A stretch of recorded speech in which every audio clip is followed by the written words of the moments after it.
judicial appointments. I think Trump's appointment of three conservative Supreme Court justices, numerous federal justices, is a significant factor for me as a voter. And I think he prioritizes issues like abortion, religious freedom, and gun pew pew rights. And then the last thing I would say is, border security and immigration are pretty good. America First policy asserts American power on the global stage, has been pretty good, particularly, with China. The stance on trade deals and efforts to renegotiate trade agreements like the USMCA. So those are the things that I can think of for now. Thank you. What policies did Donald Trump pass when he was president that helped the economy? You're muted again. Yeah. Well, for example, I can think about tax cuts and the Jobs Act like in 2017. Yeah. How did that help the economy? Yeah. He lowered the corporate tax rate from 35% to 21%. How did that help the economy? But I thought you wanted me to list those first and then talk about how it helped. Yeah, that's what I'm asking. So you listed a bunch of these things. I'm asking you, how did that help? Yeah.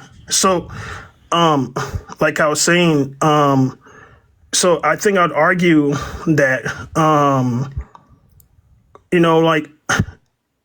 job creation, because we're seeing corporate tax cuts from 35%. It made it cheaper. It made it cheaper for companies to operate in the U.S., for example. There has been proponents even that argue that benefit from tax cuts were able to hire more workers and increase wages. And really? Who's that? What proponents? And what data do you have to suggest that it actually accelerated job growth? Because if you look at unemployment, it goes down pretty steadily. There's no exponential decrease in unemployment, and there's no exponential increase in jobs. So what data are you looking at that says that it created jobs? Wait, but you're asking two different questions. First, you want to know who are these proponents? Yeah, you said that they're proponents of this legislation, of this law, say X, Y, and Z. I'm asking who are those people that you're referencing? And then what data are you looking at that suggested accelerated job growth? Yeah, well, proponents point to the Bureau of Labor Statistics data. Okay. That shows a significant decrease in unemployment across various demographics. I don't know if you know about that. Are you sure? Yeah. So if we go to the Bureau of Labor... before the COVID-19 pandemic hit in 2020. Even African Americans, unemployment among African Americans reached record lows during Trump's presidency. But fun fact, it's actually gone lower under Biden. I don't know if you knew that. My point is also went lower during Trump's presidency. That's my point. I mean, sure, I have no issue with Biden also lowering that too. So here's the unemployment rate, and you can tell me where you see an exponential decrease, because it looks pretty steady to me. This is Trump's presidency. You can see 2015, Obama was still president, and then you can kind of adjust in your mind where 2017 would be, right around there. Right around there. And where's the exponential decrease in unemployment? This is men and women, so it's gendered. Where is it? Well, I said since 2019. In 2019, the unemployment rate for Black Americans fell to 5.4%. I'm not even talking about Black Americans. I'm just talking about people generally. That's what I'm talking about. The lower since the LBLS started tracking the data in 1972. Yeah, I mean, if we go to Black unemployment as well, it's going to show the exact same thing. Again, this is men and women. This is all Americans, right? So where's the exponential decrease in unemployment? It's not there, right? It doesn't exist. So if you're arguing that, why is the graph showing going down?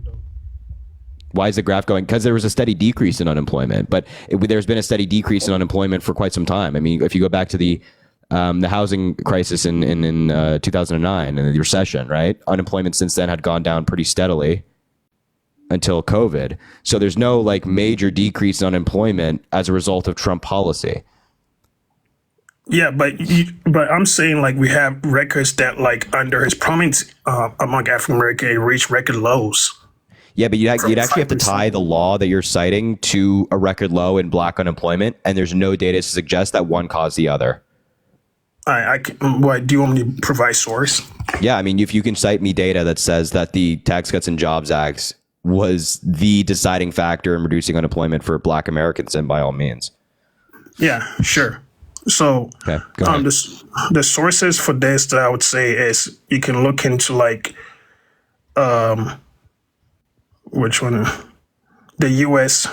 Bureau of Labor Statistics. Yeah, so the graph I was just citing took data from the Bureau of Labor Statistics. How do you know that? Because I didn't see that. It said at the bottom, it said source. It came from the Washington Post. They compiled it, but it came from the Bureau of Labor Statistics. But I didn't see that how it was drawing from the labor statistics. All I saw was a graph. I mean, here. that So was- how about this? How about this from the BBC, which also cites Bureau of Labor Statistics between 2010 and 2020. And you can tell me on this graph where you see an exponential decrease in unemployment for Black Americans. Where do you think that is?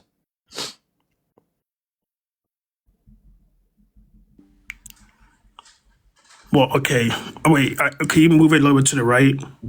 African American unemployment rate. It doesn't exist, right? There's no exponential decrease. Yeah, it's not. But it's not. I'm not saying that it's exponential though. Did I? Yeah, Matt. Well, I mean, you'd have to like draw some form of conclusion about Black unemployment rate. Are you just saying that? So what are you saying that it did for the Black unemployment rate, the Tax Cuts and Jobs Act?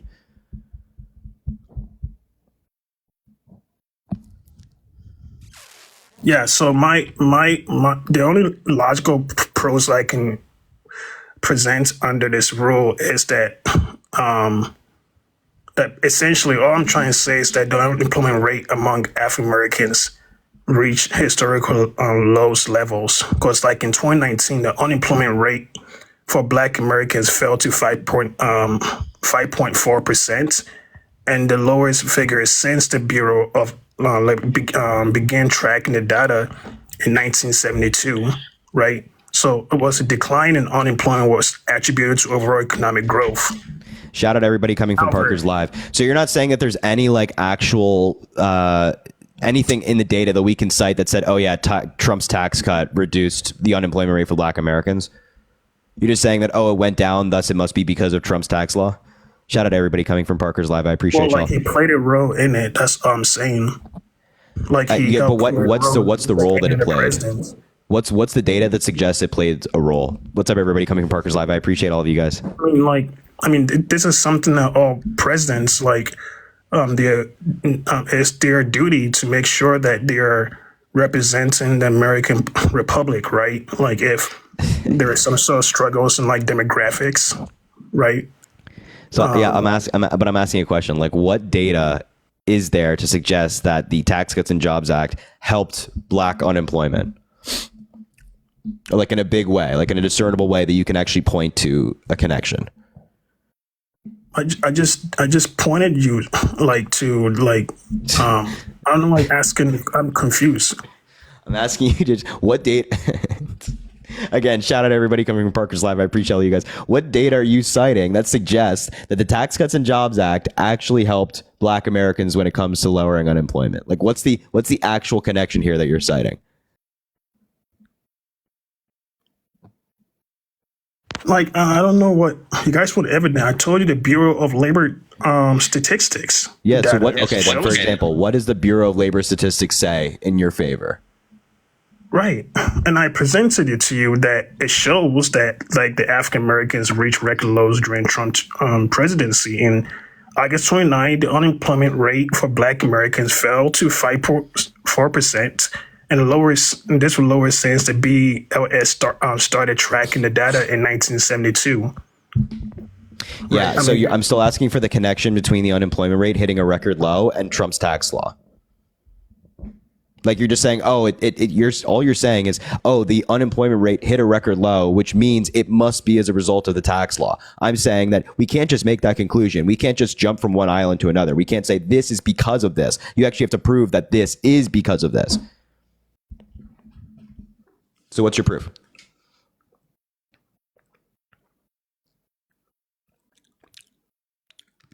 Okay, thank you. So, I guess like Now that I think about it, could we use like the corporate tax reduction, for example? Yeah. Was that okay? So like the TCGA, the Tax Cuts Job Acts of 2017.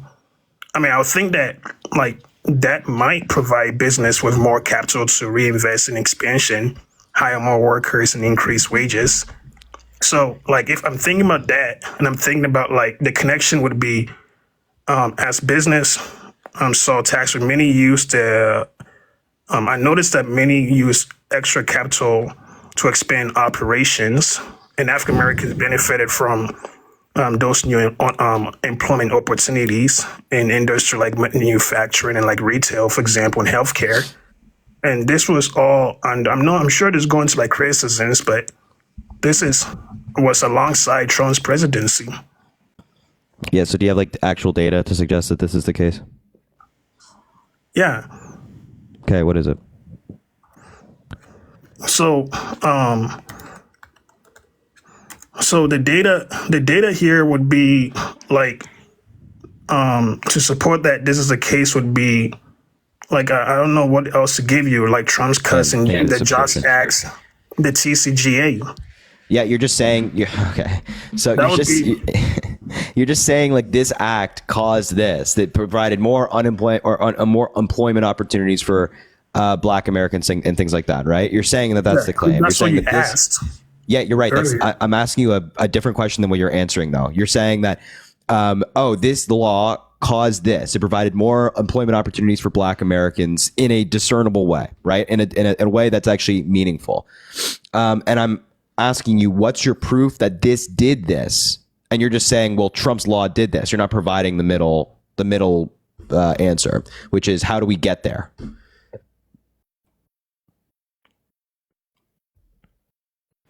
So, do you want to just move on, or do you want to keep?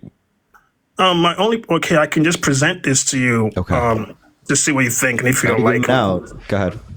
So, like, I would say my only proof would be, literally, the source would be Bureau of Labor Statistics, the tax cuts and job creation, the deregulation and economic growth. The counterpoint, I think that's what I would say. So what's the The what are you American reading Presidency right now? Project would be another one to look into. What are you reading right now? What's your source for this? I mean, right? I'm just thinking from the top of my head, but You're obviously reading something in front of you. What are you reading in front of you? No, I'm just thinking from the top of it. These are things that I memorized that I use as arguments. Okay, so But you can look into like Bureau of Labor Statistics and like, I also know what. To be clear, the Bureau of Labor Statistics is just data driven. So I'm asking, like, it's going to show me a bunch of graphs and a bunch of numbers, but I'm asking you, like, to interpret these numbers in a way and provide evidence that these numbers suggest that Donald Trump's law was beneficial for Black Americans. You keep saying the Bureau of Labor Statistics, and Bureau of Labor Statistics is a great place for data, but it doesn't prove what you're arguing right now. How about the Cato Institute? Okay, so what does the Cato Institute say? So, I'm just paraphrasing here. So, like, from what I understand, like, it says something about how, like, like basic attributes like economic boom, for example, and low unemployment rates during his period. And the idea was that it reduced taxes for businesses and it led to more capital investment. I think that's the only paraphrase I can give you for the Cato Institute. So say that again. What did it specifically do? So according to the Cato Institute, right? So what my only paraphrase that I can give you is that the only proof of that was that it attributed to more economic boom, lower unemployment rates during his period. Okay. And then there was like reduced taxes for businesses, and it led to more capital investment and job creation. I think that's what. Yeah, I mean, again, I'm simple. Like, you're just saying like things that happened under Trump's presidency, which is there was an unemployment rate of X, Y, and Z, or investment was X, Y, and Z. I'm asking, like, what in the law caused that to be the case, and what in the law actually proves that to be the case, right? And you can continue to say, oh, unemployment was low. Nobody's saying that unemployment wasn't low, but I'm asking you to prove that the law caused it to be that way.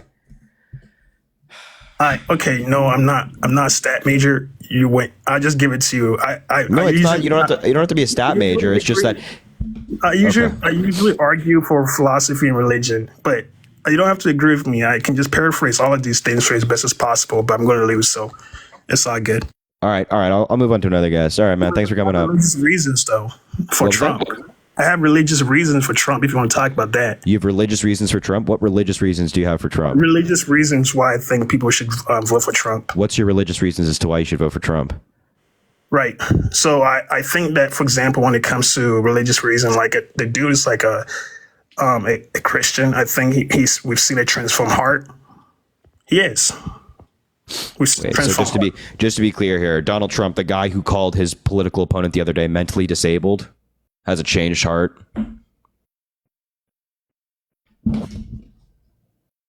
Is bro, like everyone says that, bro. Like not everybody says that. Journey. Transformation is a journey, though. Like He said that the other you can't day. put it on him. He said that the other day. Do you think that like a religious person, someone who has like a good heart, says something like that about other people? Especially the vice president of the United States. What? I mean, like that's what I'm saying. Like when it comes to religious studies, like I mean, people mess up here and there. I mean, Kamala Harris says things that are crazy too. My point is this: that when it comes to like pro-life stance, like it resonates with many evangelical Christians who prioritize like opposition to abortion, from what I understand, and then also like and it resonates with like the Mexico City policy, for example. And then also you can think about like when it comes to like opposition to Equality Act, right? Like he's done a pretty good job. Like I don't think he's like concerned about like pushing away the LGBTQ rights. I think he's trying to do his very best to just critique the status quo that he recognizes in like the LGBTQ rights, but necessary to push it away. I think he supports religious freedom. I mean, All right. Like that. Okay. Yeah. You have a good rest of your night. Yeah. I had to cut that one off. That was yeah. That's a no for me, dog. I think that's saying. If you're MAGA, let me know in the chat. I'll bring you up. Brittany, thank you for the $5 on Venmo. I appreciate you with the blue heart. Thank you so much, Brittany. I appreciate you. Juliana, thank you for the $5 as well, saying, or $5.55, saying Godspeed, man. Yo, Juliana, I appreciate you. Thank you so much for the $5.55. Venmo, Cash App in the link in the bio if you want to support the live. Hannah, thank you for the Forever Rose. I appreciate you. If you're MAGA, let me know in the chat. I'll bring you up and we can talk. All right. You can tell me why on earth you're possibly MAGA. It makes no sense, man. It makes absolutely no sense. Bringing up the next guest. Here we go. God, bro. Hello, Sam. Why are you MAGA? I didn't mean to request. You can go on to the next person. My fault. Have a good night, You're good, bro. You're good. Even though he was spamming MAGA in the chat, that's why I brought him up. Let's bring up Mr. Louis. If he's still here, I don't know if he's still here. We'll bring up this guy then if this guy's not here. This guy's spamming MAGA in the chat like relentlessly. Hello, how old are you? Hi, I'm 22. All right, why are you MAGA? I just wanted to ask, how's Piers Morgan? I don't know. He's probably doing good. I don't know. I don't talk to him. You don't? No. Why not? Because I don't know him. I thought you guys were friends. No, we're not friends. What? Yeah, nice. Very insightful guy. Dawson, let's give Dawson a chance. I don't know, bro. Yep. These MAGA people be crazy, bro. Hello? Hey, how's it going here? How old are you? I'm 20. All right, why are you MAGA? I'm MAGA for a plethora of reasons. It would be the border, for one. Okay, why are you MAGA based on the border? What's up? Why are you MAGA based on the border? Because the border needs to be a lot better than it is currently. And why do you think Donald Trump's the guy to do that? Because he's tried to do it in the past. Like with what specifically? With a wall. Whether the wall was a good idea or not, it's an effort to close the borders. And you're saying that Kamala Harris and Joe Biden haven't tried anything like that? Yeah, that's what I'm saying. So Biden introduced an immigration bill on day one of his presidency, and they tried to pass a bipartisan border bill in 2023, and Republicans shot it down, specifically because of Donald Trump. So I don't know why if you're concerned about the border, why would you vote for somebody who killed a bill that you would probably agree with? I didn't agree with the bill. Have you read the bill? Yeah, what did you not agree with? I didn't agree with the statutes that limit the bill, like 5,000 illegal immigrants having to come across a day for the legislation to be. For the legislation That's to not be. what it says. It does. It says 3,000, and then it says 5,000 for legal. No, it says, first of all, it says 4,000, then 5,000. 5,000 is Border Patrol, 4,000 is presidency. But it's also not undocumented migrants coming across the border. It's people seeking asylum, which is Correct. a legal process under international law and American law. So it's not just a bunch of people undocumented come in and we close a border. That's not what it is. It's people seeking asylum. And we rewrote in the law, it rewrites the asylum laws so that it makes it harder for people who asylum doesn't apply to actually claim asylum generally. Yeah, but I mean, if we have 1,800 to 2,000 people coming across a day right now, asylum seekers, what would 4,000 to 5,000 do? It wouldn't do anything. Well, right now we have like really low amounts of people coming across the border. So, I mean, this is actually, we're like in a really good period. So to compare that now until to a period of a high attempt of crossing of the border is not a fair comparison in my view. But when we have it capped at 5,000, it doesn't mean that it's 5,000 every single day. It's 5,000 and then the border is shut down. Then we don't accept any more asylum claims. And that's on a rolling basis per week. Yeah, but if it gets to 4,999, there's nothing that's going to happen. I mean, yeah, I mean, it could also be 40,000 a day. And right now there's no legal cap. Yeah, which I think there should be. But Okay, so I that think, bill proposed a legal cap. Yeah, but I think the legal cap shouldn't be at 5,000. I think it should be close to 2,000? Yeah. Yeah, except that just doesn't make any sense because, first of all, we actually have to allow for people to seek asylum given that it's legal under international law and American law. And 5,000 is a nice kind of balance that balances kind of both of these things, both of these goals of like, yeah, we want a secure border and we want to limit the amount of people seeking asylum, but also give people the opportunity. And like seeking asylum is not a bad thing. And like when people come in on asylum, it's not a bad thing. Yeah, absolutely. But I think that there should be, you can't just say I'm seeking asylum, let me in. You know? Yeah, exactly. That's why the bill not only capped asylum claims on a rolling basis, but it also rewrote the law, which made it harder for people to seek asylum who it doesn't apply to. And so what part of the bill, what would asylum seeking be covered under that bill? So like What do you mean? Like what would be considered seeking asylum in that bill if it was Seeking asylum is essentially, what's considered seeking asylum wouldn't change. It's based on protected traits listed on the Department of Homeland Security. Essentially, people claim that they're being persecuted on their religious belief, their sexuality, and other things like that in their home country, and that they need to seek refuge. So that wouldn't change under this bill, which is also the international definition of seeking asylum. But what would change is the barrier to actually have your asylum claim temporarily approved and being able to pass your credible threat interview. So more questions would be added, more difficult questions would be added, a further burden of proof would be put on the person seeking asylum. Right now, it's pretty easy to pass a credible threat interview at the border. That's the main problem right now. It's people seeking asylum. It's not people walking over the border undocumented. So this is what this bill targeted, and that's a really good thing. And having a legal cap is a good thing, but Trump killed the bill. Yeah, I mean, I would agree with you there. That I think the legal cap's good. I didn't actually see that part in the legislation. Yeah, I mean, Trump lies about it all the time. He's like, oh, it just lets 5,000 people in every day. It doesn't do that at all. And given the fact that the asylum laws would have been rewritten, it would have never hit 5,000 a day. But Trump blocked this bill anyway. And let's just say even you're like, yeah, you know what? I think it's going to hit 5,000, which it wouldn't. But let's just say you're like, yeah, I think it would. Would you not want a start? Isn't that how progress made? Like we don't like often in the United States, progress isn't in one bill, one fell swoop. It's more of like a gradual walk toward progress. Like wouldn't you want something done now to at least help it as opposed to just having nothing done? Well, yeah, I mean, of course, I would be in favor of the bill, whether it does anything or not, because it's a piece of legislation against the border. But so then why would you vote for the guy who blocks it? That makes no sense. And why would you vote for the guy who, anyway, continue. Sorry. Answer the question. Yeah, no, you're good. I think that in Trump's head and in a lot of Republicans' head who are in politics, that was a way of the Democratic Party to get a win. That is a win of like, hey, we passed a border bill, but in reality, the border bill doesn't do anything unless there's 4,000 or 5,000 people passing. Yeah. So I but think that's also not true though. It wasn't just people coming in. It like invested in immigration courts, making it easier for us to address asylum claims. Because right now there's like a huge backlog of, and right now it takes like 5 to 7 years for somebody seeking asylum to get to their case and have their asylum claim heard. This bill would have dropped that down to under 6 months. So let's just say that there are 5,000 asylum claims on a rolling basis per week. We'd be able to address these claims in a much quicker way if this bill passed than we would previously. And the bill also included crucial funding for ICE, which allowed ICE to detain more people who are undocumented, specifically, like, for example, people who commit crimes. And because the bill didn't pass, ICE had their funding dramatically cut, which reduced their ability to hold people and detain people.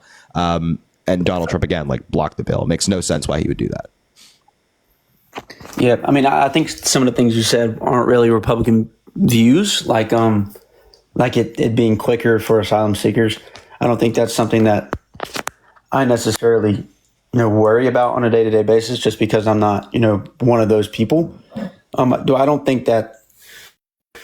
Let me think about this for a second. So basically, what you're saying is, the first thing you came in here, you said you were talking about immigrants, and now you're like, well, I don't think on it on a day-to-day basis. No. Well, what I'm saying is, I'm talking about the amount of time it takes for them to come in. But don't you want these claims addressed quicker to see if they have a valid asylum claim or not? Yeah, but I don't think they should be in the country unless they have been found, proven that they have a valid asylum claim. Where do they go? They stay where they are until we can prove that they have. Why would we if they're seeking asylum because they're being persecuted on a protected trait? Why would they stay in the place that they're being persecuted? It's like the opposite of what being a refugee is. Yeah, because the odds of them seeking asylum is a lot less. Let's say there's more people seeking asylum that shouldn't be seeking asylum than there is people that are. Thank you, Rhythmic Bear. I appreciate you. Okay. Yeah. I mean, that's the case right now, that there are more people seeking asylum who it doesn't apply to than it actually does apply to. Yeah. I don't disagree. I'm picking the lesser evil there. So I would rather, if we can keep 75% of the people out, let's just say on a give or take, then of course I want the 25 people who actually are seeking asylum to get in, but I don't want the other 75 to wait here and it take forever. And I understand that the bill would have got it quicker, but I think they shouldn't be here in the first place. But then wouldn't you want, if we can get it down to below 6 months, isn't it not that big of a deal if they're waiting in the country? And also then that gives us the ability of protecting the 25% that it actually applies to, and addressing the other 75% quicker to see if it actually does apply or not. Isn't that a better balance to strike than just sending them to where the home country that they're requesting asylum from and hoping that they don't die in that time period? Like, I feel like that's crazy. I would say that I would agree with the bill that should have been passed. Whether so then don't vote for Trump, my man. It's that easy. If you're like concerned of this, if you're concerned with this issue, and this is the number one issue you brought up when you came up here. The first thing you said is immigration. If this is an issue that you care about and you're concerned about it, and this is like maybe the main thing at the top of your mind then when you're voting, then don't vote for somebody who blocked progress on this issue. Because right now, this issue could have been addressed, and the law could have been in place for a year now. And we could have had the systems funded, have everything in place, and have like a really smooth immigration system, way better than we have right now. But we don't, because of the guy that's running in the Republican Party. So if you care about it, don't vote for the guy that blocks progress. Vote for the girl who wants the progress. Yeah, I can see where you're coming from there, but I mean, the border's not the I wouldn't say the main reason I'm voting. It's just something I brought up first. What's the main reason you're voting? Gun legislation for one, and then the second thing would be the middle class. And when it comes to gun legislation, like, what do you mean? Have you seen the interview of Kamala Harris saying that she wants to put an executive order on assault weapons buyback? Yeah, I think that was from 2019, right? No, this was more recent. In the interview, I think she stated that after the debate, she was like, I know I said in the debate this, she said, I'm talking about something, and I'm talking about assault weapons buyback, which I'm going to executive order if Congress does not pass it in the first 90 days. Yeah, I don't think she said that after the debate. I think this clip is from 2019. Her position on guns has evolved in the past 4 or 5 years. Like previously in 2019, she talked about a mandatory buyback. Now she doesn't talk about that. That's not part of her platform. I mean, like in terms of like a buyback that's voluntary, I think that's a good idea. But that's not part of Kamala Harris's gun platform right now. So you don't have to worry about that. So she didn't. So after the debate, she didn't state that she was going to executive order assault weapons buyback. I don't know. Maybe I don't know what clip you're referencing, but I know the one that's mainly circulated by Republicans is from 2019. It's not a recent clip. I think I saw one the other day, and I could tell it was recent because she was stating how when she becomes president, which obviously she had to be running, which is recent. Yeah, she was running in 2019. She ran for She was president running in 2019? yeah, she ran in the Democratic primary in 2019/2020, and now she's running for president in 2024. Oh, I was not aware of that. Yeah. So that's why I say it was from 2019. It's Did she do debates in 2019? yes, there were Democratic Yeah, debates, then that's probably what it was. I don't know why I saw that clip. So you don't have to worry about that. I mean, like, look, Kamala Harris recently said that she herself is a gun owner, so she's not going to come for all of your firearms. We just want like common sense gun reform, probably gun reform that you would agree with, like training, permits, safe storage, expanded background checks, mental health checks, and things like that. This is not like, oh, we're trying to come take your guns. It's nothing like that. Yeah, because I mean, I don't think that would be a very valid thing to do. No, don't worry, he doesn't want to. Yeah, because I mean, I understand that her views can change, and I believe that, but I just don't understand where she was coming from anyway in 2019. Like, who with a couple brain cells would say that or would think the things she would thought? I mean, I don't think that what she was saying was all that crazy. I think we do have a serious gun problem here in the United States. Now, do I think like a mandatory buyback is the way to go about solving it? No, I think that would probably cause a lot of problems, but I think it's coming from a good place of like wanting to help people. And I think like Donald Trump doesn't have a gun policy. Like he sees the issues that are happening in the United States, that we have the most mass shootings that of any other economically comparable country. And he doesn't want to do anything about it. He doesn't want to pass common sense reform. Whereas like the Democrats are saying, well, maybe we should do that. We should preserve the Second Amendment and your right to bear arms and protect yourself and all that stuff. But maybe we should, work on this issue a little bit, Yeah. I mean, I can see where you're coming from there as well. And one more thing I wanted to touch on before I let somebody else up. About the middle class, I see a lot of I debate Dean and Parker sometimes, and their main arguments are can you name me one thing that the Trump administration passed that helped the middle class more than it helped the rich people? And I just think that's a poor way to word that, because if you look at any data, it shows 7 economic points for the middle class versus 8 economic points for the rich. And then Joe Biden's best policy, like his best policy passed, was 1 economic point for the middle class and 0 for rich. So technically, Joe Biden did do more for the rich. I mean, do more for the middle class, but it was only by 1 economic point versus 7. What are you talking about? This point system? What are you talking about? If you go and look at, there's a couple data places that use points for economics, just things like Rutgers and things like I don't know. There's a couple news outlets out there that. Okay. But they go on a point system, and Tax Cuts and Jobs Act helped the middle class a lot, as well as his opportunity zones and things like that. Opportunity zones, not so much. But anyway, all right. I will look into the points. The funny thing about the opportunity zones is that he claimed it was to help working Black Americans. It ended up only getting exploited by like these rich, wealthy contractors. So there's actually a great NPR article on this if you want to look it up. It's really good. But anyway, I'll leave it there. Source for that. Yeah, I think it's NPR. It's let me see if I can find it. I don't know. I don't think I took this down. Trump's opportunity zones.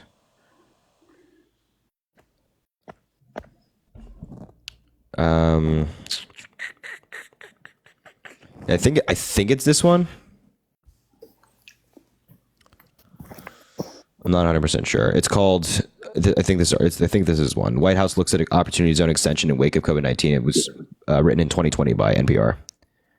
Okay. Yeah. I'll have to look into it. Yeah. All right. Man. Thanks for the conversation, man. I appreciate it. Yes, sir. Have a good one. Yeah. No. Devon, thank you for the $10 saying thank you for all that you do and keeping me informed. Harris 2024. I appreciate you, Devon. Thank you so much. It's incredibly kind. Annie, thank you for the $10 saying showing grace when dealing with ignorant people. Man, some of these folks, not necessarily the last gentleman, but some of these folks that we talk to are something. I'll put it that way. Molly, thank you for the $5. Super excited to tell you I was able to vote early today. Painted my ballot blue. That's amazing. That's amazing. All the way down the ballot. I love that. Make sure you're following her lead and get out there and vote blue, everybody. It's so important. Lizadia, thank you for the $2 as well, saying I love you on Cash App. I appreciate you. Venmo, Cash App. In the link in the bio if you want to support the live. Also drop a follow if you haven't already. We do these lives all the time. You know the good stuff. Hi from Georgia. Oh, Lindsay, amazing. All the way down there in Georgia. That's amazing. Tammy, I just sent you an invite if you want to come up. Or if you are MAGA, just say you're MAGA in the chat. I'll try to bring you up. We'll get a conversation going. You can let me know. I voted today as well. Daniela. Oh, you're amazing. Absolutely amazing. Just voted mail-in ballot. Harris Walls. Everybody, please get out there and vote early. Please get out there and vote early. Vote early and often, as the saying goes. That's how it goes. Get out there and vote early, man. Get out there and vote early. Let's see here. Sounding a little better. A little bit. We're getting there. The voice is still a little bit congested. But anyway, if you're MAGA, let me know in the chat. I'll bring you up. Arizona Conservative. I just invited you if you want to come up. Michael. Oh, here comes Michael. A little bit better. Oh, two of them are coming up. One of them will have to wait. Michael, why are you MAGA, buddy?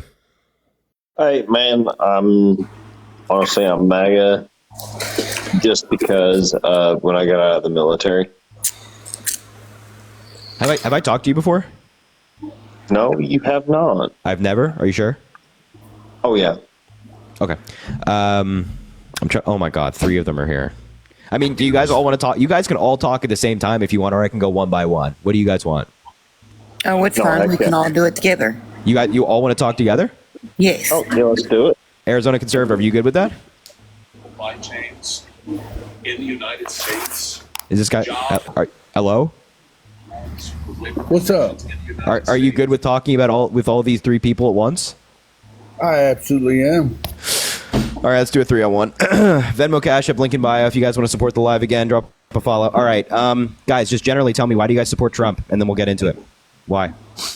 Because he supports America, unlike you Democratic fucks who are leaving the fucking stuff. Okay, I'm sure this is going to go great already. Right now, literally. I'm sure this is going to go great. Why do you think that Donald Trump cares about America? Well, he was down in Georgia today, fucking spending his money supporting the motherfuckers, while your Democratic bitches were fucking supporting fucking Ukraine.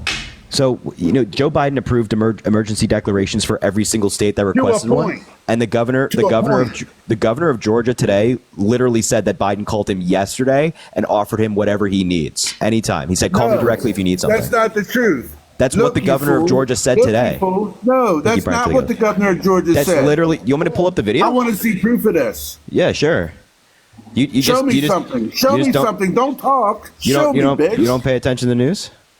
No, I read more news than what you read. I'm sure you do. That's why you've definitely seen this video. I just spoke. The president just called me yesterday afternoon. I missed him and called him right back. And he just said, hey, what do you need? And I told him, we got what we need. We'll work through the federal process. He offered that if there's other things we need, just to call him directly, which I appreciate that. So. And that's why the governor of Georgia today said that they were left with nothing but $100 million. That's not true. Donald Trump donated more than the federal government. That's not true. Georgia wasn't left with $100 million or whatever number you're saying. That they were only left with X amount of money to deal with this. That's not true. Governor Brian Kemp literally said in that video that he didn't need anything else. He would give him $100 million. Today, the governor of Georgia. Wait, first of all, donated $250 million. If he did not, what are you talking about? where are you getting this from? Donald Trump donated $250 million. Okay, prove that. No, it was $25 million. Dude, you're getting fact checked by your. Oh my God, bro!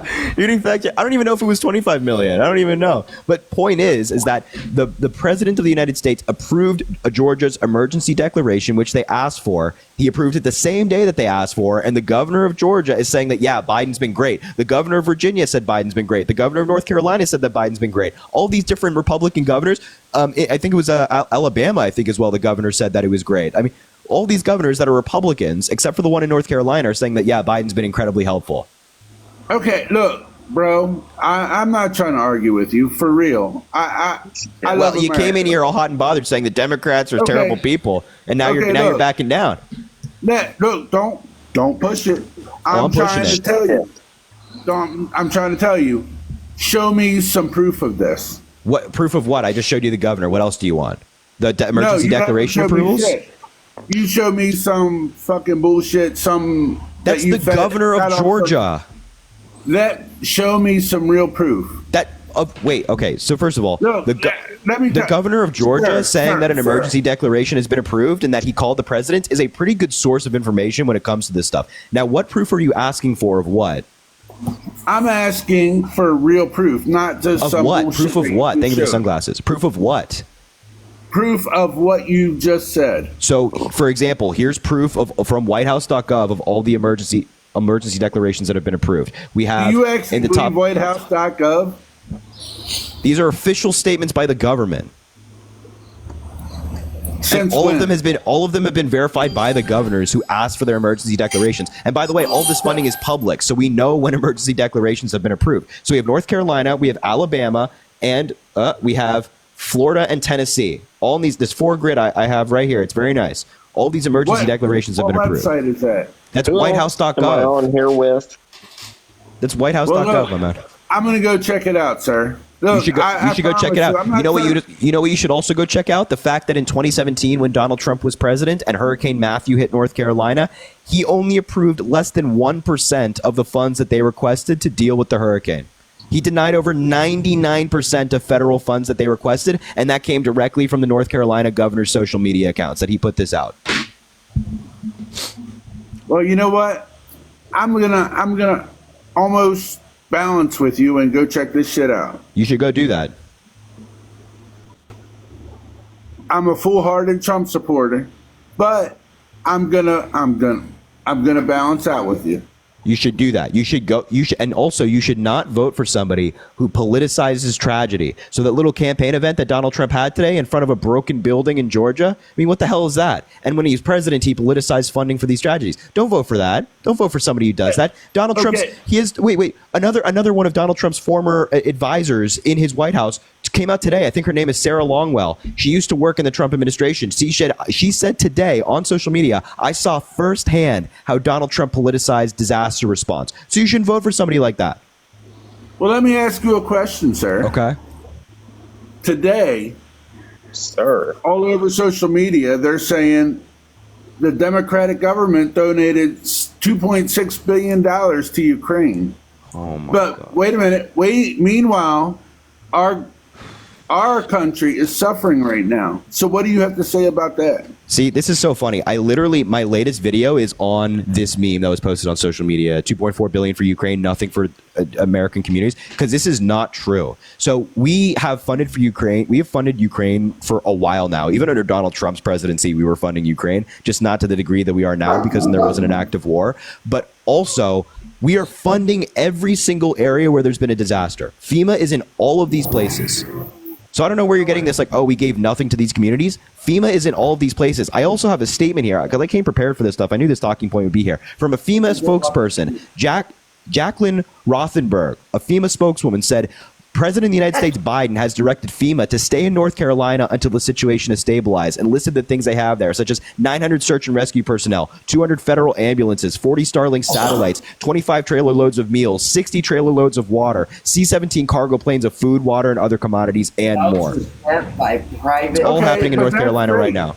That's great. I appraise that. But what about the $2.6 billion to Ukraine? Well, I don't know where you're getting this $2.6 billion number from. I mean, we have funded Ukraine, but it's not like today we just were like, yeah, let's give Ukraine $2.6 billion. This is like an ongoing. They donated $2.6 billion. I don't know. Joe Biden praised that. I don't know where you. First of all, veterans. That was on every network yesterday. $2.6 billion to Ukraine. Yeah, I don't know where you're getting this 2.6. That was amazing. I don't know where you're getting this $2.6 billion number from, but remember, we're the United States of America. We can walk and chew gum at the same time, so we can make sure that our communities here in the United States are taken care of in the wake of a hurricane, while also veterans sitting on the side of the fucking road. Look, let me tell you. Well, hey, listen up. You know, the Biden administration has given more money to house homeless veterans than the Trump administration did. Did you know that the Biden administration passed the first piece of major veteran healthcare reform in like decades? You are so fucking full of shit.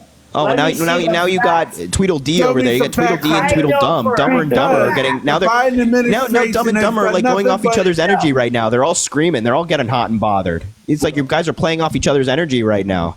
Look, is he leave? Oh, he left because they were all getting angry. Now it's just you two. Do you guys have any comment on what that guy was talking about? We're all not like that. Well, are you voting for Trump, No. Tammy? Yes, I am. Well, that's such a goddamn shame. Both of you are voting for Trump. Why? Tell me why. Let me ask you a question. Why do Okay. you hate Republicans so much? I don't hate Republicans. I have many of my longtime friends I've known since I was like 7, 8, are people who disagree with me, kind of libertarian, a little bit conservative, people who disagree with me. I don't hate Republicans. I love Republicans. I love having personal disagreement with people. I like debate. You're seeing it right now. But what I don't like is supporting Trump. That's not being a Republican. That's being a coward. No, I have to Yes. disagree there. Yeah, no, it is. He's a felon. He assaults women. He commits business fraud and bank fraud. I mean, this guy's been indicted in 4 jurisdictions, convicted of 34 felonies. I mean, and this guy bullies people. He makes fun of people. He talks badly about people. There's nothing patriotic about voting for Donald Trump. There's nothing patriotic about voting for an election denier. Nothing. Hey, Harry. Nothing. Harry, Yes, what's I up, Mike? really enjoy watching you. I really do. You're really educated. Thank you, Tammy. But don't you get on there and bully people too? No, this is not bullying. This is not bullying. If you can't come talk up here and down defend, to them. yeah, if you can't Hey, come up Harry. here and defend your views, that's not my fault. What's up, Michael? Hey, so how many NFL people, are indicted and stuff like that? Like, how many have felonies? But I'm just asking. I don't know, but also I'm not voting for any of these people to be president of the United States. I'm like, if you get indicted of a felony and you're like convicted of a felony and you're signed by an NFL team, do I think that maybe depending on the crime, the NFL team should have you on the roster? Probably not. But throwing a football and catching a football and being like a super athlete is different than running a country, right? So I don't care. Is it? Yes, of course, yes, Well, can I ask you a couple questions? yes. How old are you, bud? I'm 22. 22. Okay. So born in 02. 92. Okay. So you were born during a time of war, correct? Uh-huh. Okay. Did you consider joining the military? I've spoken about this before. There was a point in my life where I thought about joining the military, but I didn't follow through with that. Obviously. No. And dude, that is just cool. You got your own deal and stuff like that. But I served under Obama, Amazing. and well, not really. Well, I'm saying I appreciate your service. No, I appreciate that, but served under Obama, and there was a time when it was during the government shutdown back in, I want to say it was 2011. Yep. We didn't get paid for a month and a half. Man, I didn't get paid for 3 weeks. It's terrible. Well, and it didn't get back paid, but I'm 33 years old. I have never voted. I don't believe in the political system. Honestly, I think that there's people out there that are good. There's people out there that are bad. Okay. But to my opinion, it's WWE wrestling out here. Okay. I mean, I guess They know who's going to win the belt by the end of it. Oh, it's not rigged, my man. There's no rigged in this, dude. There's no rigged in this. And I agree, it's not rigged, but they know 100% who's going to win by the end of it. Who's they? Shit, I don't know. Well, okay, well there you go. It's like you can't just like this is what's so frustrating about Republicans and conservatives. I'd say more Trump supporters these days is that you guys like scare yourselves. It's like you hypothesize about these big bag scary people who are controlling all of this stuff, and then it's like this mystical creature, and you don't have to identify them. You just think that they're out there like coming for you or coming for democracy. There's no they. There's no like, oh, they know what's going to happen, and they know what's going to be the conclusion of this election. It's none of that. Just it's a very simple formula. for a successful country. Vote for competent people. And this is for both of you. Vote for competent people. You have a former district attorney, former attorney general, former senator, current vice president of the United States, highly educated, person who has dedicated their life to public service. Then on the other side, you have a guy who's grown up with a silver spoon, who uses a golden toilet in Mar-a-Lago, who's I won't swear, who's a criminal, right? What's the hold up here, guys? What's the hold up? Come on. Okay, Harry, but didn't she put innocent people behind bars? No. Can you prove that? Yeah, what do you reference? What innocent people are you saying she put behind bars? Because, like, to be clear here, the criminal justice system is not perfect. So there are certainly innocent people who have gone to jail in America's history in every single state, right? It's not perfect. But in terms of Kamala Harris, like, knowingly doing that, no. But didn't the judge order her to turn over the evidence to set people free? There was a judge ordered more testing for a certain case, and Kamala Harris supported that more testing. That same person who more testing was asked for is still sitting on death row and in jail because they committed the crime. Okay. Well, and I will say, Harry, but like you voted one time, correct? Yeah, one presidential, one midterm. Okay. So just you voted one time, bud, and shit. I was in fourth grade during 9/11, man. You know, you've got your whole life that you don't quite see. And I'm not trying to go back to the first feller. And well, it's sad that he left. I mean, he may have drank a little bit, but maybe, I don't know. but you need to straighten out that comb hair you got going on there. I'm getting a haircut tomorrow, don't worry. I appreciate it. But man, I think it's people are just not seeing where the bullshit's going on. I like Trump. I like Kamala. There are certain things on both sides that are good. But okay, there's certain things on both sides that are not stuff that I like. But I think honestly that it's something that we all need to just look at and just sit back as Americans. Yeah, I mean, oh man, look. First of all, me being younger means nothing because we have books, we have like articles, we have news stories that we can all read about like a Trump presidency and who Kamala Harris is and who Donald Trump is. So that means nothing. So did the Romans, man. So who? So did the Romans. The Roman Empire. No, I know. Yeah, I know the Roman, but what?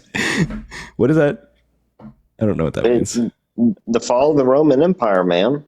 They had the entire democratic system that went up with it. They had all sorts of republics and everything. Man, it's. Yeah, no, you know what? A lot of collapses of empires in history are due to failures from leadership. Because bad people get into leadership. Bad people, because sometimes they play into people's biggest fears and they play into the conspiracy theories that these people somewhat believe a little bit. So I'm just simply asking you to history, not. Dude. Yes, it is history, but I'm just simply asking you to not allow these people to play into fear and don't have incompetent people in office. That's all. No, I 100% agree, and all right, amazing. That's. I don't touch into the politics, and I saw what you were doing. Okay. All right. Well, I guess we will leave it there. All right. All right. All right. Thank you, Michael. Have a good one. Jeez. And then we were left with 0. We started with 3. We're left with 0. My God. Amber, thank you for the $20 on Venmo saying, so now I'm training people to canvass in Pennsylvania as well as going out myself. And I literally tell people to watch your debates to learn policy and how to talk constructively to Trump supporters. Wanted to know you are making a difference. Keep it up, Harry for Prez. Amber, you're making a difference. Thank you for the boxing gloves, everybody. Jose, I appreciate you, my man. Amber, you're making a difference. I hope you know that by going out every single day, canvassing, telling people to canvass, teaching people. That's amazing, man. Amber, seriously, thank you so much for all that work you're doing. And thank you for your support. Raul, thank you for the $5 saying Texas is going all blue with all red. Hopefully. That'd be amazing. Landon, thank you for the $2.24 saying support the dock workers, people to the power to the people. There's about to be a strike. Hopefully it doesn't get to that. Roberta, thank you for the $5 saying feel better. Thank you, Roberta. I appreciate that. Felicia, thank you for the $20 saying, dude, you rock. Sorry, people are jerks. Kamala 2024. Felicia, I appreciate you. Thank you. Alicia, thank you for the $5 saying the Utah Blue Democrats. Sometimes I feel like I'm the only one. You give me hope. Thank you. You're not the only one. Maybe a blue dot in a red state, but I can tell you there's so many amazing people fighting for democracy out there. You can see them in the chat. Amazing. And Carrie, thank you for the $35. Please show some love for Carrie in the chat. Some W's for Carrie. Harry, 35 days to go. So buy Mucinex D behind the counter because we need you. Because every day counts. Your voice is important and respected. Yeah, Carrie, I appreciate you. Got to power through. Got to power through. You know, democracy. Sickness will end. You know, the cold will end and will heal, but democracy won't if Donald Trump wins. So. You know, Daisy, thank you for the $1. Thank you for all that you do. I'm 30 and learn from you. Daisy, I appreciate that. Cadence, thank you for the $5. And Ashley, thank you for the $5 saying destroy MAGA. I don't hate that. All right, if you're MAGA, let me know in the chat. I'll bring you up and we'll talk, all right? Venmo Cash App in the link in bio. Andrew, $10 that just came in. Gen X does Gen Z save the world, please. Andrew, thank you so much for the $10. I appreciate it, man. Venmo Cash App in the link in the bio if you want to support the live. Andrew's saying he's MAGA. Let's give him a shot. I'll bring up 3 of them again, man. Hello, Andrew. How old are you? 19. All right. Why are you MAGA? Well, it's more that I don't really want Harris as president. Why? Well, there's a lot of cons about her. I mean, she's just not as qualified as Donald Trump. Are you trolling, dude? Are you kidding me? Do you want me to get into specifics? Sure. What are the cons about Harris in terms of her qualification? I mean, you got to be trolling, dude. I mean, well, first of all, she struggles with messaging on immigration. What? What do you mean, what? What the fuck? Wait, okay, continue. Sorry, continue. Numbers. Continue. And then she can't even handle on the southern border crisis. I don't know what. Oh my God. Okay, so just immigration generally is an issue you have with Kamala Harris, yeah? I'm talking about the southern border crisis right now. Which is an immigration problem, right? Yeah, you can say that. Okay. So then why are you against Kamala Harris, who supports a bipartisan solution to the problem? And why do you then support Donald Trump, who killed that bipartisan solution to the problem? Okay, you're just cherry picking stats right now. You're picking one good over like 15 bad. I was at a cherry. How? That's literally not cherry. And then you just want to only talk. It's not cherry picking stats. First of all, I didn't cite a statistic. Number one. Second of all, it's not cherry picking stats. This is a major thing that's happened in American politics. In 2023, Kamala Harris and Joe Biden put forward bipartisan immigration reform. It was a bill that was written by Democrats and Republicans. It included a lot of things I'm sure you would agree with, right? Donald Trump killed that bill and brags about killing that bill. Why would you support somebody who killed that bill and brags about doing it? Why would you support Harris, who's literally racist towards immigrants? What? How? And how are you? You can't even vote for her. How? Yes, I can. What are you talking about? You're not even old enough to vote. I'm 22 years old. You literally have school tomorrow. I don't know. I knew this guy. This guy is trolling, bro. I knew this guy was trolling. I was like, what are you talking about, dude? He has to be trolling. And I'm gonna hope that he was. I think that he was. You never know with these folks. Make sure to drop a follow if you haven't already. Venmo, Cash App, link in bio. How are you, MAGA?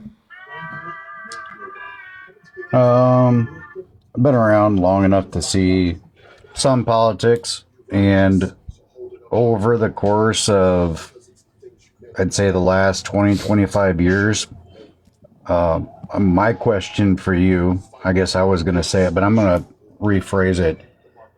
You tell me what president has been elected and followed through on more than, say, 25% of what they said they were going to do. I don't know if I have like a statistic on that in terms of like what president has accomplished X, Y, and Z of what they wanted to do. But the point is about when a president lays out an agenda is this is what they want to do. This is what I stand for. And this is what I would try to fight for. Now, Biden has managed to achieve a lot of what he set out to do, a lot of the major things he set out to do. And of course, he didn't get 100% done that he wanted, probably not even 50% of what he wanted done, but a lot of good stuff. And Kamala Harris would do the same. That's the point here. Okay, but when you say that, like, the things that you think or that you say that Kamala Harris is standing for, she didn't stand for that until recently. Some of the major, not everything, but some of the major things, she has just recently changed her views on and her objectives. Where were these objectives while she was vice president? No, she's agreed with everything she's running on right now has been policy pushed by the Biden administration. So and this is also policy that she herself has voted for. The VP right now, VP Harris, has broken more or has had cast more tie-breaking votes in the Senate than any VP in American history. And this includes a lot of Biden administration policy, like the Inflation Reduction Act, of which include a lot of major investments in fighting climate change and healthcare, things like that. She agrees with those policies. And it's reasonable to assume that she agrees with Biden administration policy, of which she's been fighting for the past 3.5, 4-ish years. Okay, but she's been in politics I don't want to say her entire life, but the majority of her adult life, she's been in politics, and she doesn't understand policies. She doesn't communicate policies the way that, let's just face it, Trump just comes out and says what he's going to do. And I think that people don't like that. And I don't personally like it either. I don't like the way that he speaks. I think if he just understood how to talk, people probably wouldn't have as much of a problem with him as they do. If you look at the policies that he set in place and the things that he was doing for America, the jobs that were opening, he was bringing back manufacturing to the United States. He was giving tax cuts for businesses. You just contradicted yourself in your own sentence, by the way. No, I did not. Ford literally brought manufacturing back to America. You said that Kamala Harris can't speak well. Donald Trump can. I just wish he knew how to speak. If Donald Trump can speak, you wouldn't wish to know it. So you just contradicted yourself. Can Donald Trump speak or can he not? He speaks, but he speaks like an idiot. If he would speak with... So he doesn't know how to speak. So Yeah, then your objection to Kamala Harris is that she doesn't know how to speak. And now you also acknowledge that Donald Trump doesn't know how to speak. So that would be a criticism of Donald Trump. Yes, it's a criticism of how he acts. I'm sorry if he's too blunt for people. Yeah, so just riddle me this. When Donald Trump is talking about Hannibal Lecter and boats sinking with batteries and sharks and things like that, what policy is he outlining there that makes you compelled to say, oh, this is the guy I want to vote for? I don't care about when he's talking about anything like that. Okay. So you're very nitpicky when it comes to Kamala Harris. You wanted to talk about how people say, well, Trump did this and Trump did that and he's been indicted. And have you looked at the facts of some of those cases? Yes. Literally. What case do you take objection with? Okay, let's look at the real estate thing, where he was convicted, or not convicted, sorry, indicted. Kevin O'Leary himself said every person would be arrested because of what they claim that Trump did. I couldn't care less about what Kevin O'Leary says. I couldn't care less. Why does that have any implication on the law? Donald Trump went to court on this and was found liable for extensive business fraud based on the facts. So, Joe Schmo over there could say that Donald Trump is guilty. It's like, that means absolutely nothing. The facts mean more. Do you know the facts of the case? Somewhat, No. yes. No, you don't. I didn't read. I didn't read specifically everything there is because there's too much there. Don't shake your head at me and act like you know better. Yeah, you don't know the facts of the case. You just cited Kevin O'Leary as a source as to why he didn't do it. You don't know all of the facts either because there's no way that you would have read 1,200 pages of the indictment. So there's not an indictment in this case. That's not in this one. So I was what talking indictment? about the real estate. Yeah, the real estate case is not an indictment. That was not criminal. There was no indictment in that case. And also, the legal filings were not 1,200 pages. Indictment. You can read the judge's conclusion, which was around 90. It's not that tough. He goes through all the different witnesses, all the evidence, and his conclusion in the case. I don't know what indictment you're citing. I don't know what indictment out there is 1,200 pages, by the way. What? You obviously don't understand law whatsoever, but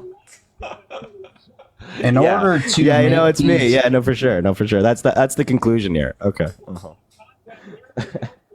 You just said that there was an indictment in this case that was 1,200 pages, and it's civil. I don't think. Had 1,200 pages of paperwork to go through if you wanted to understand everything that they were throwing at him. No, you literally could just read the judge's conclusion. The judge went through all of the major witnesses, wrote what they testified, what the significance of their testimony was, and the evidence against Donald Trump in the case. You can do all of these things. You can just go read it. Absolutely, you sure can, but And you did didn't, look unfortunately. And you don't even know the facts of the case, right? You don't even know the fact that Donald Trump claimed his penthouse was over 30,000 square feet in New York City. In reality, it's under 10,000, which is a huge difference in value in terms of New York City real estate, especially. It'd be a big difference anywhere, but in New York City, absolutely. You don't know the fact that Donald Trump claimed that there was land he was going to build 7 mansions on, that he ended up not doing that because he didn't have the permits to do so and it wasn't going to be profitable. He valued that land at over $150 million. Appraisers that the Trump organization hired said it was valued around $5 million. That's an $145 million difference in valuation that Donald Trump claimed so he'd get better loans and better interest rates and things like that. You don't know the fact that Donald Trump said that to these big banks in the United States that he was going to build thousands of condos over there in Scotland, hundreds of them, and then they was going to sell them all out and rent them and things like that. Turns out he wasn't doing that. The number was significantly different, and so he could get better loans because he's claiming he's so wealthy. You don't know any of this stuff, and you don't know that all this was brought to court and he lost. Oh, I do know. I watched it.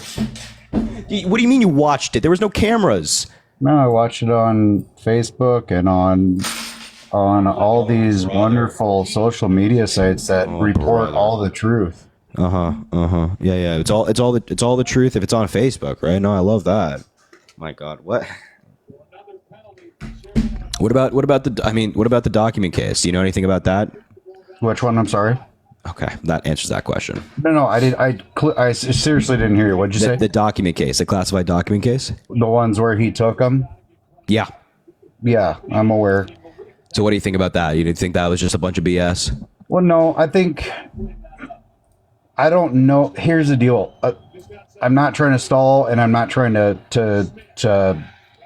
try to understand, but I think that this happens more than just with him. I don't think it was right. I'll agree with that. I don't think that it was right. But do you really think that Hillary Clinton's deal was right?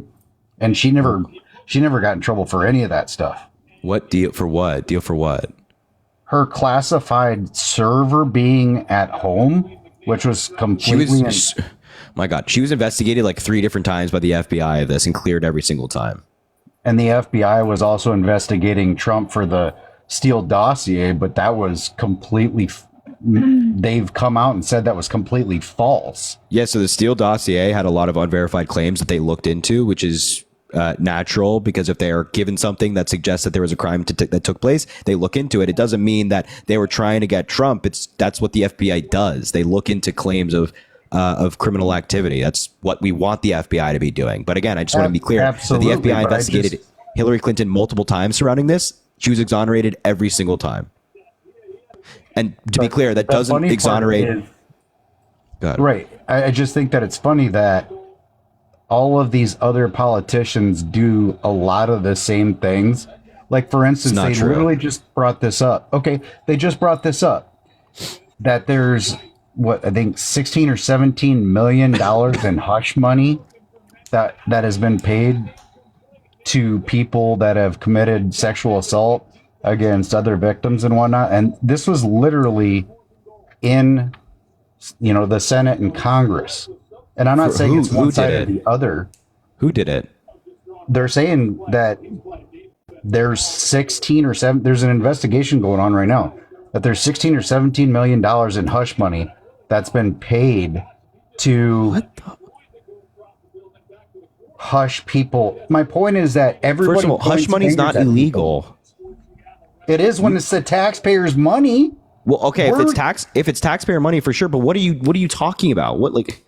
My point is simple, that you keep saying that Trump's done this, Trump's done that. You shouldn't vote for him because he's done this, he's done that. If we all said we're not going to vote for people who did things wrong, there's no one that we could vote for. Yeah, I'm not saying you vote. I'm not saying that like Kamala Harris is a Puritan in the sense that she's never done anything wrong. She's never, she's never said something wrong or she's never lied or anything like that. Nobody's perfect by any stretch of the imagination. All I'm asking is that you don't vote for a criminal. You don't vote for somebody who assaults women. You don't vote for somebody who commits business fraud. You don't vote for somebody who bullies people and very likely broke the law in all of his other cases, right? That's all. It's a very low bar. It's a very low bar when you think about it. That's all. No, and I agree with you on a good majority of the points that you're saying. So then you're not voting for Donald Trump, right? No, actually, I don't know if I'm going to vote for either one of them, to be honest with you, but you can't convince me to vote for Kamala Harris because she's part of the system. Oh my God.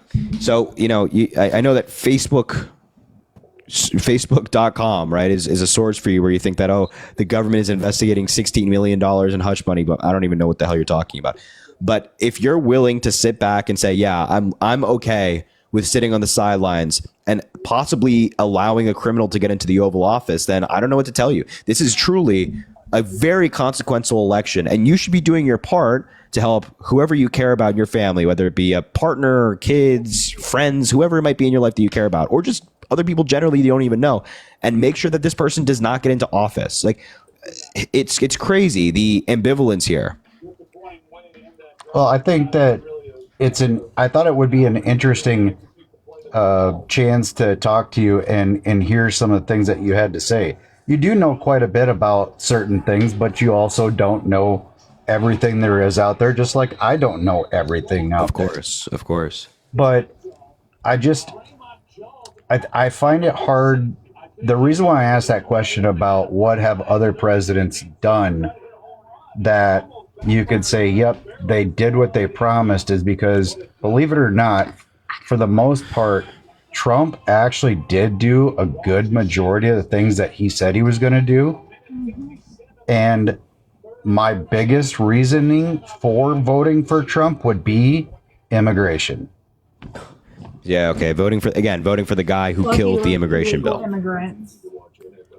Yeah, voting. He voted for he blocked the bill to clamp down on this stuff. The bipartisan border bill, bill blocked it, killed it. Question about the bill, because I'm not entirely clear on it, and I know that sounds horrible, but I'm not entirely clear. That's fine. That's fine. Was the bill to be basically rerouting immigrants to ports like they are now, or is it something else? Rerouting? What do you mean rerouting? Like, okay, so they're saying the news, and this is on CNN as well as Fox, and they are talking about the border crossings and how the numbers are way down compared to what they used to be. Correct. But what they're doing is they are rerouting people directly through the ports. So, and this is what they're reporting, they're saying so they can track the immigrants better by pushing them through the ports. Well, the United States government always prefers people go through ports of entry. And that's like where you mainly... But it's still illegal immigrants, and they're literally just basically taking their name down and letting them in. No, to be clear here, if somebody's getting let into the country, they are most likely seeking asylum, which means that they are legal. So they have this credible threat interview at the border, and then we let them in if they pass the credible threat interview. I understand that. If they're seeking asylum, that's one thing, but a lot of and again, this is on the news, they're saying a lot of the illegal immigrants that are coming through are not asylum seekers. That's not true. The majority of people seeking asylum, or people coming to the border right now, are seeking asylum. Oh, here. Let me get Law of the Wild up. This is a lawyer. He can talk to you about it. He works with immigration cases. He's great. Any comment on that, Law of the Wild? Hey, Harry. Yeah, so when somebody's coming through a port of entry, one of three things happens. They're either granted some sort of a status here, whether they're a refugee, asylum seeker, if they're a victim of trafficking, something like that. They're allowed into the country. If they're asylum seeker, they have to go through what's called a credible fear interview to determine whether or not they have a credible fear of returning to their home country. If that's established, and only about half of them make it through that credible fear interview, they're allowed in until they can have a final hearing. Right now, because of the backlog and the lack of resources, it's about 4 to 8 years, depending on where they are in the country, that hearing is going to take place. If there's somebody who does not have a claim of entry, so if they're not one of those people that doesn't have a visa, doesn't have an asylum claim, there's one of two things that happen. If they show up at a port of entry, they're just turned around. They're said, sorry, you can't come in here. If they show up between ports of entry, that would be a violation of 8 U.S.C. 1325. It's crossing the border without inspection. One of two things can happen. One is we say, hey, you can turn around and go back home, or they'll deport them, or they are detained until they actually have a court date. Now, most people don't want to be detained, so they go back home to their home countries. But there are no people who are let in at the border who do not have a valid claim of entry. Why is the news saying that they are? You're going to have to be real specific with what the claim is in order for me to address it. Okay, so and this has been on multiple sources. This isn't just like some right wing. This has been on CNN talking about border crisis, and they're saying that the border crossings, illegal border crossings, are down because people are crossing through the ports. And they're saying that it's not asylum. It's not. They're just filtering people through. Because they are. Well, I mean, nobody can be allowed entry unless they meet one of those criteria that I just talked about. So, what they are doing, part of Biden's executive order, is that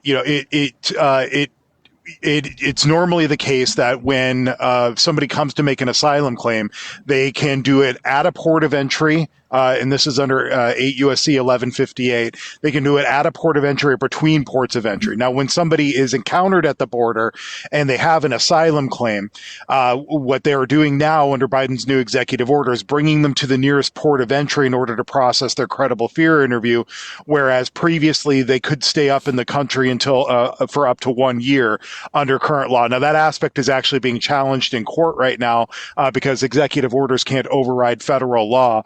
But as of right now, that's the process that's going on. But still, there is zero people that are being let in just because they show up. They have to meet one of the criteria that permits them entry into the country. Maybe that's what it was, the extended year that you're talking about. Maybe that's what they were talking about. Maybe I don't know. But anyways, it was good chatting with you. All right, Ronald. I know we don't see eye to eye, but it was good chatting to you. Yeah, all right, man. Have a good one. Appreciate it. You too. Pamela, thank you for the $25 saying, keep going, Harry. Thank you. Pamela, I appreciate you. Thank you so much for being here. Christy, thank you for the $5 as well, saying, thank you, Harry, for fighting for our democracy. You sound like you have a bad cold. Rest up. We do, but democracy matters more. I appreciate you, Christy. Sheila, thank you for the $25 as well, saying, you're seriously incredible. You make me excited for the future and all the good you'll bring to the world. Happy belated birthday and get well soon. Watching always, Sheila. Thank you so much, Sheila. I appreciate you. That's incredibly kind. Thanks for being here. Yeah, very nice. And Victor, thank you for the $50 saying, I love your TikToks. First time catching you live. I love your debate style. Thanks for fighting the good fight against MAGA ignorance. Yo, Victor, thank you so much. Throw some W's for Victor in the chat at $50. Get at least 50 W's in the chat for Victor. I appreciate that so much, man. Thank you. And Jared, thank you for the $5 as well, saying deep state DNC payroll payment. That's how we do it, folks. We funnel it through Venmo. It's a beautiful way. Julie, thank you for the $3 saying, Harry got my bumper sticker for my car for Harris. I love that, Julie. Fantastic. Venmo Cash App, link in the bio. Yeah, I think that's it. All right. Harry, I got to go for a minute, but everybody here, we have 5.8 thousand people watching, and Harry isn't even at 1 million. This is a little ridiculous. What I need everybody to do who's watching is fill up the bar one time. Just tap the screen until that bar fills all the way up. Harry will be at 1 million in no time. Now, we do know there are some MAGA people who are hate watching right now. I would encourage them to take a break from punching drywall and just punch Harry's face with your finger for a little while. That would be do it. But if you guys are feeling generous, if you're one of the generous Democrats that are out there, you can be like a blue state and subsidize a red state and tap that bar, fill it up 2 times to make sure that we get Harry over 1 million. Dude, Harry, I'm insane right now. Yeah, Harry, I might pop back up in a little bit, but I'll let you do your thing. All right, thank you, Law. I appreciate it, man. As always, Take care, have a good sir. one. Yo, man, we love Law of the Wild. Wow, it's actually going insane. The likes are going crazy. He wasn't lying. We love Law of the Wild. You guys see him all the time in different lives, man. He's the GOAT, man. He really is the GOAT. He's really the GOAT. He's like the final boss in all this stuff, man. He's the final boss in terms of debate, man. He's a remarkable guy. And if you don't already follow him, you should. I think he's like about to hit 30K. I mean, the fact that he's not at 30K yet is criminal, you might describe it as. All right, if you're MAGA, let me know in the chat. I'll bring you up. He's a good guy. I've seen with Parker and Dean. Yeah, he's killing him, man. If you're MAGA, let me know in the chat. I'll bring you up and we'll talk. All right. Remember, only request up if you are MAGA. We are only looking for some debates this evening. And of course, the Venmo Cash App is in the link in the bio. And we're like on our way to a million likes. This is remarkable, ladies and gents. It is remarkable. He's so good at getting likes up. That's a trick I didn't even know about, the whole bar thing. I mean, I knew that there's a bar when you watch lives and stuff like that, but that's like a good individual thing to really get it up there. We're like we're going like 10,000 likes every 2 seconds, man. It's crazy. You guys are going insane on the likes. What's up, Sam? Are you MAGA? Yeah. How old are you? I am 18. All right. Why are you MAGA? I am MAGA because me personally, I am a Christian. So I vote based off of my Christian beliefs, but I'm not going to sit here and say that Kamala Harris is completely bad. She has good points. She has good policies. Just me personally, I vote based on my beliefs. So me personally, I'm going to vote for the candidate that aligns with my belief. And how does Donald Trump align with your belief?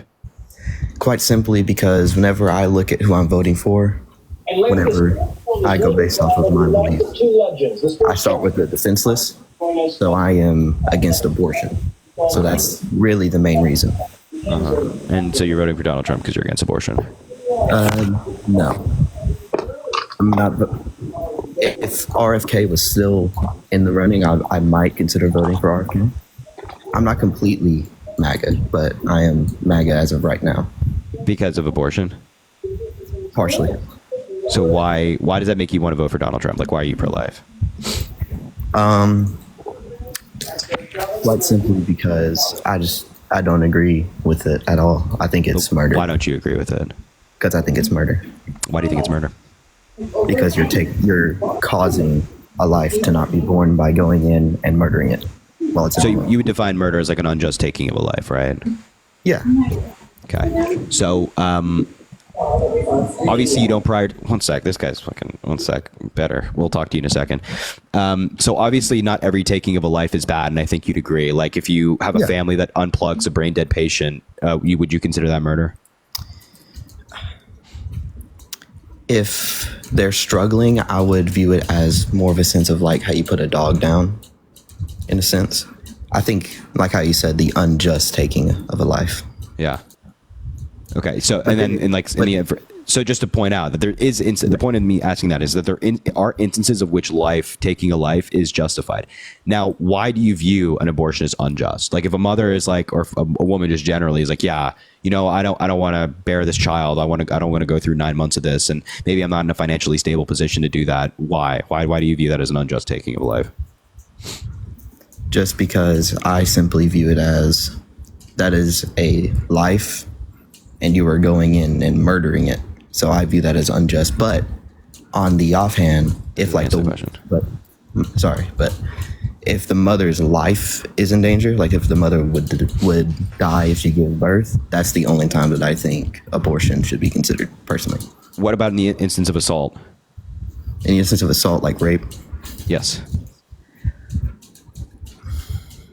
I think if it's like a young woman under 18, then I think, yeah, personally. But if she's like 25 or like 20 and she gets assaulted at college, she doesn't have the right to do it, in your view? I mean, yeah, still. I do think that if they are raped and they are assaulted, that, yeah, I could see that being a point.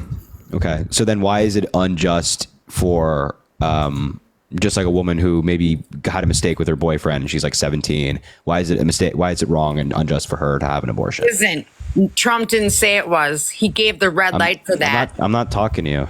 I don't care. Stop lying and spreading fake. I'm not even talking about Donald Trump. I'm not even talking about. Can you stop talking? I'm not even talking about Donald Trump right now. I'm asking him his belief. I said nothing about Trump. Okay, but it's up to the states, right? You get that. It's not presidential. Yeah, I'm saying nothing about Roe v. Wade and whether it's up to the states right now. I'm asking about his belief on abortion. I said nothing about Donald Trump. You guys are on like. You're something that Trump called that every negative thing you hear about a view that you guys have. You're just like, oh, it's Trump. What your fight is so ignorant. What are you saying? What's so ignorant? What I'm saying is that the argument why you're saying you're voting for Kamala or why you're against Trump has nothing to do with the presidents. You get that, right? It's all of the state. So prove me wrong why Harris is better than Trump. Why are we even talking about abortion? That's up to the states. So that's got nothing to do with Trump. Wait. Why is it up to the states now? Because it should be. It shouldn't be on one man's shoulders. It shouldn't be on one man or one woman's shoulders. Hello? What changed it to make it to the states? Trump gave it to the American people. Okay, so wait. What body overturned Roe v. Wade? It should have been a long time ago. Oh my God! Can you answer a question? What body overturned Roe v. Wade? What government body overturned? And many presidents tried before him. Holy shit! I'm asking. So, do you know who actually overturned Roe v. Wade? Donald Trump. Are you stupid? The American people. No, I'm not stupid. Who overturned Roe v. Wade? Donald Trump did. Are you familiar with the Supreme Court? Yes, the Supreme Court, because he fought against it. He fought against it. It should never be on one man's shoulders. It should be on the states. It should be on everyone voting for it. It should be on every American citizen. It should not be on one man's shoulders. That is ridiculous and disgusting. It was never on one man's shoulders. It was never on one man's shoulders. The president, you want the president to decide on that? Whoever the president does not control Supreme Court cases. Yeah, because now it's Roe v. Wade got overridden. I don't think you know how the government works. The president doesn't control Supreme Court cases. The president doesn't tell the Supreme Court what cases to control. And abortion, when it was Roe v. Wade was the law of the land, was never dictated by the president. Yes, it was on one man's shoulders. Donald Trump gave it back to the states. Oh my God, this is so painful. The Supreme Court, the reason that Roe v. Wade or abortion was protected federally was because of the Supreme Court case Roe v. Wade. And Roe v. Wade should have never been in law. Whether you think it should be in law or not is different than what I'm talking about right now. It was never on one man's shoulders. None of these Supreme Court cases are on one man's shoulders. Okay, I don't know why you keep saying that. But point is, who decided it? Who decided the Supreme where Court? Abortions were legal? We gave it back to the states and not the federal government. The Supreme Court decided it, and 3 of those justices were appointed by Donald Trump. So it was both the reason that Roe v. Wade got overturned. But it doesn't matter who was appointed by who. Yes, it does. Yes, no, it does. Doesn't. These are people. Because you know why? Hey, you know why? Because Constitution matters. If the 3 Supreme Court justices that were appointed by Donald Trump were appointed by a Democrat president and they were liberal justices, Roe v. Wade would not have been overturned. But Donald Trump appointed those 3 people, so Roe v. Wade was overturned. So it does matter who the president. It should be in the hands of the people. You keep saying the same. You are so two-dimensional. You keep saying the same thing over and over again. No, I'm trying to explain to you. I'm trying to explain to you the Supreme Court. The murder of children, which more than half of America thinks. Well, that's great. You're welcome. That's not true. First of all. Second of all, I don't know what data you're citing. Third of all, I'm not talking about your views on abortion. I'm trying to educate you on like basic civics and like how the Supreme Court and the presidency works. This decision should be in the hands of the states. Why? It should be in all of our votes. Why? We should all vote for it. Why? Because this is something that America should choose, not a few handful of people. Why should a majority be able to deprive women of basic health care? Listen, Harry, you little cunt. I've had an abortion. Oh, look at you. You're so angry now. Why are you angry? No, I'm not. No, I'm not angry. I'm angry. saying that this You're very decision should be in the hands of why? the people. Why? Because we are the people. Our voices matter. Our voices are the Really? ones that matter. We are So then wait, well then why are you disintegrating supporting children. then why are you trying to support Donald Trump, who tried to overturn our Because he voices put in it back in 2020? the hands of the wait, people. But you're saying our voices matter. It should be in our hands of the people. Then why are you Yes, trying to he support put it Donald back Trump? in our hands. He put it why are you directly trying to back in our support hands. Donald Trump, who tried to overturn the election in 2020 Because and tried to take the voice of the 20 people no, away? he got voted in. Are you ridiculous? He is the only person going to all these Holy things. shit, all man. these, no, really. He Who's lost. down south right he now? lost in 2020 and no, tried he to did not. overturn. He won 100%. That Really? is why What's your he evidence is for the that? only one. What's your evidence He's for that? the only president going What's your to evidence these for that? big political things. What's He's the your only one evidence there. for that? He's the What's only your one they're evidence? asking. Hello, why is what's Ben your Matthew- evidence? What's your evidence? Okay, What's so your why evidence? why are these other leaders of countries ending up at his house? Because that's our capital. This That is happens- Our capital. this- no, tell me some other president, some Can I answer your ex-president question? where they end up at his house. Can I They answer end your up at question? his This house happens because every he single. is our This happens every president single right now. presidential election. All these different Joe leaders Biden on a meet with. beach is Can not you our stop president. talking? Can you stop Ma'am, talking? quit interrupting him. Do you not Jeez. get it? Can you stop talking? Like, do You you, don't do you get have it. a filter by any chance for like 5 seconds? Are you 5? So in presidential elections, world leaders will meet with both candidates because it's either going to be one or the other. So these world leaders meet with these people ahead of time so they can make their voices heard, their concerns heard, and because this person might be the president of the United States next, right? It happens with So both when war candidates. is going so on, they meet with Ed both. Netanyahu Yeah, is exactly, in war exactly, right now. exactly. No, tell me another case. Exactly. Tell me These another world leaders case where these they've world met leaders do both with of a these things, president. right? No, tell me These one world other leaders case meet where with they no, other. no, there is no other case. Holy no other fuck. case where they've met with a president running That's for not- president. that's just- it's They just meet not with true. him You right must now have, like, because he is short-term the memory or leader of something our like that. country. He is leading our country. George Rosati said, yes, we lost all these votes. All these other countries have said, we hit all these votes. We know who our president is right now. And it's not some dude on a beach taking a fucking nap while our country down south I don't know. is I don't know why dying. you keep screaming your face off. You're just like you're screaming Because you're a relentlessly. moron, you need Harry. to, you need I've to never put down. seen You need to before, put but down the you are a line, my man. cunt. You need to put down I the have a line. son your age that's a Marine. Ma'am. You're a cunt. Good You're for him. You're so non-American angry. Look at you. You're so angry. fucking You, cunt. Because it's you're just a you have piece of this shit willful bitch. ignorance. You're a You have this. non-American. You're a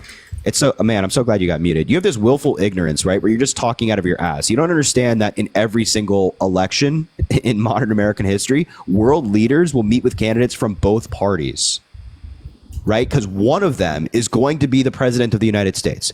So Zelensky, for example, recently met with Trump and Harris. And that's smart tactically. I think she's leaving right now. That's smart tactically because one of them is going to be president. So he has to talk to both of them to say, hey, this is what we want to accomplish in the future. We hope that you accompany us in that goal.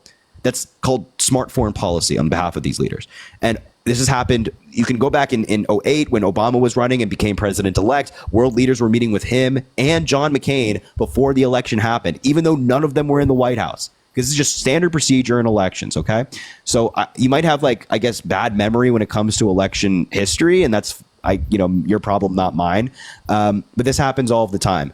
And also, I'm still waiting for an answer on to my question. What evidence do you have that Donald Trump won the 2020 election? I'll give you the opportunity to answer the question. Oh, God. Yeah, oh, God's right.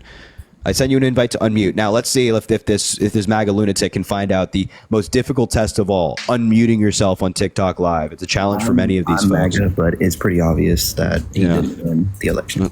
Thank you.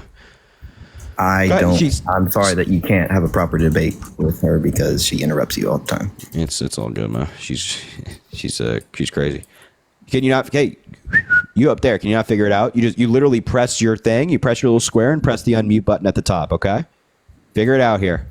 I'll give you 30 seconds to figure it out. You got to figure it out here. I bet that she is still screaming on the other side of the phone. She's screaming into her phone right now. Because you're a fucking cunt, you un-American. Look. You have an echo. You have to swipe up out of the app. Screaming. You have an echo. Swipe up out of the app and come back, and then I'll unmute you. Okay? You have an echo. So swipe up. Go out of TikTok. Go ahead. Still can't figure it out? Really can't? Go ahead. Oh my God. Swipe up out of TikTok. You have an echo. So swipe up out of the app. What? Am I speaking? Okay, yeah. Okay, good. I was like, am I speaking a foreign language? Okay, come on.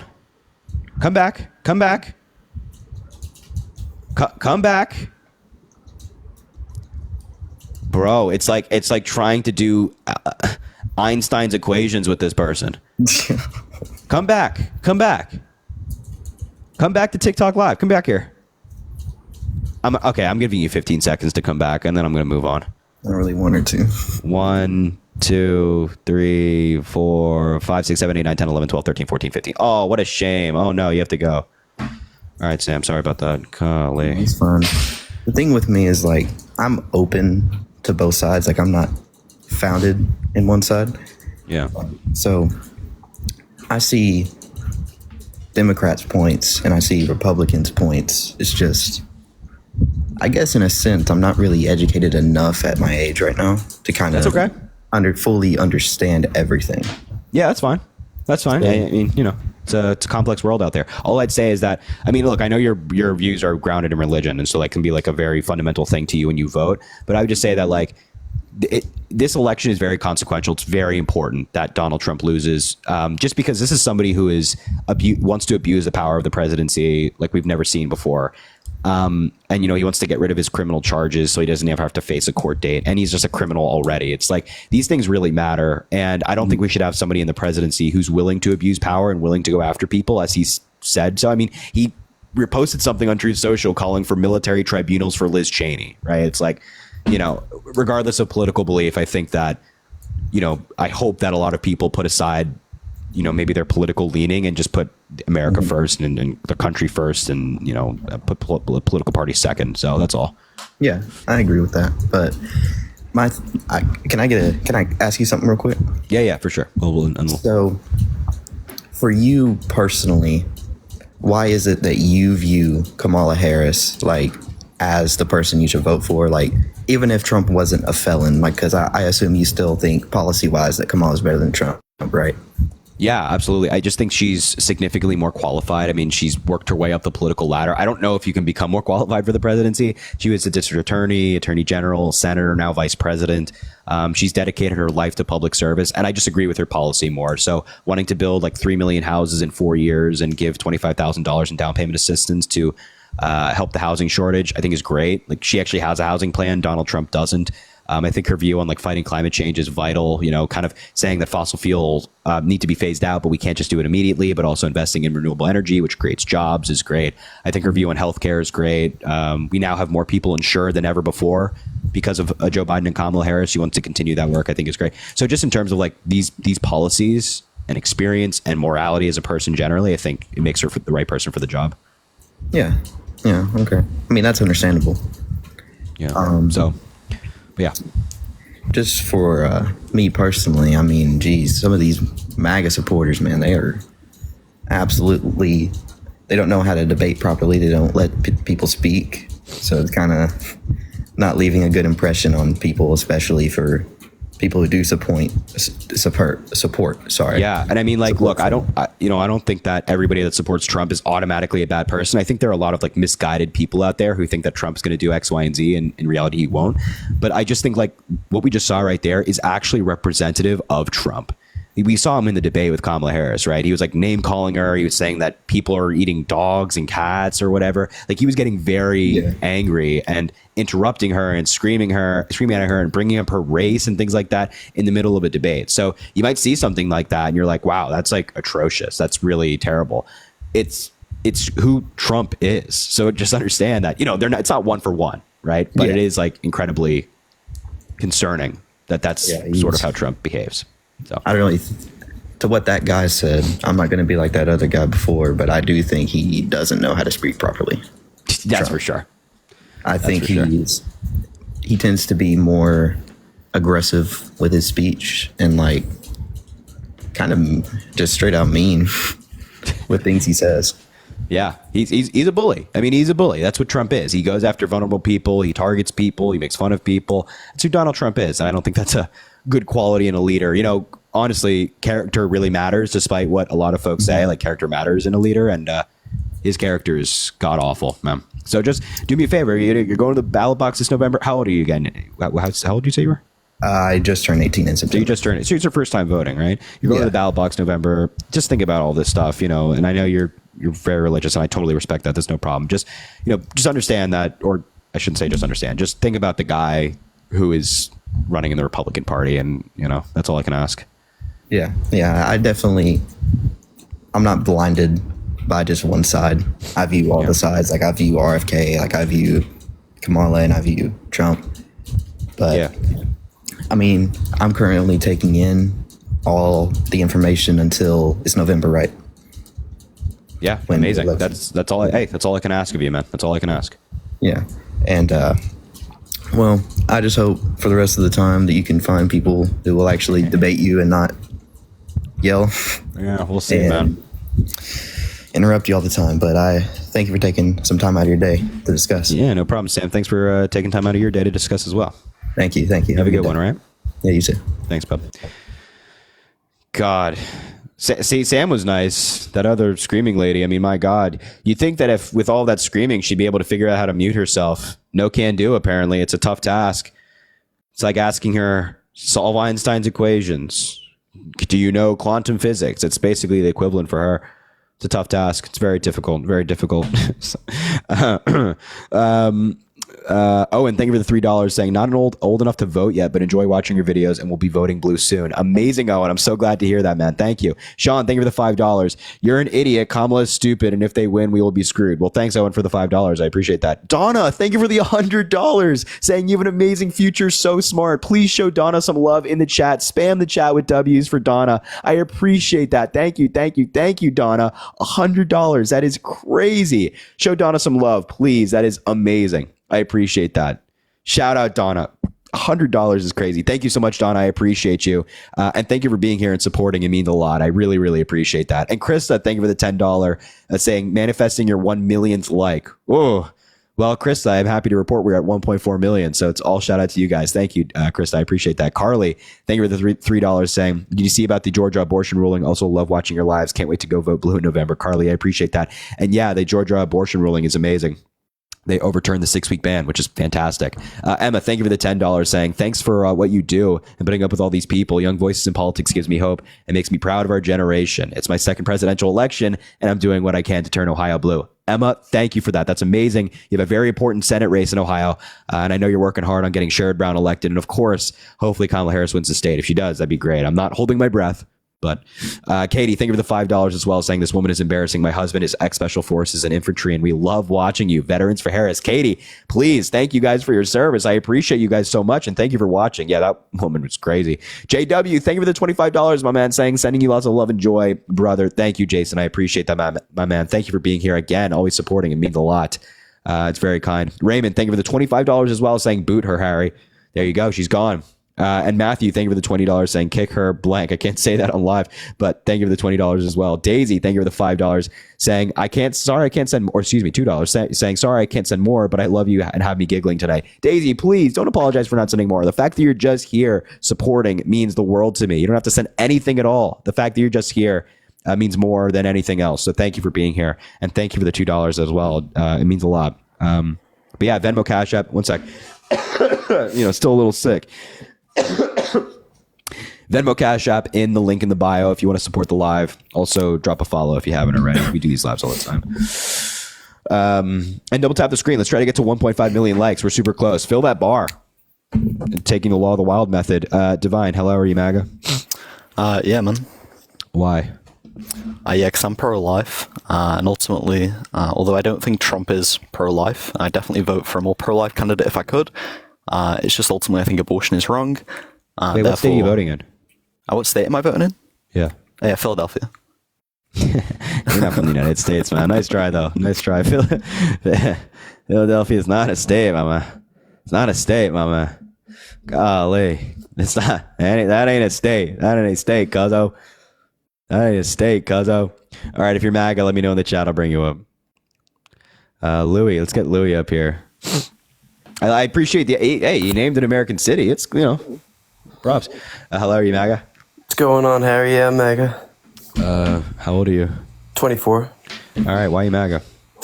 I'm making for a lot of reasons. Main reason, without like bringing Kamala into it, for me, like just on Trump's record alone, is Trump's foreign policy from his first term. Okay. Specifically what? What's that? Like specifically what about his foreign policy did you like? I liked his relations with foreign leaders. I can give a few examples, but so you're familiar with President Teddy Roosevelt, right? Mm-hmm.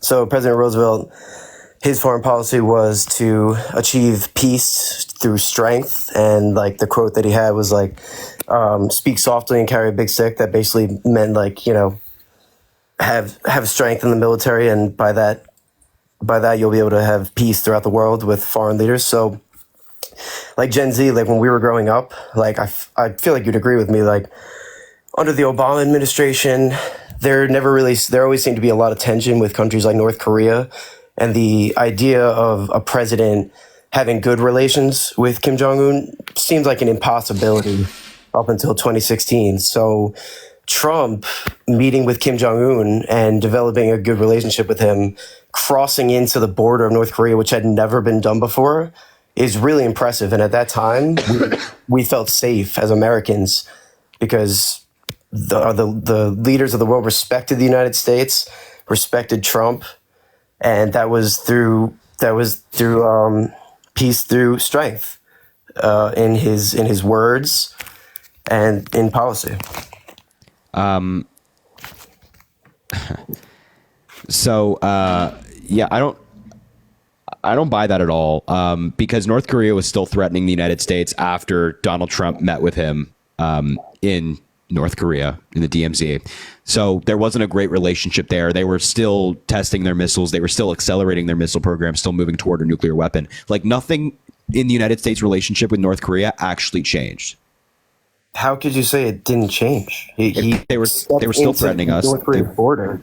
They were still like that means So nothing. no standing president had ever done that before, going back to the Korean War of the 1950s. So that's not a big deal to you? That's a sign of peace. That's a sign of peace and strong relations. Have you seen the video? It doesn't matter to me if nothing changes. Like North Korea was still threatening us when Donald Trump was in office. Like after they met, after threatening us. But I mean, like if you watch what Trump said about that, Kim Jong-un would threaten with a nuclear missile, and Trump would say, "I also have nuclear missiles that are much Does that stronger." sound like peace? Well, it goes back to what I said, peace through strength. So Trump is saying, okay, you have a nuclear weapon, but we have a stronger nuclear weapon. So if you fire yours and we're firing ours, and ours will win, and North Korea will be in ruins. And that kept Kim Jong-un at bay. So Really? yes, Is it kind Kim of proved Jong-un- my point. Peace through strength on foreign policy. Has Kim Jong-un not been kept at bay under the Biden administration? What has he done like significantly differently than under Trump? He just didn't. There seems to be like a new Axis powers. He just joined with China and Putin, did he not? That they kind of just. I mean, they've always been connected. But they just they just, I don't know if they signed something, some type of pact or something that they have united those three countries, and that started happening since the dollar became the U.S. dollar. Became like not the world's currency, which is also another sign of the Biden and Harris. What are you talking? Wait. The dollar is still the world's currency. I don't know where you're getting this from. Also, there's no like major. The question, I knew the answer to my question. That's why I asked it. There's no major difference in terms of like how North Korea is operating with the United States under Trump than Biden now. Russia and China have always supported North Korea because they have, like terrorized South Korea, Japan, and of course the United States as well. So this is not new. And again, I just want to reiterate that nothing major changed in the relationship between North Korea and the United States. Like Trump saying I have a big nuclear weapon means nothing, right? It means nothing. It didn't change anything. It only made things worse, right? It only made them threaten us more. And I strongly at the end of the day, disagree it doesn't like if Trump says like, oh, we have a big missile, that doesn't mean anything, right? Because North Korea knows what the United States, it does not. North Korea knows what the United States military does. So whether the president's on Twitter saying we do or don't means nothing. And I actually think that diplomacy through with competence is much better than diplomacy with incompetence. And incompetence is getting on Twitter and saying I have a big red button. That's more towards the American people and And that's just Trump's please. strategy. You're also undermining Twitter, the use of Twitter, and Twitter is how most people. It's how I get my news today. So that's how people hear from the president. But also, I think you're strongly undermining Trump stepping into North Korea. No American leader had done that prior, so I don't understand how you're undermining that accomplishment. Why does that matter? Would Joe Biden or Kamala Harris be allowed to step foot into North Korea the same way Trump did today? Yeah, maybe, I don't know, and they shouldn't, right? Because that's just legitimizing a dictator. This is somebody who starves his own people. Yes, it is. That's why do you think no other president has gone there, both Republican and Democrat? Because they can't. Why? Because they aren't able to negotiate. You think it's because they can't? You think that every modern American president before Trump just didn't have the ability to negotiate? Some of these people are lawyers, military generals, and all these people. You just think that Donald Trump is somehow above all of these people? I mean, are you kidding me? Outside of the 21st century, the Cold War was in effect. So, yeah, it would be much less likely for a president to go to North Korea during that time. Yeah, but even think about President Clinton, Bush, Obama. You think that Bush had his administration full with the Middle East? No.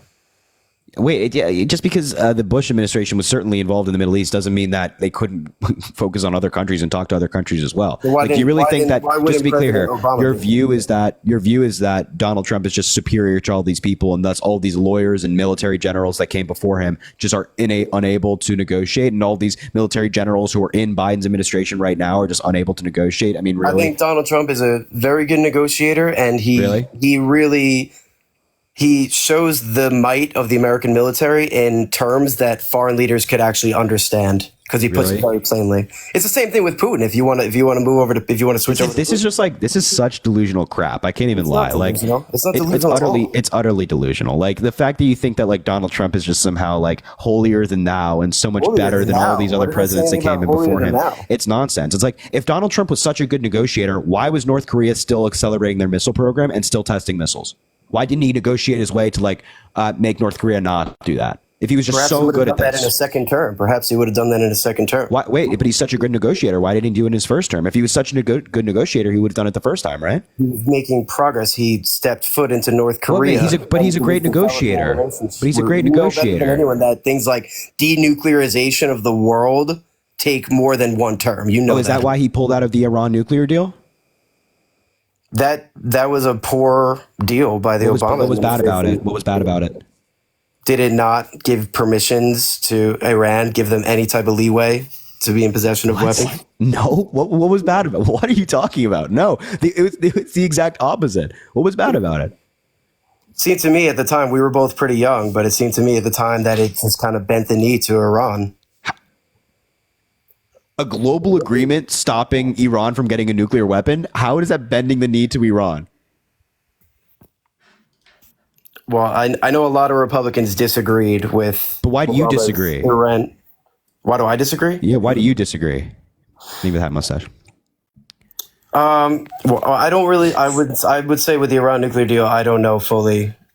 Okay, but we know that Donald Trump pulling out of it allowed Iran to get closer to a nuclear weapon, to enrich more uranium so that they can get closer to having a nuclear weapon. So you're saying, denuclearizing the world takes time. Well, Donald Trump undid years of progress with pulling out of that deal. I don't think he. I'm reading a bit about the Iran nuclear deal, but I don't think that there's a correlation between that, him pulling out, and leading to more nuclearization in the world. Wait, so just to be clear here, Donald Trump pulling out of the Iran nuclear deal, which limited the ability of Iran to build a nuclear weapon. You don't think that has any connection to the world becoming more nuclear? No, I don't. Oh my God. This is what I'm talking about. It's just utter delusion. This is what I'm talking about. It's just utter delusion. No, it's utter delusion, right? If you're like, just to be clear here, your view is that Donald Trump is the best negotiator in American history. I didn't say that. I didn't say that at all. Well, that's the implication by you saying that he's better than all these other presidents in the 20th century were living through the Cold War, so there was less likely to cross into a communist country and shake hands with the leader than post-Cold War presidents. And I said President Bush was focused on the Middle East. Yeah, I mean, we're focused on a variety of different countries at once. So we can multitask because we're the United States. We have like Post diplomats. 9/11, post 9/11. Come on. Yeah, exactly. Post 9/11, our relationship with other countries didn't just end because we had more focus on one part of the world. And yeah, you're basically saying that Donald Trump is way better than all these other presidents at negotiating, and except literally there's nothing to show for it. The world just become. Our enemies just got closer to nuclear weapons, and North Korea just continued to accelerate their missile program. Like nothing changed. All right, so I did a bit. Wait, let me just ask you this. Let me ask you this. If Donald Trump's relationship with North Korea was so great, can you name one thing that changed in our relationship with North Korea? Yeah, we didn't have to be so afraid of a president Kim Jong-un despising. I'm asking about like something that's tangible, right? Not just like, oh, we the people didn't have to be so afraid. Something that's tangible, something that's like in writing, like a deal or something. Do you have anything that's actually tangible that we can all see for ourselves that changed in the relationship between North Korea and the United States because of Donald Trump? Is the typing a sign of no? I'm just checking myself just to make sure. I don't understand how you're undermining so the answer is no. A president's diplomacy by stepping into a hostile country as not something tangible to reduce tensions and develop dialogue. So I also think that it's not helpful for the United States to have dialogue with dictators of which there's no ground to be made.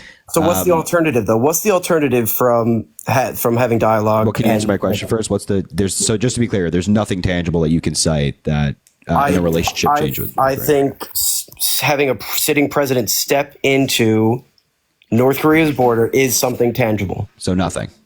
How is that nothing? It's the. I'm asking for like something. I'm asking for like something in writing, something like a deal that changed, like a relationship that was developed in a positive way for the United States. It's just they stepped in. He stepped into North Korea, and that changed everything, even though it changed literally nothing. Singapore summit.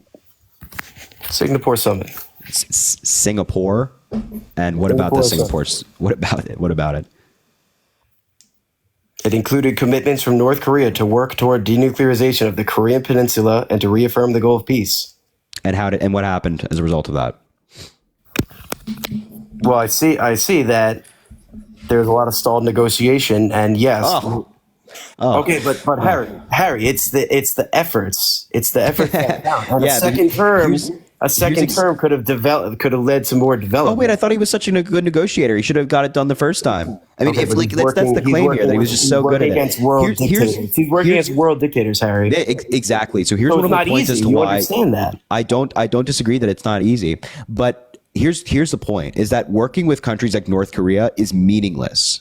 Utterly meaningless when it comes to stuff like this. So again, what is utterly meaningless to step into a country because Kim Jong-un is crazy. I'm aware. There's nothing that the United States can do that doesn't buck the knee to the country and legitimize him more and his country more that actually solves this issue. So you're asking why haven't these other leaders stepped into North Korea? It's not because these people are scared or that they're not good negotiators or that they're not smart. Even Republican presidents in history have been smart people, even if I disagree with them. It's because the United States sees little to no value in engaging with Kim Jong-un, more than it, like, oh, we don't think you should shoot missiles at us, right? There's nothing to be gained from working with Kim Jong-un. There's no trade deal. Kim Jong-un is not looking to democratize his country and open up a trade agreement with the United States. There's nothing tangible and nothing positive that comes from it, and we're seeing that. Trump walked in North Korea and said, oh, everything's going to change. They still shot missiles into seas around Japan and South Korea, and they're still testing missiles and still going toward a nuclear future.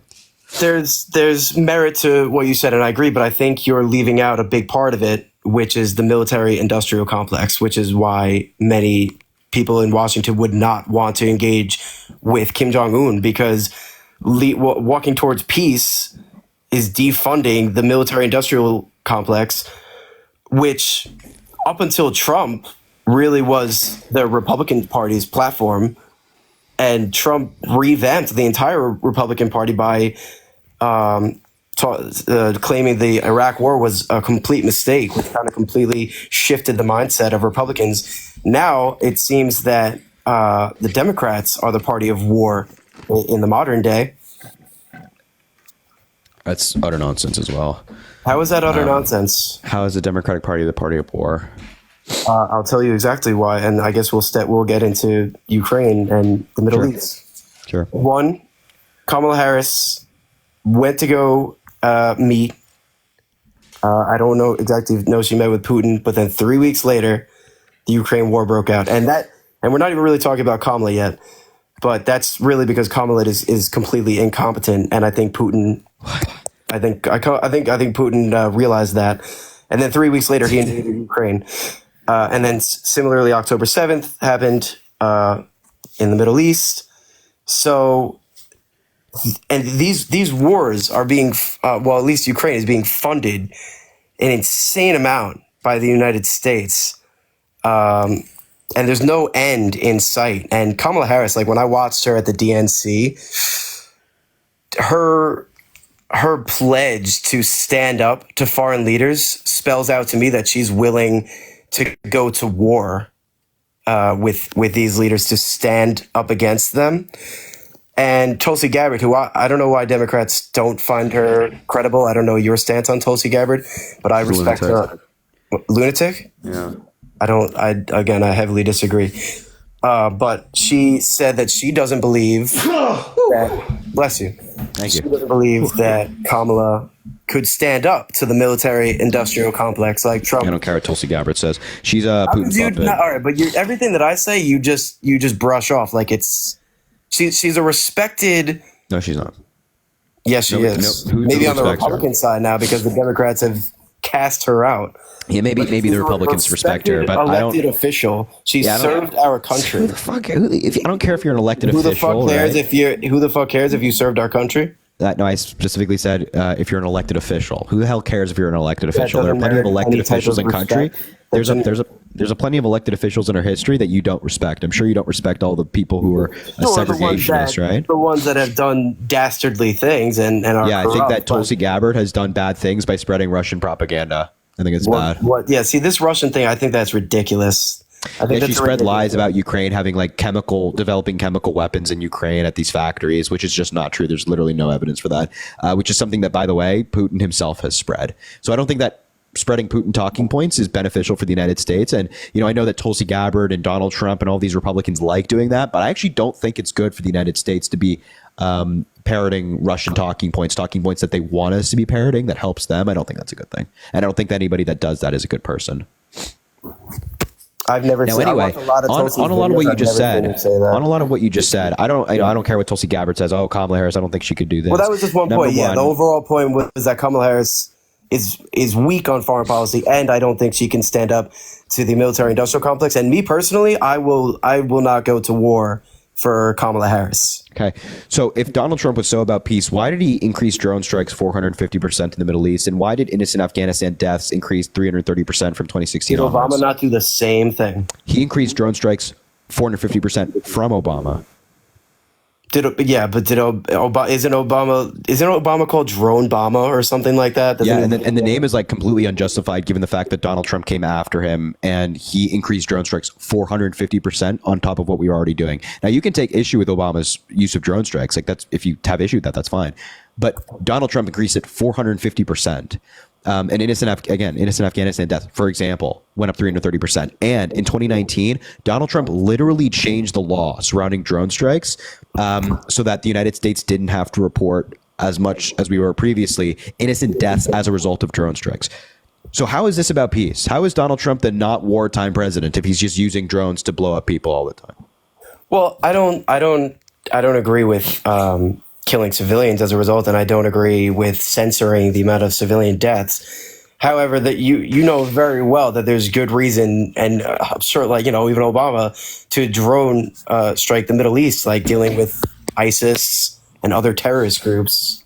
Yeah, that's not what I'm arguing. I mean, in some cases, drone strikes are justified, but in a lot of the cases, Donald Trump would just willy-nilly them and just kind of send them regardless. How would any of us know if he's willy-nillying drone strikes? Wouldn't we have to be in the military or? No, I mean we have like pretty good examples of war. No, we have pretty good examples of this that we can, we the people can logically conclude. Like, for example, 5 days after Donald Trump took office in 2017, he authorized this raid using Navy SEALs that President Obama specifically declined to do because of its risk, and Navy SEALs died as a result. If the former administration is rejecting to do something based off of risk, and the new guy comes in and just like says, yeah, and 5 days into his presidency says, yeah, fuck it, let's do it, and then a Navy SEALs die, then I think that's pretty careless. And I think that's just like kind of sending people in without regard for their lives. Well, Harry, I think the fact that go ahead. And I think the fact that innocent deaths in Afghanistan went up 330% is a pretty good indicator that, yeah, maybe Donald Trump wasn't being super precise with drone strikes, right? I just want to confirm that fact here. I appreciate you. I appreciate the way you debate, Harry. I appreciate the way you debate a lot. No, well, likewise, man. I always appreciate the conversation.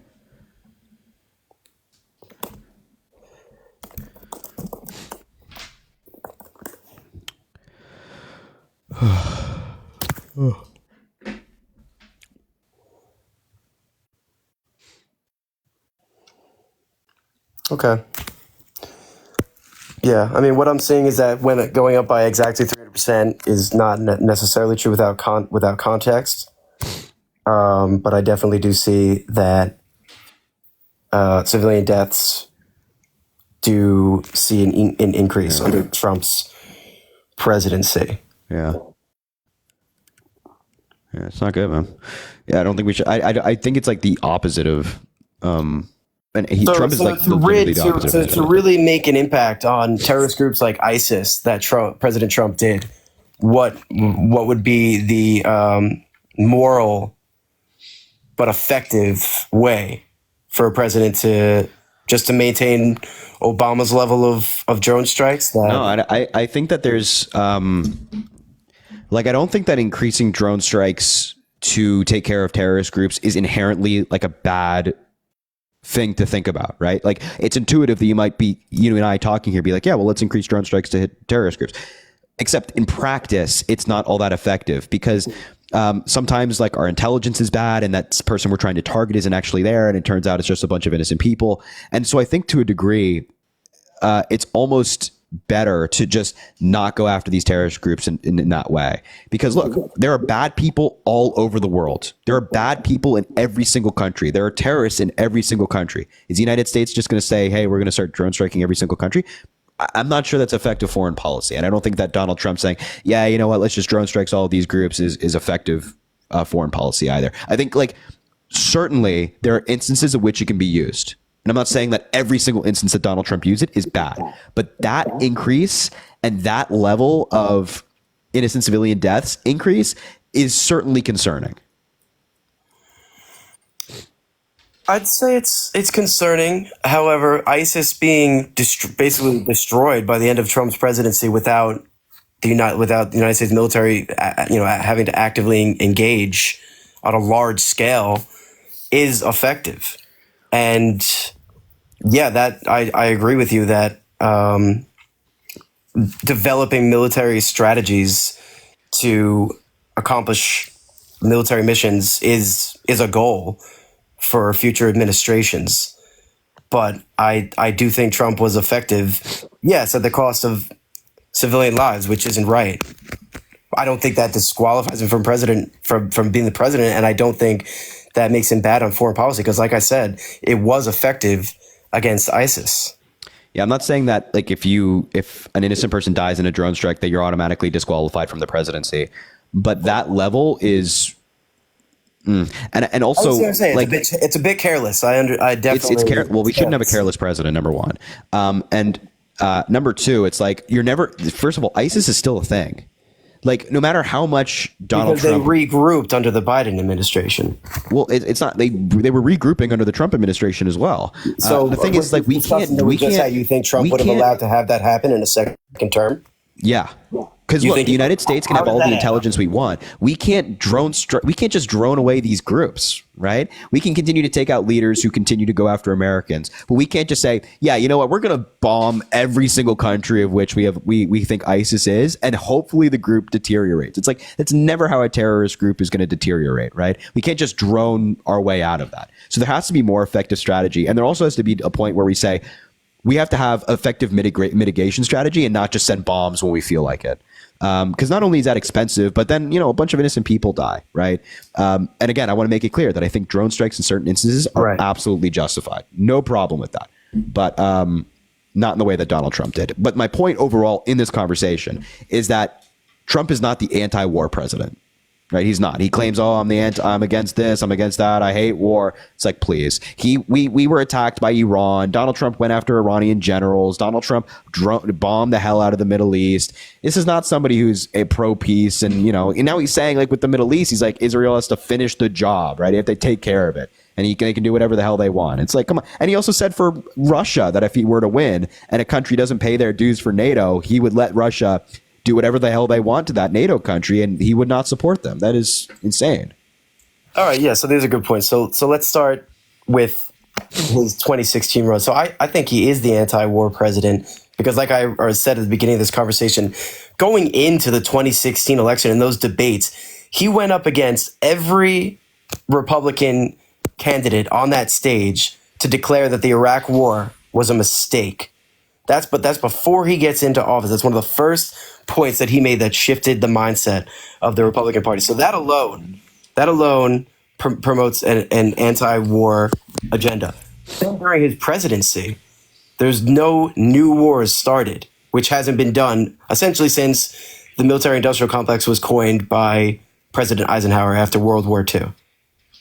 So I think his record has been upheld since he began running for president, that he is against war. He's not against peace through strength, which is how I started this debate. Yeah, I don't think you can say that he's anti-war if he's increasing drone strikes in that level. Like, I'm sorry, like those are two like completely contradictory points. You can be like, you can say like, I want Donald Trump and the U.S. president to go after ISIS and terrorist groups more heavily. Sure. But then you can't simultaneously say like, oh, well, he's anti-war. Those are two like, well, drone strikes are different from warfare. Drone strikes are different than dropping kids. Like, all right, no, it's okay. It's warfare, but come on, ground warfare. He's not sacrificing American lives like you or Joe Biden. They were a draft. Right now, we're in less war directly in terms of Americans on the ground than we were under Donald Trump. Right now, Joe Biden, the United States is not at war for the first time in a very long time. Right now. Well, now we're walking towards the Afghanistan withdrawal. Well, we can talk about the Afghanistan withdrawal, absolutely. But I just want to point out that you're talking about anti-war, we're in less war right now. We are not in war. Yes, I agree with you. We're in less war. However, we are closer than ever to World War III, and that's because of the incompetence of Biden and Kamala Harris. Come on, come on. Let me be real with yourself. Come on. To see the tensions. Be real with yourself. There have been tensions in different areas. Come on. Since the Israel-Palestine escalation. And since Putin's invasion of Ukraine, it's been escalating worse than ever. And like I said before with that point, Kamala Harris is not afraid to send kids like you or I to die for that. What gives you that impression? What gives me that impression? Yeah, what gives you that impression? Whether you respect her or not, Tulsi Gabbard's view is that she is not afraid. She 2 points. She cannot stand up to the military-industrial complex because she's too much of a puppet career politician. But I don't care what Tulsi Gabbard says. Why do you think that? Like, are you just basing your view off of what Tulsi Gabbard said? No, but these are people that I respect, that I watch. RFK, Vivek. These are people that okay. I mean, come RFK on. Jr., the guy who had his brain eaten by a worm. I respect. These are highly respected people in America today. Just to be clear, Vivek Ramaswamy, the guy who said we should get rid of the FBI, and RFK Jr., who had his brain eaten by a worm, and he placed a bear carcass in Central Park and cut off a whale head and took it home. And when he was asked about sexual assault allegations against him, he said, "I'm no church boy." And he recently had an affair with a New York Magazine reporter, cheating on his wife. And Tulsi Gabbard, somebody, as I mentioned, literally spreading Russian propaganda talking points, and got laughed out of Congress and laughed out of the presidential race and then was a He Democrat wasn't 4 years locked out ago, of the now became a presidential race. Republican. The Democratic Party changed the terms of the debate so that she couldn't be on the there was debate there was- because she single-handedly ended Kamala's campaign by exposing her record. So Tulsi Gabbard didn't do anything to Kamala Harris's campaign, and the major point that people talk about, oh, Tulsi Gabbard did this. Then why did she drop out soon after that debate? The fun, no. Well, she dropped out before Iowa because there wasn't a path forward to victory. It wasn't because of Tulsi Gabbard. Because her numbers tanked after Tulsi Gabbard. Her numbers. You can look at the debate. Her numbers didn't tank after the debate. It wasn't. Why is that moment so infamous in recent American? Yeah, a lot of people cite that moment on the Republican side, but the fact of the matter is that that moment that people like to refer to a moment, she was lying. What she said in that video of like, oh, Kamala Harris did this to these prisoners was not true. So why couldn't Harris defend her record? She did. Just nobody cites her defense in the conversation. That she's proud of her record, but I mean, she should be. I don't think because fucking Tulsi Gabbard lied about her record in that moment in the debate. But the point is that the people you're saying are respected have absolutely no idea what they're talking about, right? Kamala Harris has stood up to people her entire life. I want to remind you that she prosecuted murderers, drug offenders, bad people as district attorney and attorney general. You don't get a coward to stand up to these massive trafficking organizations. And it doesn't take somebody who's weak. That takes somebody who's strong to send these people into court and then jail them for the offenses that they committed. And you don't get somebody who's vice president by being weak, right? There's no weakness in terms of that. There's no weakness in her. If her record checks out for, her record as DA and as a prosecutor, I would have to look into that myself. But but you know who is weak? She became vice president because she backed President Biden into a corner by accusing him of being racist. So That's not true. It is true. President Biden had to pick someone that's DEI as his vice fuck president. off. No, don't do this shit with the DEI crap. She's qualified. It has nothing to do with who she is. She's qualified for the job. Why did she? Well, you were going to make a point. Well, no. What were you going to say? I was going to say if she's qualified, so this leads into a lot about her now. Why? Well, before we do that, 1 second, I want to make the point. You know who's actually weak? Donald Trump. You want to talk about people who are respected in the Republican Party or people in the Republican Party? Nikki Haley said that Donald Trump got weak in the knees when meeting with Putin. John Bolton, Donald Trump's former national security advisor, said world leaders from China, North Korea, and Iran would laugh at Donald Trump behind his back because they knew that they could take advantage of him. Mark Esper, Donald Trump's former national security advisor, also says that he will not be voting for Donald Trump because he is incompetent and his incompetence is dangerous. All these people who know Donald Trump. H.R. McMaster, Donald Trump's also another former national security advisor because he just rolls through people, also said that Donald Trump is incompetent when it came to foreign policy. He will no longer be voting for him. These are all staunch Republicans. They've been Republicans their entire lives. So I think that if we're valuing people's opinions when it comes to strength in foreign policy, we should be valuing the opinions of people that know these people the best. These people know Donald Trump incredibly well. Whereas with Kamala Harris, you have just the other day, over 700 former secretaries of state, secretaries of defense, national security officials came out and endorsed her. These are people who served under Obama, Clinton, Bush, whatever, Bush Sr., Bush Jr., Republicans, Democrats. These people are saying, yeah, we trust Kamala Harris in our professional opinion. Tulsi Gabbard over there, who the hell is Tulsi Gabbard? Let's listen to the people who know Donald Trump, his former advisors that he picked, saying that he's incompetent. Yeah, so there's a lot to unpack there. There's validity. I mean, we'd really have to go through the records of every single person that has endorsed either Trump or Kamala to really break down whose voice is worthwhile listening to. But I mean, a lot of those didn't really add up. We just spoke about how he was too aggressive in the Middle East, and then you mentioned something about being weak to Iran, and then Nikki Haley, who was running against him in the primary, obviously is going to slander him, but she did end up endorsing him when he became the nominee and spoke about, because she's cowardly. That's not cowardly. It's unification of a party to win an election. Nikki Haley's a coward. Donald Trump insulted her husband, who's now serving abroad, saying, "Where's her husband? He just disappeared. He was serving abroad when he did that." He called her bird brain, and she endorsed him anyway. You look, there's political differences in a primary. There's no doubt when you're insulting somebody like that. Freedom is at stake because the Democratic Party is corrupt. But that we can get it. We can get into that. But the last point before we were going to talk about Kamala. The last point that I'll make, you could respond obviously, is hey, how could he be weak in the knees at Putin when He threatened, same as Kim Jong Un, peace through power, speak softly and carry a big stick, as in peace through strength. Threatened Putin on many occasions, and Putin did not invade Ukraine under President Trump. So that's obviously just a talking point of Nikki Haley if she said that, or if anyone said that. Really? Again, I just want to remind you, all of these people are national security advisors of Donald Trump. Many of them are very critical of Joe Biden and Kamala Harris. None of them, some of these people are not even voting for Kamala Harris or Joe Biden, or I should say Kamala Harris. But they're still saying it. Yeah, Donald Trump's utterly incompetent. And when it comes to Putin, again, Donald Trump talking a big talk also means nothing. Because if I just say, oh, I'm going to do this, I'm such a big guy. And then when push comes to shove, none of it happens. It's like, okay, well, what was the big talk for anyway? It's like, like a boxer saying, oh, I'm going to beat the hell out of this guy. I'm going to beat the hell out of that guy over there. I challenge him to a fight. You wouldn't and then want saying, push to come to shove. You wouldn't want that. That's what's happening now. Push comes to shove meaning that meaning anything. To shove, and we're going to see. No. Push come. I'm not.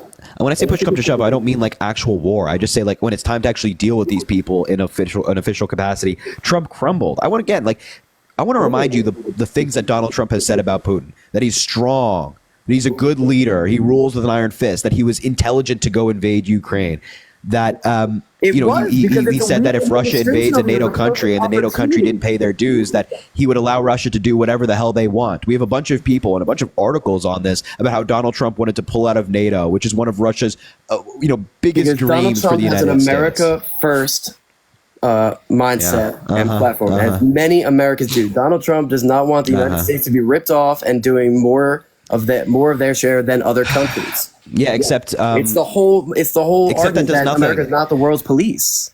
Yeah, we don't have to be the world's police without engaging in groups like NATO. Like we can do both. We can be like, yeah, we're not going to like fight in every single conflict, while also saying like, yeah, if you attack a NATO country and you're threatening world peace, we have something to say about it. And if a NATO country gets attacked, and Russia is just going from country to country in Europe and invading them and killing innocent people, millions of innocent people, then I think the United States should have a say in that, because we've seen how this works before in different world wars, where they go one and one and one and they keep going, and then it turns into a disaster, and then eventually the United States gets involved. So NATO maintaining its legitimacy, maintaining its strength is a good thing. Donald Trump threatening that strength and that global peace that's come with NATO is a bad thing.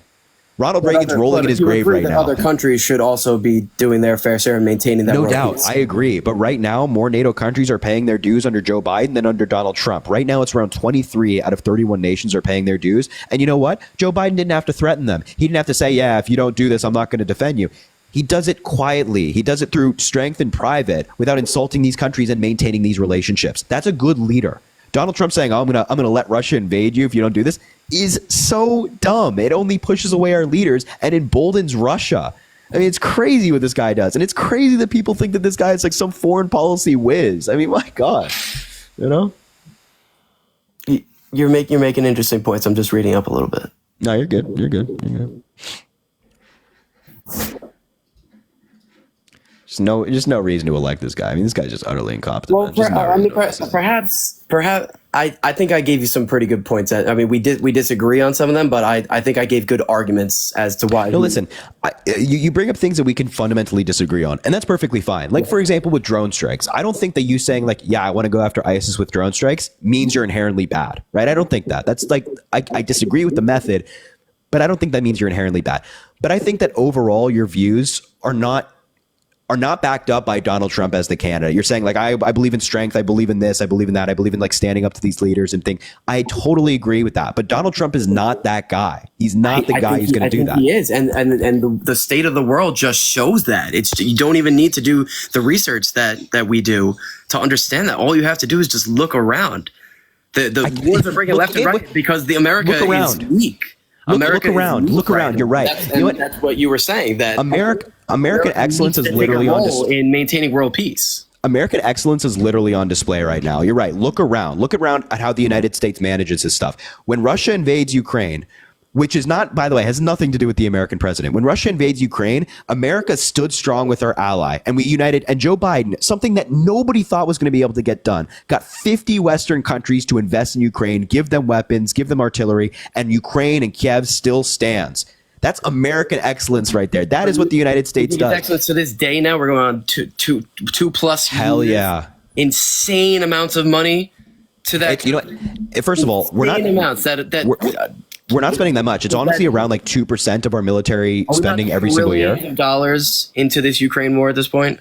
Yeah, that's like 2% of our military spending every single year. So it's really not that much in the grand scheme of things. Also, given the fact that our GDP is trillions of dollars, this is like a rounding error for the United States. And this is such an amazing investment for a couple of reasons, because not only, number one, with the foreign policy perspective, we want Ukraine to win. We want Ukraine to stand, because if Russia takes Ukraine, they become more powerful. They have more natural resources. They have more access to trade routes. That's bad for the United States. We don't want an enemy becoming stronger. But number two, we want an ally in Europe. We want a democracy in Europe, and we want pro-democracy allies to win. So number one, from a foreign policy perspective, it's good. But number two, from a United States perspective, what we're doing is sending Ukraine old weapons from our reserves, then investing in new weapons in American companies. So not only do we get the best of the best, but we also get investing in America's economy, helping the economy. And number three, we've invested trillions of dollars since the Cold War and during the Cold War in combating Russia. Trillions of dollars. But now, and with like $150 billion, we've been able to indirectly, without having an American troop killed, take out half of Russia's original army, a bunch of their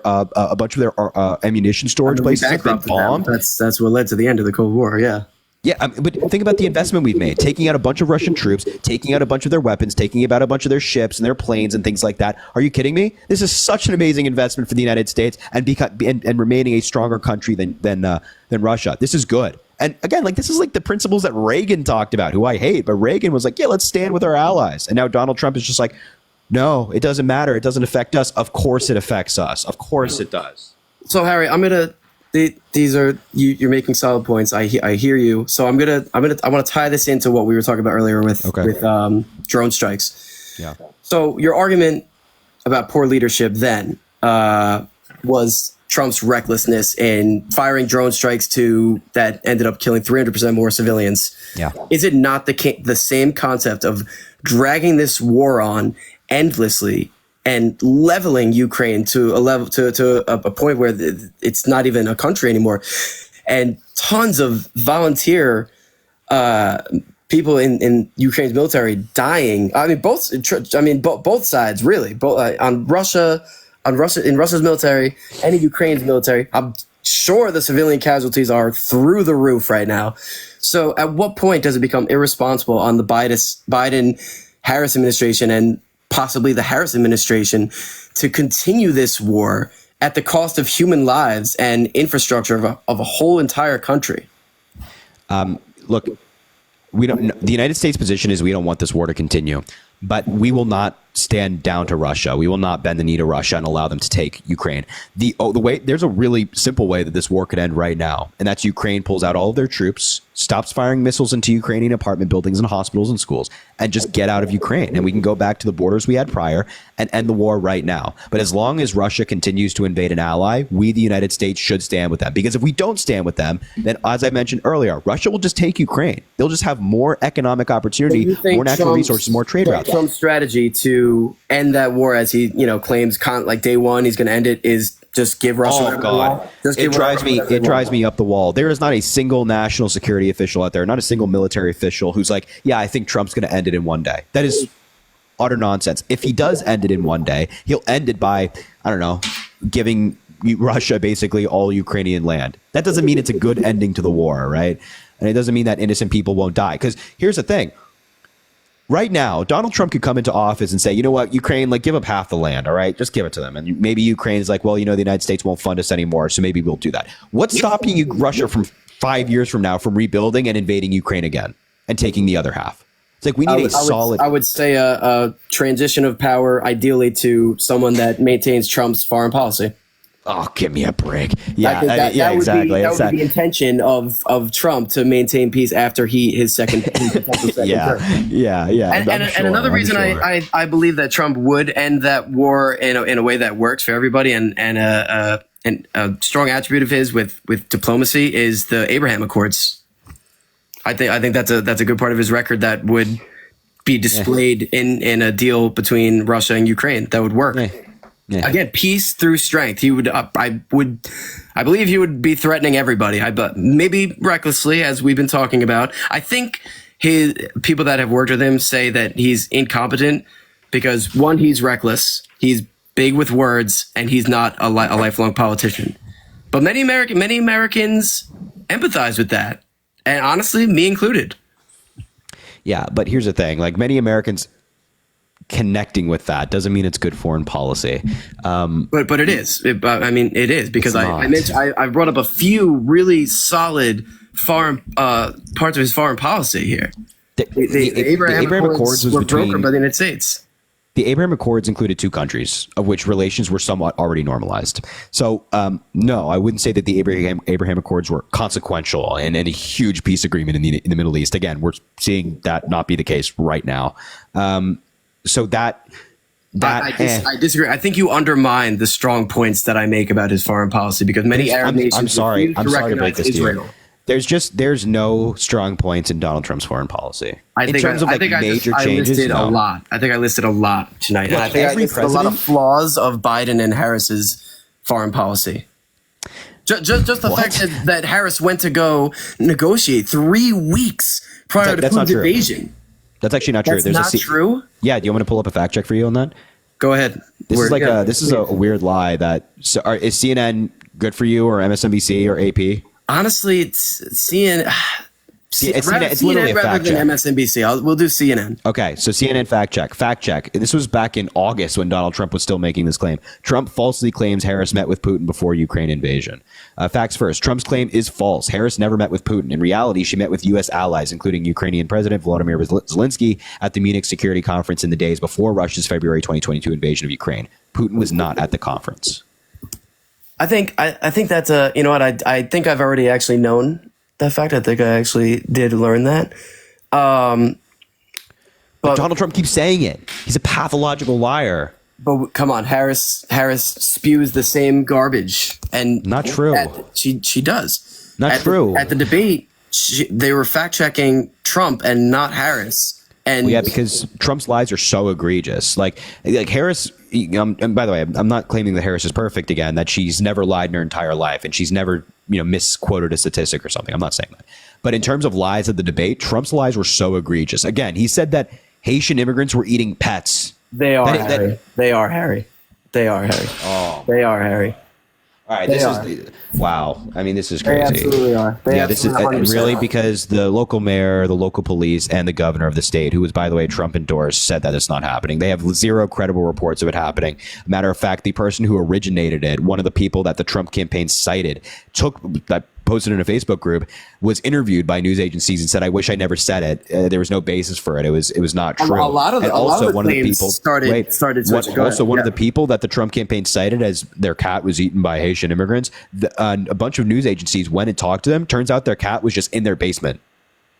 And there was another, seriously, lost in their basement. Like, what? And also, there was a video of this woman who was eating a cat, actually eating a cat. First of all, that didn't take place in Springfield, Ohio. Second of all, that woman was a native-born American citizen. This has all been circulated by Republicans. None of this is true. None of it is true. J.D. Vance also said he made it up. Who said he made it up? J.D. Vance.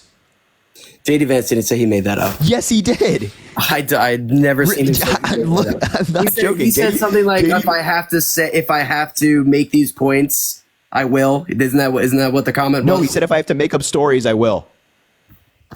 Yeah, I don't think that's him saying that he's making. I think he did. I don't think that's what he meant. I think he misspoke there. Wait, he said, quote. So let's forget the cats and the dogs. Wait. This is important. This is important. Go ahead. Yeah. He said, this is from The Guardian. Are you okay with The Guardian? Sure.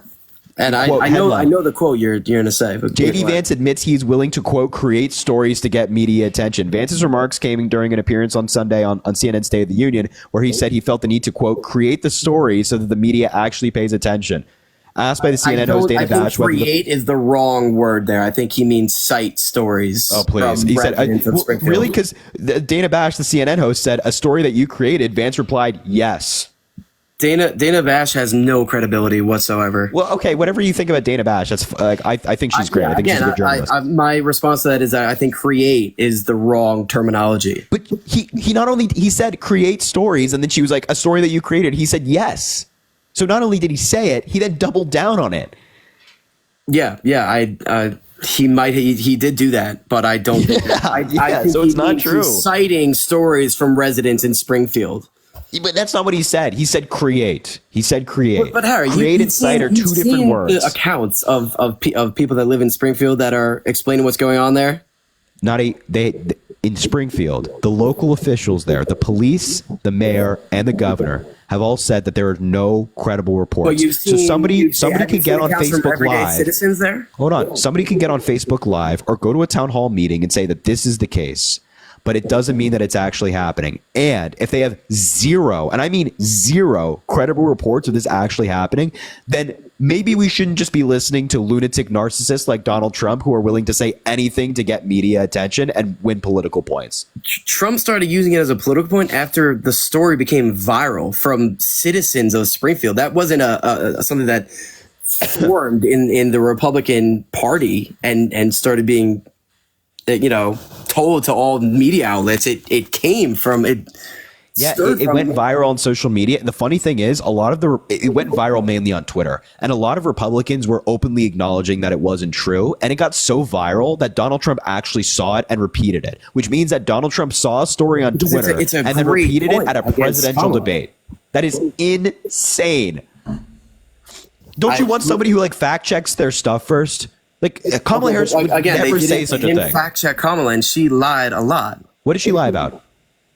I don't know if she lied about being a gun owner, but she lied about taking guns away. She has proposed many buyback programs, and she's been very radically left on gun control. Her gun policy right now does not include any mandatory buybacks or anything that's radical. All right, maybe that's her policy now, but have you not seen her speak about potential buyback programs? People evolve over time. People have different views. I always make this point that Kamala Harris might have been more left in 2019. I was also a strong Bernie Sanders supporter in 2020. I was full Bernie, bro. Now I'm full Biden, bro. Now I love Joe Biden. I'm a moderate Democrat liberal. Just people can change over time. Did you work with Bernie?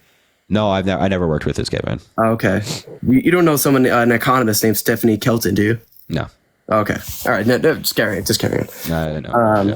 The point is that people change over time. So Kamala Harris's policy in 2019 doesn't really matter now because what she's running on now is it's very vague what she's running on now. That's another fallacy of hers. It's extremely vague what she's actually running on now.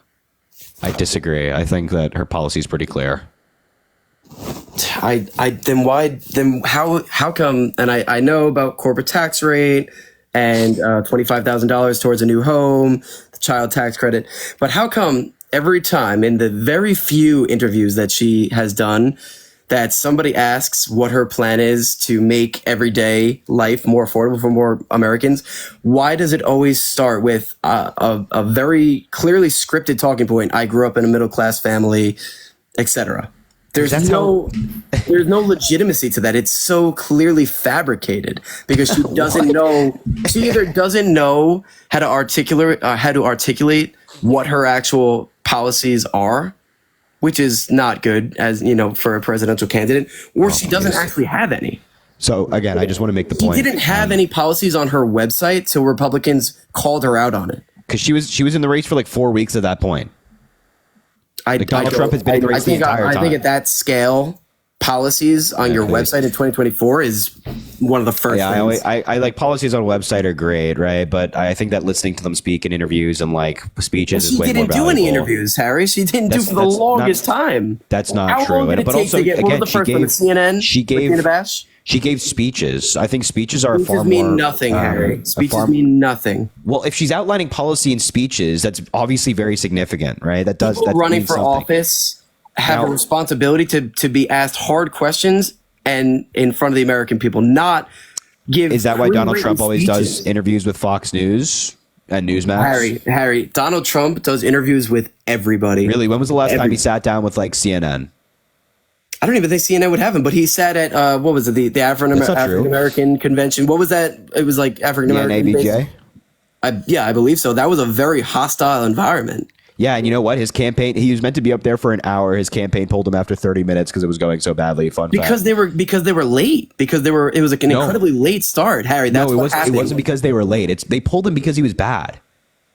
Harry, they were late. Where are you getting this from? That is not true. And Harry, come on, we're talking about Trump here. Trump doesn't care if that's something Kamala would do. Trump his would not walk away campaign because told his staff is saying, "Oh, you're doing a poor job." He would tell them to go scratch. We know that. No, that's not true. First of all, Donald Trump dodges stuff like this all the time. Trump doesn't listen to anybody. We know that. Yeah, which is also not good. That's a terrible quality in a president, because a president is not an expert in everything. You have experts around you in very nuanced fields and very specific fields, so they can give you the best advice possible. I agree, and I think he's working towards that with these people that he if you probably don't will listen have to on these his cabinet. people, if you don't listen to well, he didn't do it the first time. A lot of these people he would just fire, which was terrible. And then he would put in loyalists. So if you don't listen to these people and you don't listen to these experts, that's a bad quality in a How would president. Trump have loyalists in Washington when he was brand new to politics? What loyalists? Oh, really? By the end of his term, he just had an administration full of loyalists like Mark Meadows, and then bringing in lawyers like Sidney Powell and Jenna Ellis and Rudy Giuliani, all these people who were just telling him what he wanted to hear. And he would fire people and push back on people who were telling him what he didn't want to hear when it came to voter fraud. I mean, please, his administration at the end of it was just loyalists. And now look at who he's surrounding himself with right now. There's not a single like moderate Republican in his campaign. Elon Musk was a Democrat. I could talk about Elon Musk and his evolution because he's a lunatic. Elon Musk being a Democrat also means nothing. Just take a look at what he's saying now. He's lying about immigration. I mean, he's lying multiple about Democrats, the election. and you don't really give credibility to any of these people's records. Listen, but listen to these people's actual views. I've They're already not been saying moderate. Tulsi again because you feel very strongly about her, but she is a former Democrat and Elon. Okay. Yeah, I don't care. Like again, like RFK Jr., Elon Musk, and Tulsi Gabbard all have like incredibly extreme views. Elon Musk only became "quote unquote" a lunatic in the eyes of Democrats after he began supporting Trump, because he That's feels not that true. the Democrats are the party of war. They're the party of surveillance.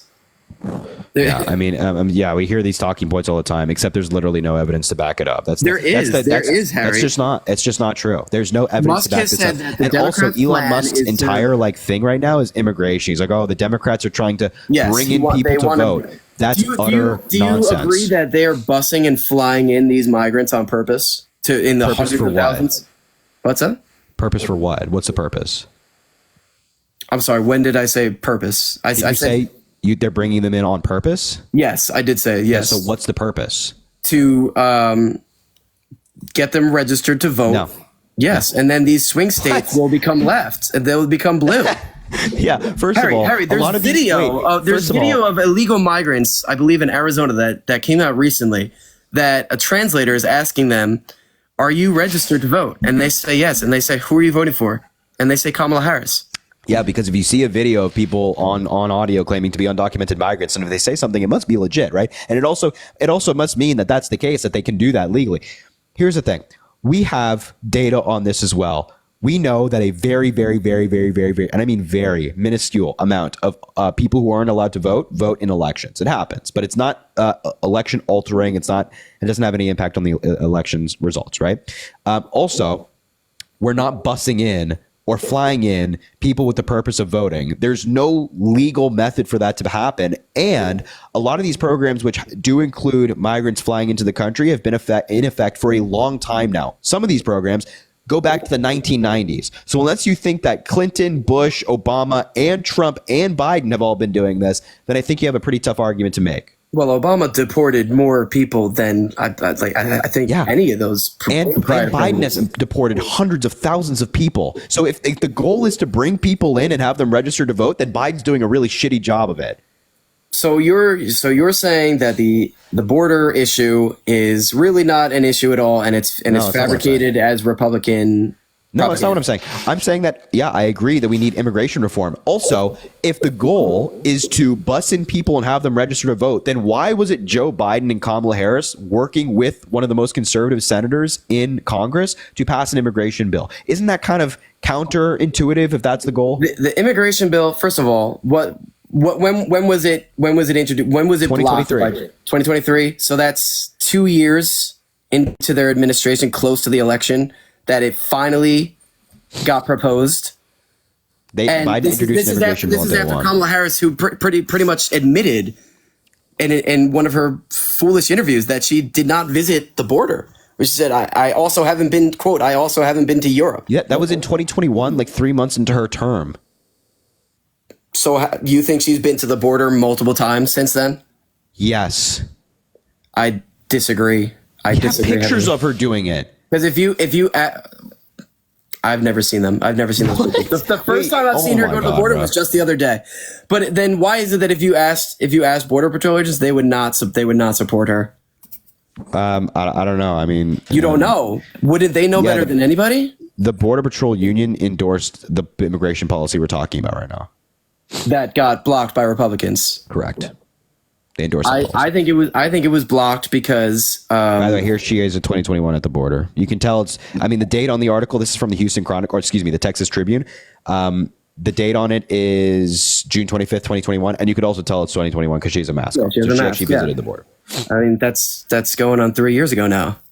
Yeah, at the beginning, like in the beginning of her term, she's been there since January, and she visited 5 months in. Also, I never understand this. Like, what's the significance of visiting the border? Nothing changes if you visit the border, right? It's just like, I think it's just a sign of leadership. Like you're putting yourself out there. You're showing that you're quote unquote in these streets. As I'm not big on the performative stuff. That's why, let's get something done. And Kamala Harris and Joe Biden have tried to push for something to get done, and Republicans keep blocking it. Again, if the goal is to keep people in here and have them vote, then I don't know why they'd be pushing for an immigration bill, which would have really made it more strict to do something on I think it has too much focus on asylum seekers. I think that's why it was pushed. I'm just getting. That's the main problem. Asylum seekers.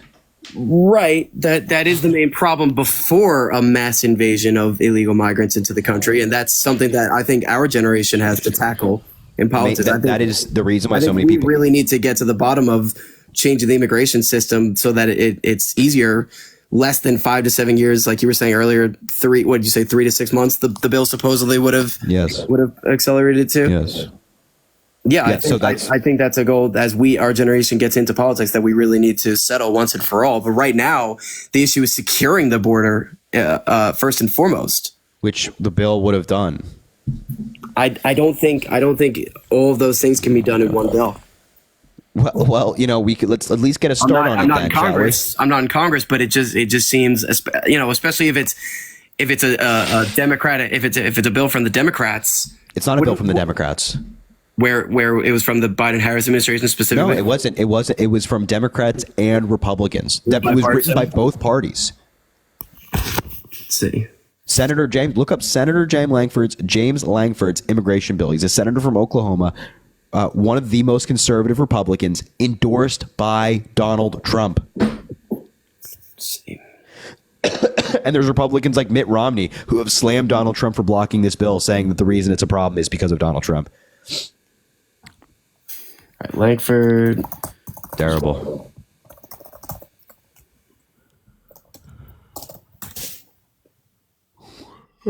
Securing America's Borders Act? Yeah, I think that's what it is. Yeah.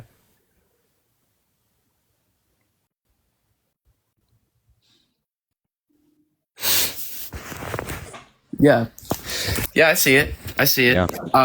Do I think that Republicans blocked it simply for the reasoning that Trump would want to, use it as a campaign talking point and take credit for it if he did solve that issue in his second term? No. Oh. No. Really? Is that why Donald Trump said? Is that why Donald Trump said, if the bill fails, please blame me? Is that why Representative Troy Nehls from Texas, one of Donald Trump's biggest supporters in Congress, said that I will not work with Joe Biden on immigration because it will boost his poll numbers? You can look it up. That's exactly what he said. Is that why all these people are saying these things? Yeah, I don't think so. Especially on the we can agree to disagree on that. I don't think. If Donald Trump is saying, please blame me for killing the bill. To say it'll help my poll numbers. What was that? You said that Trump has been quoted to say something along the lines of, no, it'll help my poll numbers to run on that issue or something like that. First of all, we know that Donald Trump called his buddies in Congress and told them to kill the bill. Second of all, Donald Trump himself said, please blame me if the bill fails. He said, please blame me. So let's blame him. And then third of all, Representative Troy Nehls from Texas, huge MAGA Republican, said that he will not work with Joe Biden on immigration reform because it will boost his poll numbers. So we have all this evidence to show that the Republicans blocked this bill to help them politically. So don't vote for people who block bills for political reasons. That's all. That's all I ask. It's very simple. Don't vote for liars. Don't vote for criminals. And don't vote for people who block progress just so they can benefit. It's very simple. It's not that radical. There's no radical anything like that. It's just common sense. Yeah, well, we'll have to agree to disagree that I think it was blocked by Republicans because it just wasn't an effective bill. Yeah, written by Republicans. Okay, sure. Even though if many it were Republicans written by have come out on it. Republicans and Trump doesn't even have any and you're saying that so many Republicans are anti-Trump, and Trump is currently not in office in any way in America. You're telling me he has that much pull that he could call Republicans that are loyal to him and get the bill blocked. Yeah, if you're the Republican nominee, bipartisan bill. Yeah, if you're the Republican nominee for president, you definitely have pull over Republicans in your party, especially when it comes to Donald Trump, who has a cult-like following. So yeah, absolutely, he has pull. You don't have to be in government to be able to kill a bill at all. I mean, look, lobbyists kill bills all the time. They're not in government. Right. So don't vote for Donald Trump. That's all. That's the king. I mean, that we should just wrap it up here. That's simple. Don't vote for people who are criminals. Don't vote. Oh my God, he got kicked for community guidelines violations. Well, I'm glad we talked about wrapping up the conversation, because he literally got kicked for community guidelines violations. That is crazy, man. Well, there you go.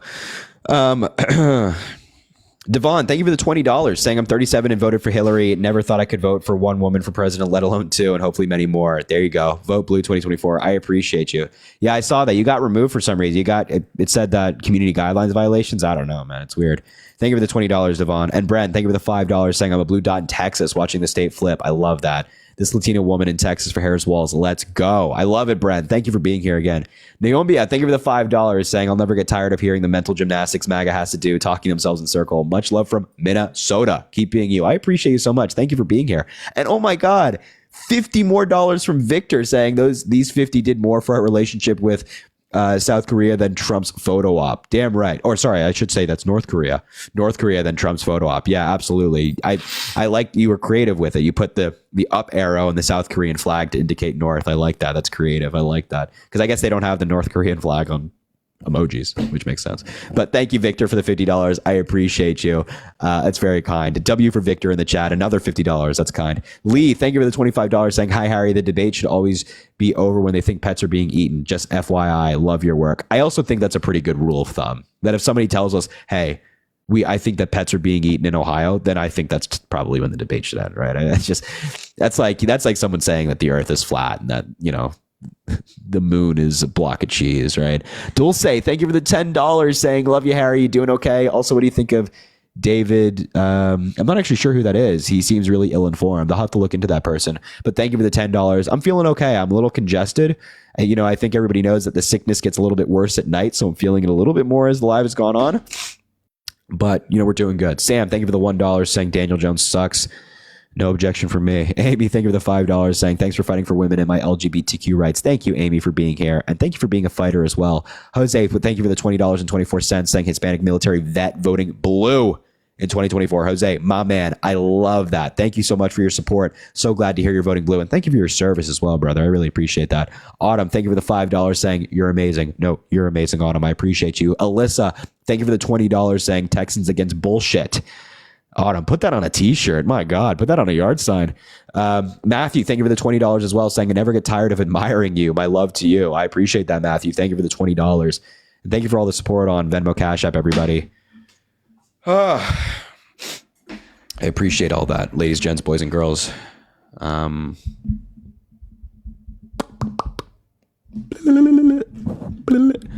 right. I'm deciding whether I log off now. I mean, I probably should rest, right? I'm sick. I'm VP debate tomorrow, everybody, by the way. Dylan has been spamming for probably 20 minutes straight. So I feel like I gotta give him a shot. Dylan, hello. Yo, what's good? How old are you, bro? I'm 18. All right. Why you MAGA, dude? Honestly, there's a couple reasons. You've been spamming for 20 minutes, man, so this better be good. I know. I've been trying. Religious beliefs. I am Jewish, so seeing what the Republican Party's done for Israel compared to the Democratic Party. How do you feel about Donald Trump saying that if you're Jewish and you vote for Harris, you have to get your head examined? I don't think he's wrong. Oh, Jesus. I mean, Israel was, I think, peaceful. And it's not true. That's not true. What wars happened under the Trump administration when there was still Trump was conflict between the H group and Israel under Trump. That didn't not happen. There's always going to be problems in the Middle East, but there was no mass killing as October 7th.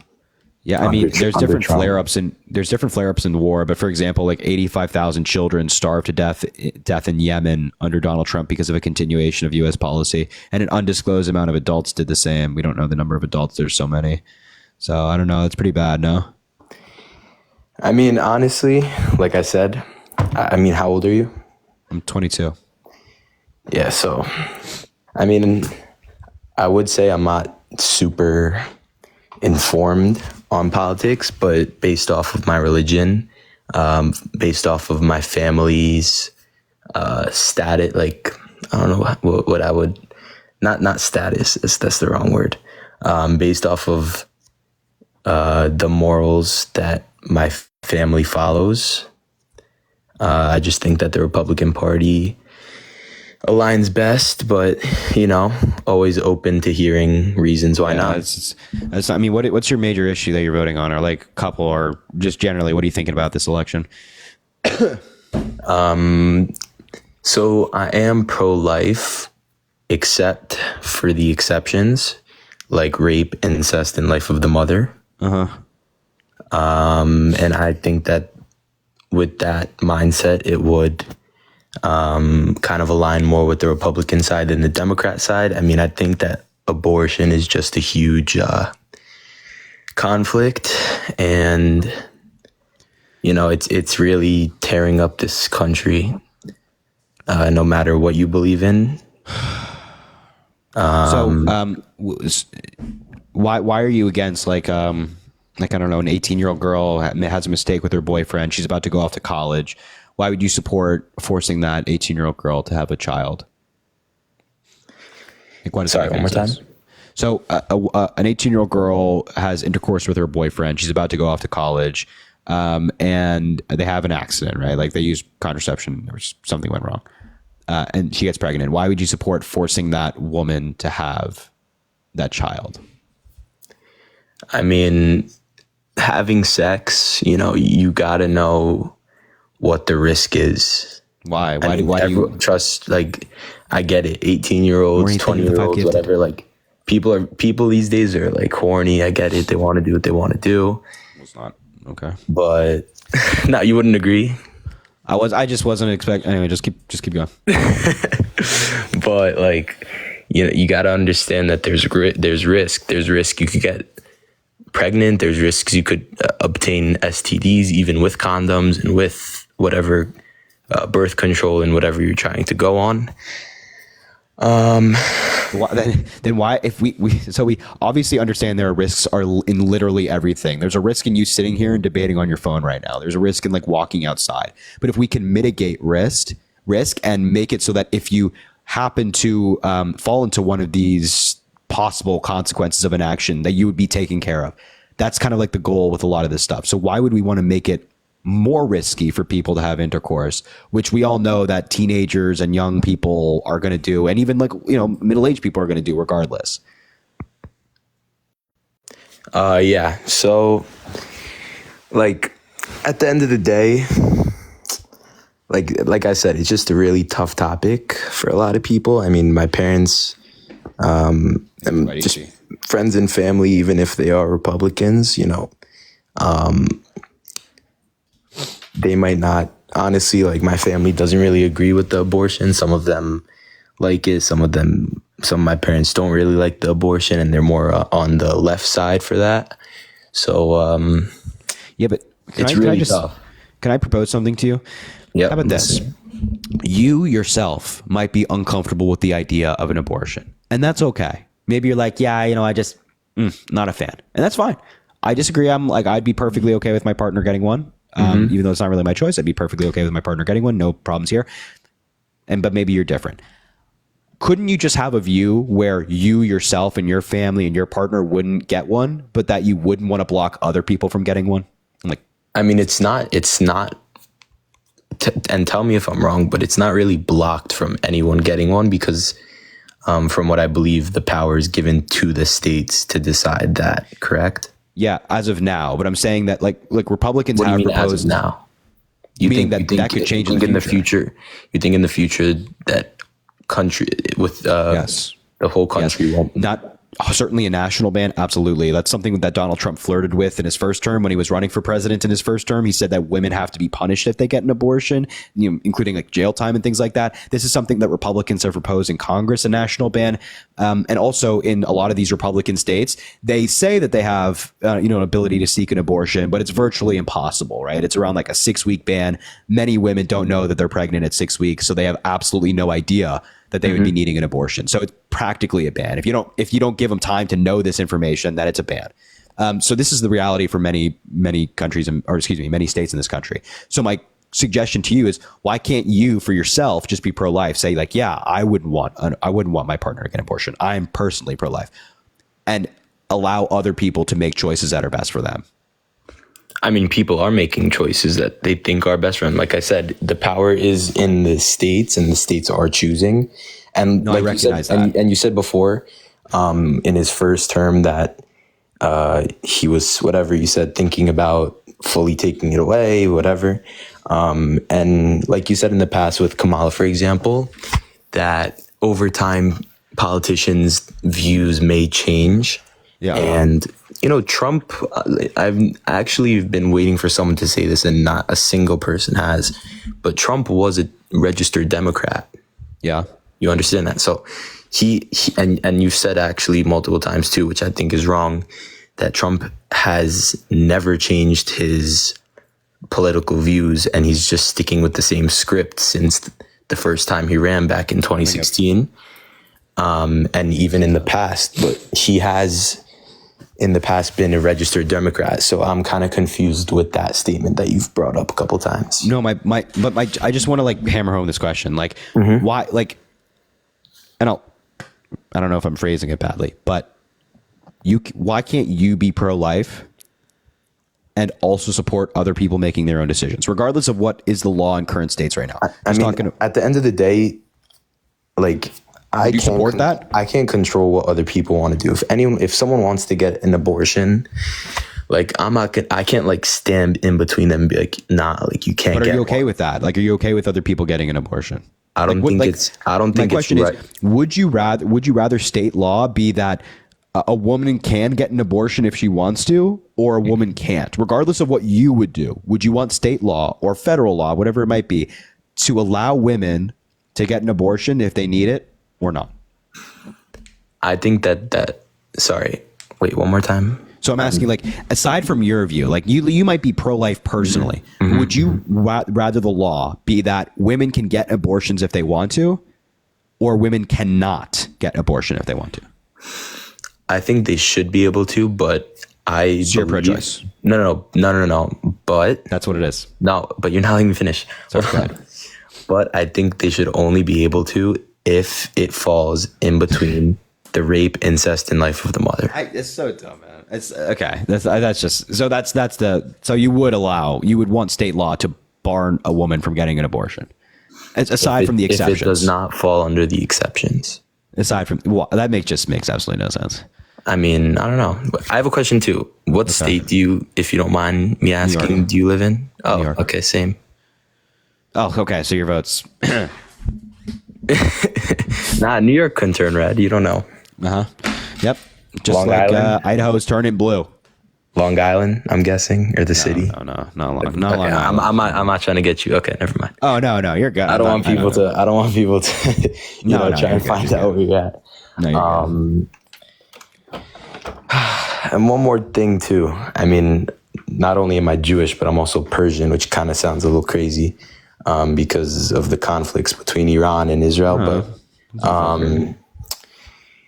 Iran was definitely broke under Trump, and I don't believe that they're, I mean, statistically, they're not broke anymore. They have a shit ton of money. So, well, so Iran has had money problems over the years. They're not like exactly wealthy right now, but problem is with Trump's policy toward Iran, a lot of the sanctions that they put on Iran were not only inhumane, but also violated international law. This was the conclusion of international courts. So we shouldn't have illegal sanctions on people. I think that's wrong. So you don't think that Iran is wealthier now than they were back from 2016, 2020? They might have like more money now. But that's for a variety of reasons. It's not because the United States was like, oh, we're going to start doing this. Garth, thank you for the subscription. I appreciate you. It's more complex than that. It's not just, oh, Trump was president, now Biden is, and now they're more, like, I just think that at the end of the day, like, having Iran with that much power, and also because it's not just them, they're giving money to terrorist groups such as Hezbollah and Hamas. And honestly, I'm not so sure about the other names, but I know there's other terrorist groups that they're also giving money to. And I just don't think that, I think that we should, I don't know, make some laws or whatever. How do you feel about Trump undermining the nuclear peace agreement, which led to them developing nuclear weapons to a greater extent? Are you asking me? Yeah, the Iran nuclear deal, my man. How do you feel about it? What was the Iran nuclear deal? Trump undermined the Iran nuclear deal, which specifically led to Iran being even closer to nuclear weapons. They're starting to develop them again. So honestly, like, I don't really know what the hell that means. Okay, Jesus Christ! But it's not very simple. Just limit their access to nuclear weapons. That's what it was trying to do. So if you think that they're such a bad state, why would you want them to have access to nuclear weapons?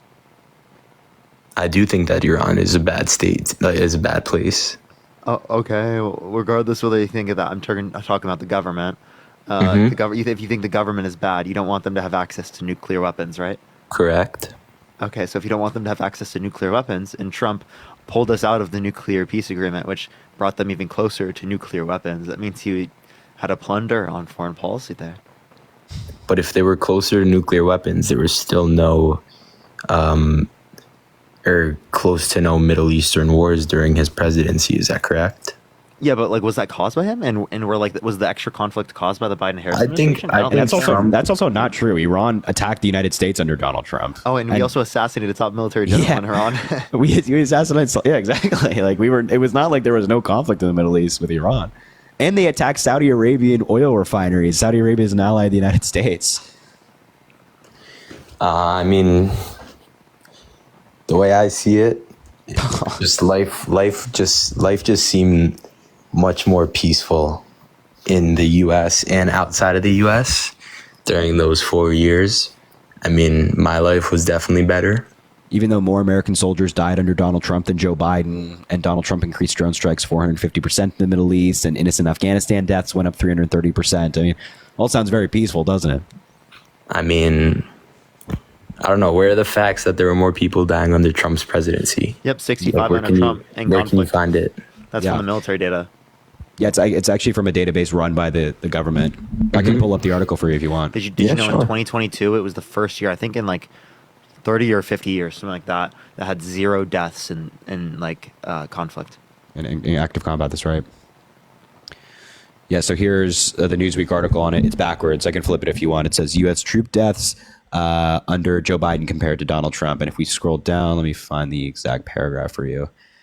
It says some 65 American service members died in combat while serving under Trump during his time in the White House from January 2017 to January 2021. There were fatalities every year of his presidency, according to the hostile action records compiled by the Defense Casualty Analyst System, which is maintained by the government defense agency. Okay. And now I think there's like 16 that have died under Joe Biden. All told. Yep, you are totally right. 16. 16,000 or 16? 16 people. 16. Just 16 period. 16 period. Not 16,000. The fact that you thought it could be 16,000, but it was 16, I think demonstrates to you that there's probably an issue with Trump and not not Biden here as it relates to this, because that's multiple times more than what happened under Biden. So I have a how could you question, say though. that there was Do you so think- much less do you think- conflict? Do you think if Kamala Harris gets in, that she'll be able to resolve either the Ukraine-Russia war or the Israel and Hamas war? I That's my don't know question. with either of them, and I mean I would say the same thing with Trump being president. I think you don't know, but I would think that Kamala Harris is a better shot at it than Donald Trump. Yeah, I was actually just going to say that. I think we have like Kamala Harris wasn't even willing to meet.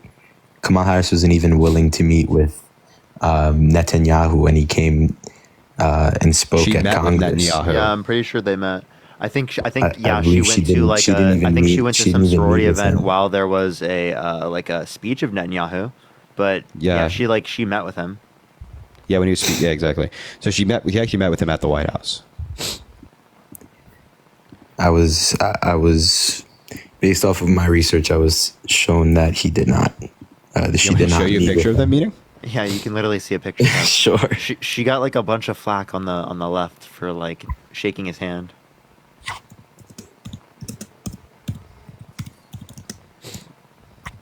Yeah, but like here's my point: is like if you care about foreign policy, how do you feel about like Trump's third national security advisor, John Bolton, saying that he's a laughing fool to countries around the world, like to foreign leaders? I don't think that Trump is like a fool. I mean, I think that the people that worked with him, like they People really that just he hired, by the way, handpicked. Yeah. Obviously, not just appointed to him. third national security advisor that the he third handpicked. one. Third one. I mean, And by the And way, that's others not have even the only criticized thing, him. right? Yeah. Didn't he have like, dude? It's There brutal. was H.R. McMaster who criticized his Afghanistan withdrawal, blamed him for it, and called him incompetent. There was Mark Esper who also called him incompetent. None of these people are voting for Donald Trump, by the way, but they were picked by Trump and complimented by Trump. John Kelly, chief of staff, four-star No, it's retired them. general. It's not the common denominator Trump. It's definitely like all the people he handpicked and hired. Yeah. Yeah, no, they're definitely all rhinos, even though he handpicked them. It can't be him, dude. It can't be him. Yeah, and he's I mean, not obviously at he fault did for pick picking them, all the but rhinos. He I had to think- pick the rhinos, right? Yeah. It was a deep state that forced him, Parker. But I now did he not doesn't know have this. to with this administration. No more need for rhinos, right? Yeah, exactly. Gaslighting King, thank you for the $5 for the daily DNC payment. Thank you. Jesus Christ. I think honestly, like them working with Trump, he's not like, everyone knows what type of guy Trump is, and not saying that in a good or bad way, but like just knowing like his personality and stuff.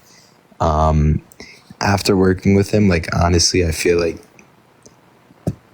people kind of I don't know, they Do you not hear yourself right now? I mean, Jesus Christ. no, like what are you he's a saying, very- Dylan, bro? What are you saying? So you're saying that after people work with sometimes Donald he Trump- says some outlandish stuff. Like I could agree with that, but like that just makes Trump the person he is, and Do you like not- these people. Wait. These people aren't saying that Donald Trump just says outlandish stuff. They've said that he's incompetent, that he gets laughed at. If this same thing were true for Joe Biden, you guys would have been harping on this for so long, bro. I mean, I don't think. Wait, so you said that the other world leaders say that he's incompetent? Well, I mean, there are world leaders who have criticized Donald Trump for sure. But what we're saying is that John Bolton, one of Donald Trump's former national security advisors, specifically said that Donald Trump gets laughed at by these world leaders. I Like mean, he's a laughing fool to, those like, world foreign leaders also are the ones that endorsed Kamala Harris, and you don't think that's for a specific reason? Yeah, I think that like when Putin says, "Oh, I endorse Kamala Harris," he obviously doesn't endorse Kamala Harris, right? It's just like games that he plays with U.S. elections. And we also know that he doesn't want Kamala Harris to win because Russia has been actively trying to get Donald Trump elected for 8 years now. And Yeah, like, leaked, you don't think that- leaked you don't- Kremlin documents indicate they think Trump is easily manipulated. So I think it's like obviously they think that you guys are manipulated. So if they just say, "Oh yeah, I'm going to support Kamala Harris," you guys are going to be like, "Oh, Kamala Harris is more pro-Russia." So like obviously it's not. There's nothing to say that's bad with Donald Trump. It's all Kamala Harris because he wants Kamala Harris. Like you guys are so easily manipulated. And like, you're doing they're it right now. They're literally right. Like you guys are easily manipulated. Jesus Christ. Because like the way I see it, honestly, is if Kamala Harris is elected as president, then it will make it much easier for Putin to take over the rest of Ukraine. And I think that's What? That makes Based on no sense. what? It's literally Because- it's literally the Biden-Harris administration. She's going to continue the same foreign policy with Russia. Yeah, And how did the that Biden. go? Wait, it was the Biden-Harris administration that united over 50 Western countries to send aid to Ukraine. Donald Trump has consistently argued against this. Yeah, literally. So, if you're concerned about, which you should be, by the way, if you're concerned about this, with Russia taking over Ukraine, you would be voting for Kamala Harris, not Donald Trump. Didn't JD Vance say he doesn't give a hell what's going on in Ukraine? Chris the Corky, thank you so much. I mean, I don't know. There was one more topic I wanted to talk about. Hold on. Good. Yeah. Thank you, Elizabeth. Thank you so much for the $25. Thank you so much. Honestly, I feel like these past couple of years, 3-4 years, whatever you want to call it, under their administration. Oh my God. I feel like, what do you mean? Oh my God. No, not you. I accidentally put in the wrong person, but if this person joins, that's fine. Oh. I thought this person's going to be delusional. Yo, Grizzlies, are you voting Trump? Okay. Grizzlies? Grizzlies, are you there? Oh, Can are you you turn off the voting TV Trump? in the background? No. No? You're not voting for Trump? No, I think he said he can't turn the TV off. Okay, well then I can't have you here. So bye. Yep. Okay, wait. So can I continue my last question? Yeah, Go but ahead. look who else we Okay, have here. Who, so- by the way, said she's never. She literally said she's never coming back to the live. Yo, she said that she would never come back here. Come back because I'm just wondering. You literally if said you're saw never the coming back to ICE live. report. You said that you're never The coming ICE back to Cancel live. Harry. Cancel Harry. 13,000 murderers released under this administration. I'm so glad you brought this up. 2,100. The ICE report came out. Wait, when yeah, she keep went down talking, for keep a talking, keep photo talking. op. She went down for a photo op. Harry, when are you going to get a soul and stop protecting this woman? Wait. Come Say again. on. Say Come again on. what you just said. 13,100 murderers, known murderers released into our country. You say immigrants don't commit crime. 2,100 kidnappers, 5,462 rapers. Let's ready? Are you ready? fucking Are you ready? go. Are you ready? So don't let him in the country as immigrants, but let him be president. Wait, Michelle. I'm so glad. Wait, Michelle, stop. Commit crimes. Michelle, stop. And you're voting for a president who commit crimes. It's so funny, Michelle. I'm so glad that you're the person that brought this up because this fact has already been debunked No, by an it ICE hasn't, spokesperson. No, I'm Harry. not done You're yet. I'm not done yet. I wonder if Law of the Wild is in here. I bet he's salivating at MAGA Michelle saying this. Ready? Seriously. Quote, this is a fact check I have for you. Quote, Trump's, so first of all, he said nobody's things that you fact-checked said. this He said bitch that. ever. He said that. You- He said that. Wait, I'm citing it. I'm citing a letter from ICE, by the way. This is like a letter from the ICE. head of ICE He said, came out quote, and said it. quote, Trump's claims are false in Oh two big my ways. God. First, the Wait a minute. statistics he was referring to are not specifically about people who entered the country during the Biden-Harris administration. Rather, those are statistics about non-citizens who entered the country under any administration, including Trump's, who were convicted of a crime at some point, usually in the U.S. after their arrival, and are now living in the U.S. while being listed on immigration and customs and enforcement's non-detained docket, where some have been listed for years, including while Trump was president, because their country of citizenship, citizenship won't let them deport them back to the United States. Second, that ICE non-detained list includes people who are still serving jail and prison sentences for their crimes, and they are on the list because they are not being held in immigration detention in particular. So these people are in prison, and many of them came into the country under Donald Trump. Oh my God. That's actually hilarious. Yeah. This is a statistic that you and the Republicans have been circulating. It's completely false because a lot of these people came into the country under Donald Trump. Thank you, MAGA Michelle. Of all people, I'm so glad it was you who brought it up. I'm so glad it was you, MAGA Michelle. Can I get two more? Can I get? I think Harry was waiting for that one. I've been waiting all night for somebody to bring this Your family up. is unsafe because I've been waiting all night for somebody to bring this up, and I want Law of the Wild to talk about this too. Wait, MAGA Michelle, let's listen. ICE came out and released this on Friday. Yeah, wait, I just cited to you a letter you from didn't. ICE. You did not. You Really? recited Because some listen, bullshit. Pull it up. a spokesperson. Pull it up. pull the right letter here up. in front of me. No, right here in front of me. No. A spokesperson for the Department of Homeland Security, which oversees. The terms, Harry. Listen. That's all you do. You twist. Michelle. You actually have people believing Michelle, their listen, bullshit. Michelle. No, Listen, I'm Michelle. not listening to this anymore. I'm done. Michelle, you got to swipe out of the app, swipe back in. No, it's Dylan. It's Dylan. Oh, it's Dylan? Dylan, Okay. you got to swipe up out of the app and come back. Quote, Dylan, you got to swipe up out of the app, man. You have an echo. Quote, a spokesperson for the Department of Homeland Security, which oversees ICE, sent in a Saturday email, quote, The head of ICE came out. the data in this letter is being misinterpreted. The data goes back decades and includes individuals who entered the country over the past 40 years or more, the vast majority of whose custody determination was made long before this administration. It also includes many who are under the jurisdiction or currently incarcerated by federal, state, or local law enforcement. Fact check your shit. One of them is my client. What was that, Law? One of them is one of my clients. Spokesperson. All right. One more question. Two more questions, and I'm out. Michelle, Two more fact questions. check your shit Damage first. control, Michelle, damage control by the Michelle, DNC fact plant, check your Harry. trash. Dylan, what were your two plant. questions? Yeah. What were your two questions? DNC plant is a response. Michelle, give some respect to he's your fellow. spokesperson. Michelle, be quiet. I'm Listen to tired of your Dylan. shit, Harry. Michelle, listen to Dylan. He's trying to ask two more questions, and then you Michelle, can have the floor. I got you. Right? I got you. Go Really ahead, quick. Dylan. Go ahead. Let Michelle First, just take a breather. How do you feel about the accents that Kamala Harris has been using? I think you should shut the fuck up. You don't. I think this whole this don't accent think thing is it's- utter nonsense. You don't think that? You don't think that she's speaking in? Okay. Nope. Okay. No. My last question. You play college football? You mean NCAA? College football 25. Yeah, I do. Yeah. What team you picking? If I want to win, Hey, you want to have fun? You want to win? I don't know. if I want to have fun, honestly, if I want to, I think I'd probably, if I want to have fun and win, I'd go with Alabama because Jalen Milroe. What about that 17-year-old? You like him? Oh, Henderson, dude, that guy went off the other night. That guy's crazy. Oh my All right, I don't want to take this off topic. All right, I'm out. But All right, Dylan. nice I speaking to appreciate it, you. man. Have a good Likewise. night. Think about your vote, all right? Yes, sir. Thanks, Dylan. All right, I appreciate it, man. All right, Michelle, now you have the echo. Swipe up out of the app and come back. They need to fix that one. That one's so brutal. So That bad. that dude. glitch is crazy. It's really bad.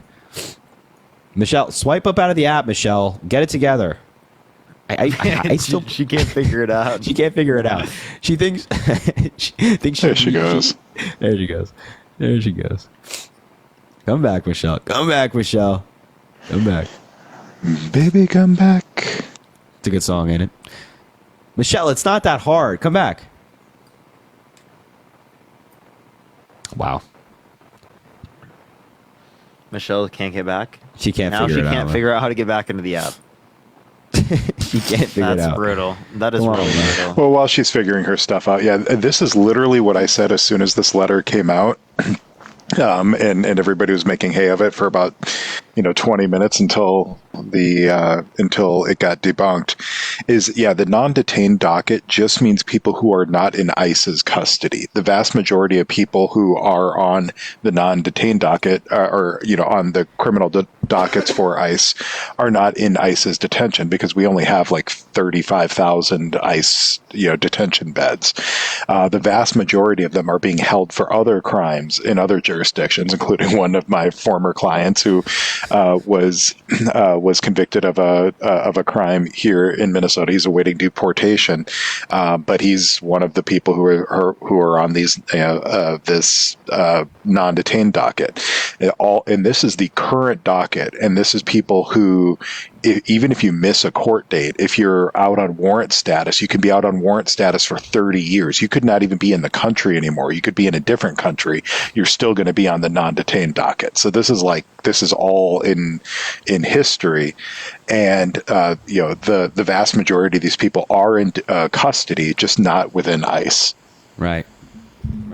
Now, yeah, this has been like their new thing. There's been like 13,000 murderers came in under Biden. I mean, God.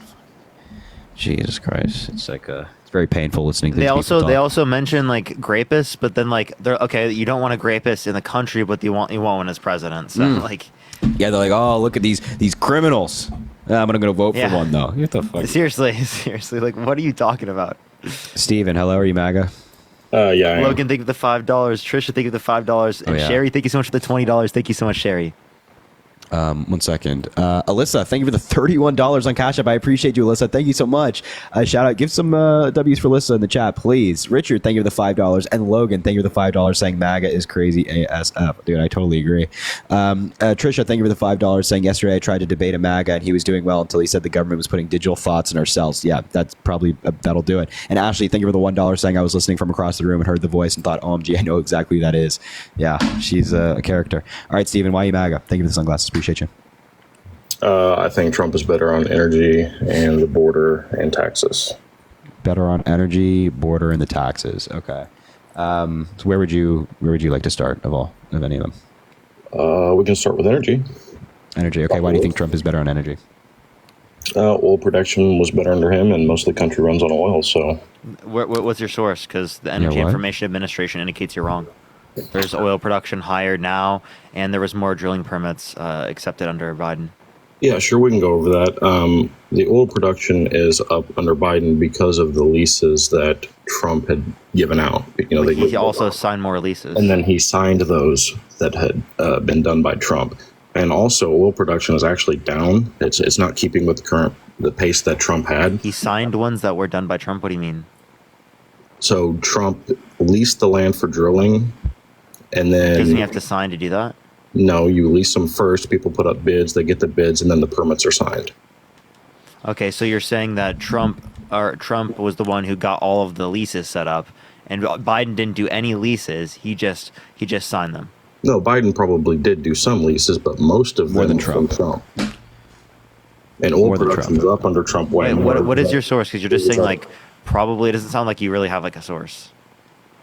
Because I know what Trump did, but I'm not sure what Biden did. But I know that oil production. Well, then how can you make a comparative analysis? Because I know that oil production under Trump was up 44%, and under Biden it's only up 18.5%. Okay, so up 45%. Does that mean it was caused by him? Yes. Can I ask you that? Oh, okay. What did he do to cause that? Leased more land for drilling. Urged agencies to waive. He leased more land, but he didn't sign the leases. He did do his own. Yeah, he signs his own. It just takes a couple of years for some of them to get production up and going. But he signed less than the Biden-Harris administration, right? No, he signed more. He signed more. What's your source? That's why there was way more. What's your source? You're gonna ask for a source on everything, and just go look it up. I'm not lying to you. You can go find it. I've already have, and you brought up the EIC, and more leases. Start talking about that, and he signed more leases. So I don't know what you're mad about. Who signed more leases? Biden. That's not true. There's no way it's true because oil production under Trump was up 44%, and under Biden it was only 18.5. That's still up, isn't it? How does he sign more? That's still up. Wait. When you say 44%, are you counting COVID? Because there was a decrease in COVID. So how are you getting 44%? Without cutting off COVID. When Trump took office, the barrels per day were at like 8.8 million, I think. And then whenever he had left office, they were at 12.8 million. Or right before he left office, they were at 12.8 million. So, okay, I don't think that's true at all. Let me pull up an Energy Information Administration. Have you looked at the Energy Information Administration? Yes, I have. That's where I got the numbers. That's where you got the numbers? Okay, so if I tell you U.S. Energy Information Administration data, you're going to accept it? Yes, and under Biden, they should be at 1.3 million barrels a day. Okay, so so under 13 million. Yeah, 2017. Sorry, yeah, 13 the United States was probably, it looks like 9.5 million. 2020. 8.8 when Trump took office in 2017. 2020, it was about what? It looks like should be around 12.8. Yeah, around 12. Yeah, and then it's gone up to what? Over 13. 13 under Biden. 13.2 million was the last I seen. Yeah, 13.3. Yes. Yes. So there was a much. So what's your point with that? There was a much. Randy, think the $5. There was a much larger increase under Trump than there was under Biden, 44% compared to 18.5%. And every president's going to set new records because the drills and the pipelines don't just go away. The infrastructure is still there for them, but there is a steady decline upward with Trump, and that falls off with Biden and stays kind of flat through his presidency. Oil production doesn't continue to go up. So they went up around the same, because you're not counting the last year. So they went up around the same. No, they didn't. It goes from Yes, it did. 8.8 million to 12.8 No, million. it's when you say 8.8 million. When you're talking about it was not 12.8. No, it's not above 12. It's under 12. It's like 11.5. In the Trump presidency, there's no 12.8 million. 11 point. Yeah, it went down from 2019. So are you only going up to 2019? I went to the highest number. Okay, so you're not going to 2020. The end. You didn't go to the end of his administration. You only went up to the point which was the highest. Because clearly COVID affected most of that. Oil production does fall off because of COVID, so we're taking pre-COVID numbers, which should have been 12.8 million. Okay, so you're willing to take off pre-COVID data. Why? Why? Because you're not willing to accept something just because it's associated with it? Because So if you're not willing to accept something just because it's associated, well, then how do you know Trump did stuff to cause this? Because he did. What do You see what I mean? mean? Like, this is what would he do? He leased the land for drilling, urged agencies. Wait, what's to your raise source? money. What's your source for how much leasing? Oh my God! Every time you ask me for something, you say, "What's your source?"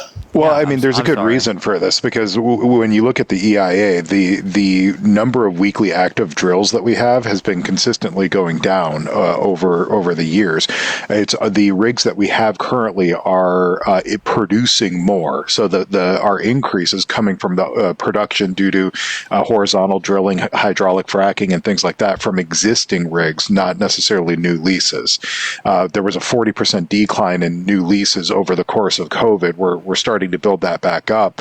But right now we're at like 600 active rigs, which is right where we were in 2016, but we're producing far more from those rigs. And you think the only reason we're producing more is because of advances in technology? Correct. So there's no concession here that Trump had better energy, more oil in his administration. A better For the Biden-Harris administration? No, there's no reason to believe that. What reason do you have to believe that? Because it went up so much more, 44% compared to 18.5%. But you just admitted that because you cut off COVID, you admit that just because it happens under the administration doesn't mean it's caused by them. So Yeah, but I think it's ironic that you use was out it of to the make it hands. look good, but you don't acknowledge like the entirety of like what's happening under the administration. Because COVID's out of the hands of either one of them. I wouldn't Oh, blame okay. Biden for So that. so I out of wouldn't the blame hands. So then Biden what for things was that in the happened hands of because Trump? COVID. What did he do? But you have no clue. I've been telling you. No, you don't. You have no clue. You just said that he did these things. I asked you for a source. And you got mad when I asked you for a source. Sure, Parker. If you want me to pull up the source, I will give it to you. Give me just a Yes, moment. please. Please give me that source. Oh, yes. What is he trying to say right now? I don't even. What is he trying to argue? Does you want to say what you're arguing? Yeah, I was saying that Trump leased more land for drilling, urged agencies to waive environmental reviews and loosen regulations to speed up permits for pipeline construction. But okay, And the only way he's basing that is that it Maybe happened under his source. administration, but he just said that just because it happened under the administration doesn't mean it's caused by them, and that's why he takes off COVID. Okay, nice. No, nice, I took off COVID because that was out of the hands of the administration. Exactly, like just because it happens like under I the wouldn't administration doesn't mean it's blame- caused by that administration. Parker, I swear you're dense on purpose. I wouldn't blame Biden for things that COVID caused under his administration either. Oh yeah, just because it happens under the administration does not mean it's caused by the administration. So what did he do that caused it? I told you about it. I'm going to go get your source for you real quick. Yeah, you're gonna get the source for what just happened under the administration, not what he did. No, So I'm going to give get you the I'm going to permits. get you the source for what he did. So give me just a moment. Yeah, here. yeah. Oh yeah. Go find that. If you want out of another MAGA, you can, Harry. He's probably gonna take a minute. Yeah, if you're MAGA, let us know in the chat. I'll bring you up. And if you want to come up here as well, if you want. Trump for president. Okay, why don't you come up here? Kashi, I invited you. Hey, Parker, Columbia Law School has an article on it. What's the title? President calls on agencies to waive environmental reviews during pandemic. Looks like Environmental regulations? Okay, yeah, so gut environmental regulations. Okay, so what's the title? Sorry, say it one more time. President calls on agencies to waive environmental reviews during pandemic. President calls on agencies to get rid of regulations amid pandemic? Yes, pretty much. I thought you were not taking into account the pandemic. I thought you were talking about the increase. There was a decrease during the pandemic. Alaska Beacon. That was June 4th, 2020, so it would have been right at the beginning. Yeah, no, but like the increase was from 2017, 2018, and 2019, and then it decreased from 2019 to 2020. So you would point to 2020 as like evidence of like him doing stuff that made it better or made there be more production because there was less production in that year. You can also go to the Alaska Beacon. Wait, no, dude, come on, bro. That was the weakest thing you could have brought up, dude. Unironically. If you don't like it, I got another one for you. I mean, all these articles. Oh yeah, give me the other one that you didn't even look at that you just glanced at. I'd love to see it. AlaskaBeacon.com. No, what's the title? What is it for? What's the point under of it? both Trump and Biden Harris, U.S. oil and gas production surged despite different energy goals. Okay, that doesn't prove your point. What does it say? Are you going to pull up the source? You going to go read it? Okay, I mean, have you read it? I glanced at it.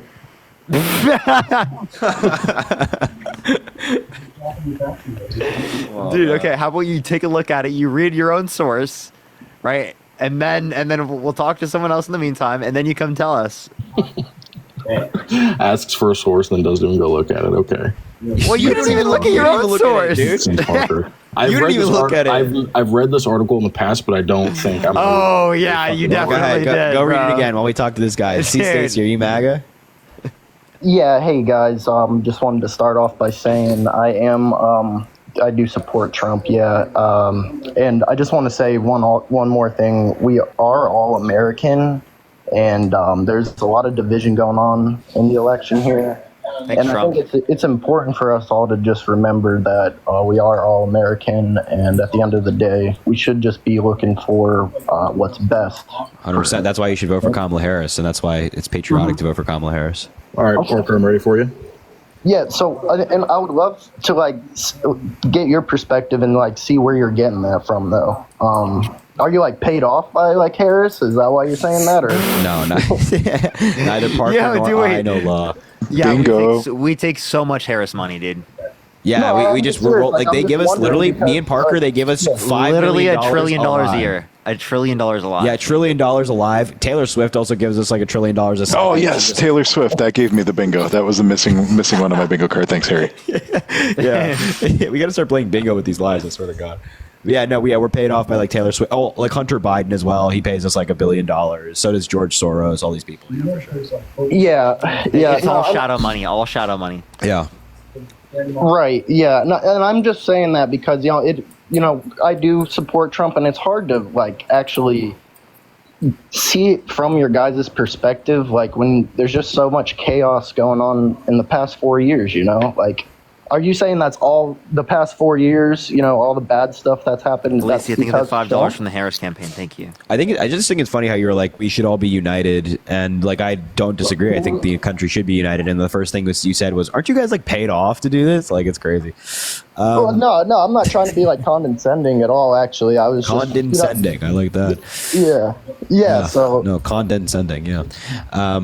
Condescending, yeah. I wasn't Yeah. trying to be at all. We all are still American. So We thank should you for have $5 more, from money from open Kamala ideas Harris. when Thank it you. comes to this, not just like bash the other side, and we should really just try to come up with some solutions here. And, Yeah. Like, just- by the way, if Taylor Swift is watching and she wants to support any of us, our Venmo and our Cash Apps are in our bio. By the way. Seriously, So- Taylor, please. Parker, are you ready for this article? The source. Well, you haven't even read it, dude. I want you to read the whole thing. I did. I just read it. I'm ready to give you this. Really? So just tell me what it's about. Logan, think of the $5. It talks about the leasing under each administration. So what was the leasing for each? The federal acres leased for oil and gas production the first 19 months of each administration. I asked you what it was. Oh, why Biden's oil drilling permit surge is not what it seemed, and it's by energyanddeath.org. No. Wait, energyanddeath.org? Yes. Okay. So I have a question. Okay. You read the whole thing? Yep. Really? Yep. So what's the number? How much? What was the difference in the amount of permits? The federal acres leased for oil and gas production under Trump, 4.4, under Biden, 0.13. 0.13 under Biden increase? No, just 0.13. These are What? millions of acres. For increase? Are you saying? No increase. That's just the total. So Trump had 4.4 million acres leased in his first 19 months. Oh, so you're saying he only leased 1.1 or 0.1? Yeah, Biden. So Biden did like no leasing. That's your claim? Yes, he has the. What did it say right here? It was the lowest. Alicia, thank you for the $5 from the Harris campaign. Appreciate you. It is a historic low of leased land. Of leased land. And when is this from? Jordan, think of the $5. Logan, think of the $5 from Taylor Swift and the DNC. February 1st, 2024. February 1st, 2024? Okay, what's the title? I'll put it in. Why Biden's oil drilling permit surge is not what it seems. Oh, wait, so they admit that the surge happened. So, what? You know there's more to it. Why don't you just go look at the article? All right, I'll read through it, man. Energyindepth.org. Can't wait. Yeah, what are we talking about here? The land being leased? Yeah. Also, Harry, I want to do something else with you. Earlier, you were talking about talking with a guy about black unemployment, and you were asking what Trump did. No, he was saying that Trump's tax cuts, the Tax Cuts and Jobs Act, specifically caused black unemployment to be lower. And I asked, what's his evidence for that? And he couldn't tell me anything. Oh, he was saying it was just because of the Tax Cuts and Jobs Act? Yeah, he was saying the Tax Cuts and Jobs Act caused black unemployment to be the lowest it's been. I was like, what's your source for that? Or what's your evidence? And he couldn't say anything. Well, that's not what caused it, but it did fall because of Trump. Really? What did he specifically do to help that? He signed the First Step Act, which reduced sentences for prisoners, which like 91% of the ones that received that were black. Dude, this is citing something from 2022. Hold on, Parker. So it cites a Wall Street Journal article from 2022 as the source. How the hell would they have the data? I'm also pretty sure that this group is like a pro fossil fuel group, but it's the first 19 months, Parker. dude, this is in 2020. This is not enough information, genius. It's the first 19 months. You understand that doesn't give you the entire administration at all? Yeah, I'm asking for can you give me the administration? Go find something better than this, you fucking weirdo. But whenever I find me something better than you. The fact that it took you that long, you did not read through this entire thing, by the way. I did. I can read pretty quick, but whenever I gave you all of the information earlier, you said that it didn't count. If you read through this, you would have saw that. You did not click on it. And you said I need to know what it was like in the beginning. Yeah, no, I want the entire administration. I never said the beginning. What? Yes, you did. No, I said you were only taking into account the years under Trump that were like 2017, 2018, and 2019. You were cutting off COVID because you identify that just because it happens under the administration, it's not caused by that administration. Yes, so we went pre-COVID to show what Trump was doing, and he was leasing more land. What? Say it again? Wait, actually, by the way, also, Obama had more than Trump? Yes. By almost double? Yeah, he had leased 7.25 million acres. Yeah. But we're not talking about Obama. Trump needs to step it up. Well, Reagan did 47.58, so we're not going to keep going back. We're going to talk about, current stuff. Okay. So I seriously, I want something that's the entire administration. I don't want like this fucking. And like I know this is like 2022 source. This is not an argument against like the contents of the article. I just want to point out that the group you cited is a very much pro fossil fuel group. Like, for example, they retweeted something on social media saying, headed to the polls soon. If so, you'll be relying on products made from oil and gas to cast your vote. Like, they're very pro fossil fuel. So just as a heads up about who you're citing, just important context. It doesn't matter. I know that Parker said the source was the Wall Street Journal, but it clearly says right above that sources is the Bureau of Land Management and Bureau of Ocean Energy Management. So he's just picking whatever source sounds better. That's not true. That's what it sourced. Oh, It literally right says the above Biden it says administration source, pace of Wall Street listen. It says the Biden administration pace of oil and gas leasing isn't just slow; it's the lowest in the half century. A Wall Street Journal analysis of federal acres leased for oil and gas production over the 50 years revealed that Biden administration leased this much. Dude, it says source Wall Street Journal right here. It also says source Bureau Bureau of Land Management and Ocean Energy Management. So you don't trust BLM. Where? For where? Yeah, but Where? wait. The article scroll down to the chart where it shows them. That's for how much the sale was in Wyoming. This is only in Wyoming. And also No, the it's Wall not. Street This is Journal. the first 19 months. Wait. The Wall Street Journal article you're citing is from 2022. It's only Wyoming though, and it's from 2022 again. So when Parker's saying the article that the source is from 2022, even if the Wall Street Journal is citing data from this group, that's data only up until 2022. That's the entire Literally. point. So when Trump had a higher increase in oil, it doesn't count because what you said, COVID, and then I point to the first 19 months of the administration only, because then that would exclude the leases that Trump had put up for bid and that he signed. So I'm not sure exactly what you want to be proven here, right? That Trump was better on energy. Oil production was way You're not looking at the overall administration. more lease was land. So we say more land was leases, leased. more leases that were signed under the administration. That's because we're looking at the whole administration. You're looking at just federal lands in the first 19 months, which we identify and we agree that Biden originally at the beginning of his administration didn't allow for it on federal lands, but then brought it back. Like everyone acknowledges that, and he literally has signed more on federal lands than Trump. You'll find you if we another take into one, account overall. I'll go find you another one. That'll Yeah, make me buddy, feel go better. keep looking. I don't know what it's going to take to convince you. Convince me, maybe like an actual decent source, dude. I don't think Harry or Law would accept that either, and they just said that they The don't. Bureau I of don't know what Land you're talking Management's not good. I'll just go look up the BLM. about. Up to 2022? No. We want the old source, like up until 2024. Tell us what they say up until 2024. Let me go find that for you. Yeah. All right. Look, Stacy, you're voting Trump, right? Yes, sir. Yeah, I'm still here with you guys. Yeah. So would you vote for someone held civilly liable of sexually assaulting a woman? Well, I'm voting for Trump. Yes. So that the answer So is you yes. would. So yes. Would you vote for someone held civilly liable of sexually assaulting a child? Well, sir, I don't want you to try to put words in my mouth here. I am voting for Trump. He's asking you a question. He's not putting words in your mouth. He's asking Would you you a question. vote for someone held civilly liable of sexually assaulting a child? Well, it depends if he was actually depends? in a legit trial. Wait, here, so in know, some circumstances, you would vote for someone held civilly liable of sexually assaulting a child? if they were actually prosecuted by a legit jury and not a crooked Yes. New York judge. A crooked New you know, York judge? What Yeah, do and you he was mean? acquitted on other charges as well. No, he wasn't.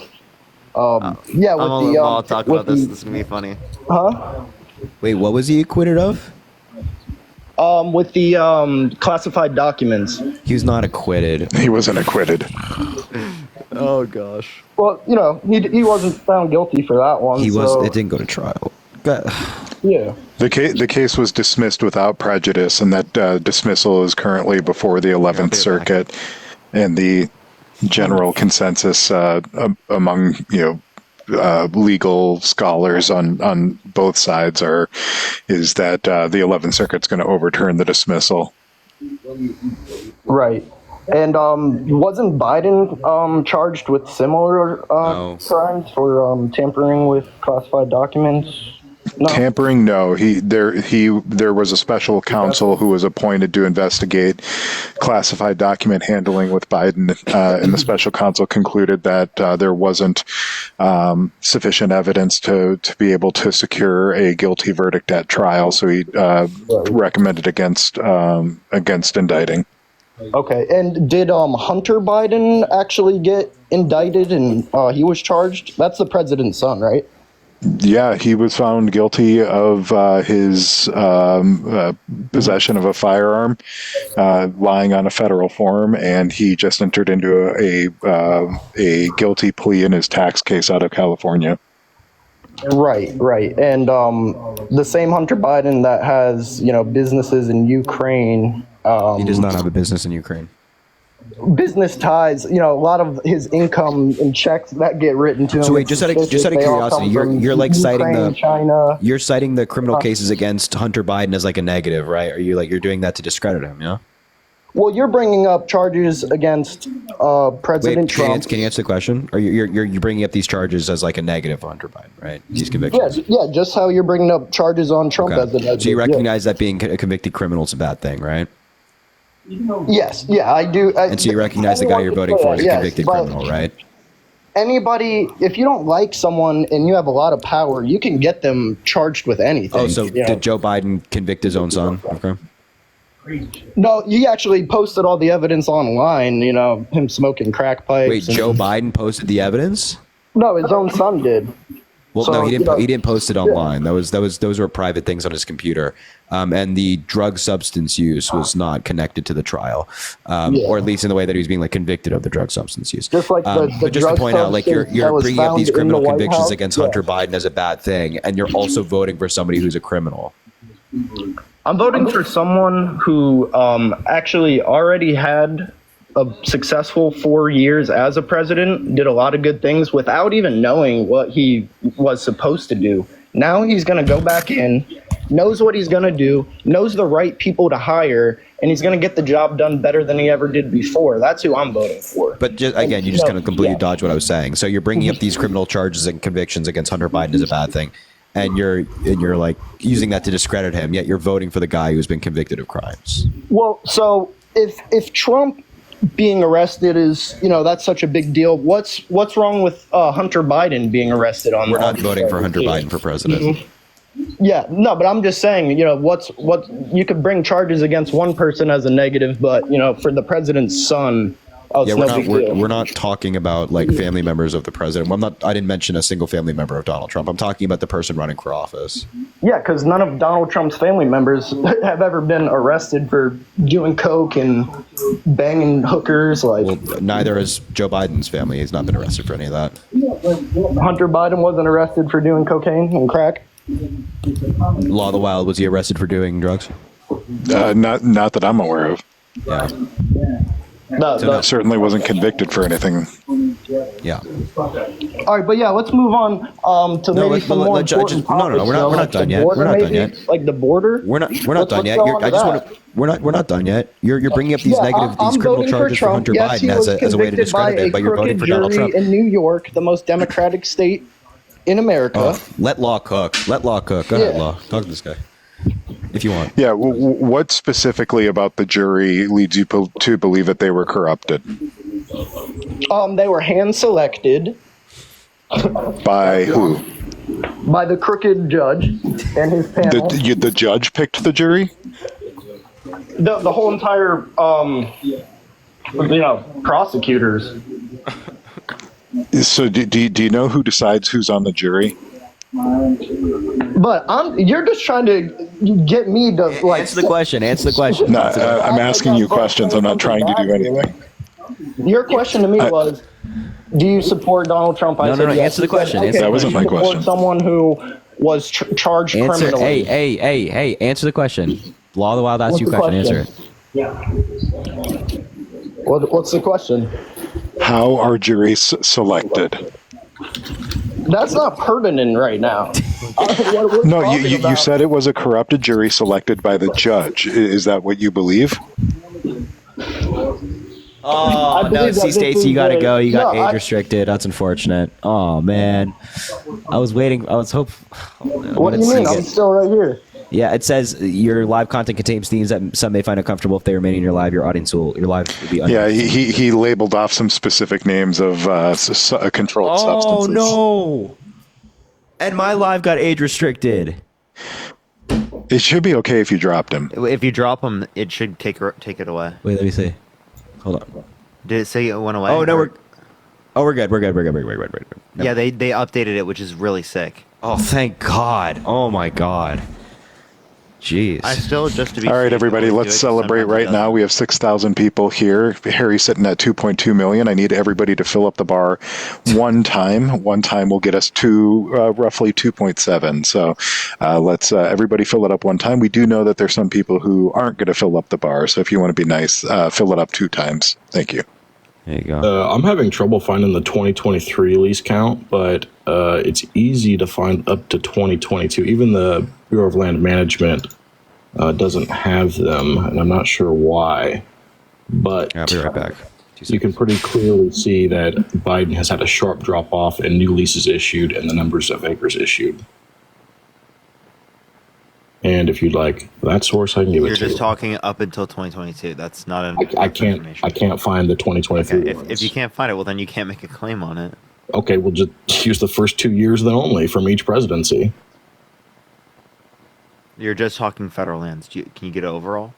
Because we see more oil production. So, again, you should just look into policies and then. We don't see more. It's down. It doesn't have the same incline upward that it was maintaining under the Trump presidency. So you don't But if see you don't see the same maintaining growth. So you're only talking about again the first very basis of it, and you're talking about for federal lands because the other types of permits continued. Say that again. Why wouldn't we talk about only land? You're only referencing federal lands. What's wrong with that? With what? Because we can talk about there's more than just federal lands. Do you have a source that shows all drilling? You don't think that there's more than federal lands? Do you think for development of oil? Do you have an article? So when Biden was not doing any, do you think we just weren't producing oil? No, we're just producing less. Okay, so then why were we continuing to increase under Biden's administration every year? Not continuing to increase. There was continued oil production every single year. That's not the same kind of increase. It's such a sharp drop off. It almost goes flat. That was COVID. Remember? No, it wasn't COVID. This is post-COVID. So why do you blame Trump? Why do you blame the Biden-Harris administration for things that came from the pandemic, but you don't blame the Trump administration? This didn't come from the pandemic. The rates. How do you know that the supply chains weren't affected from the pandemic?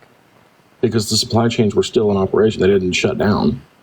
They were essential.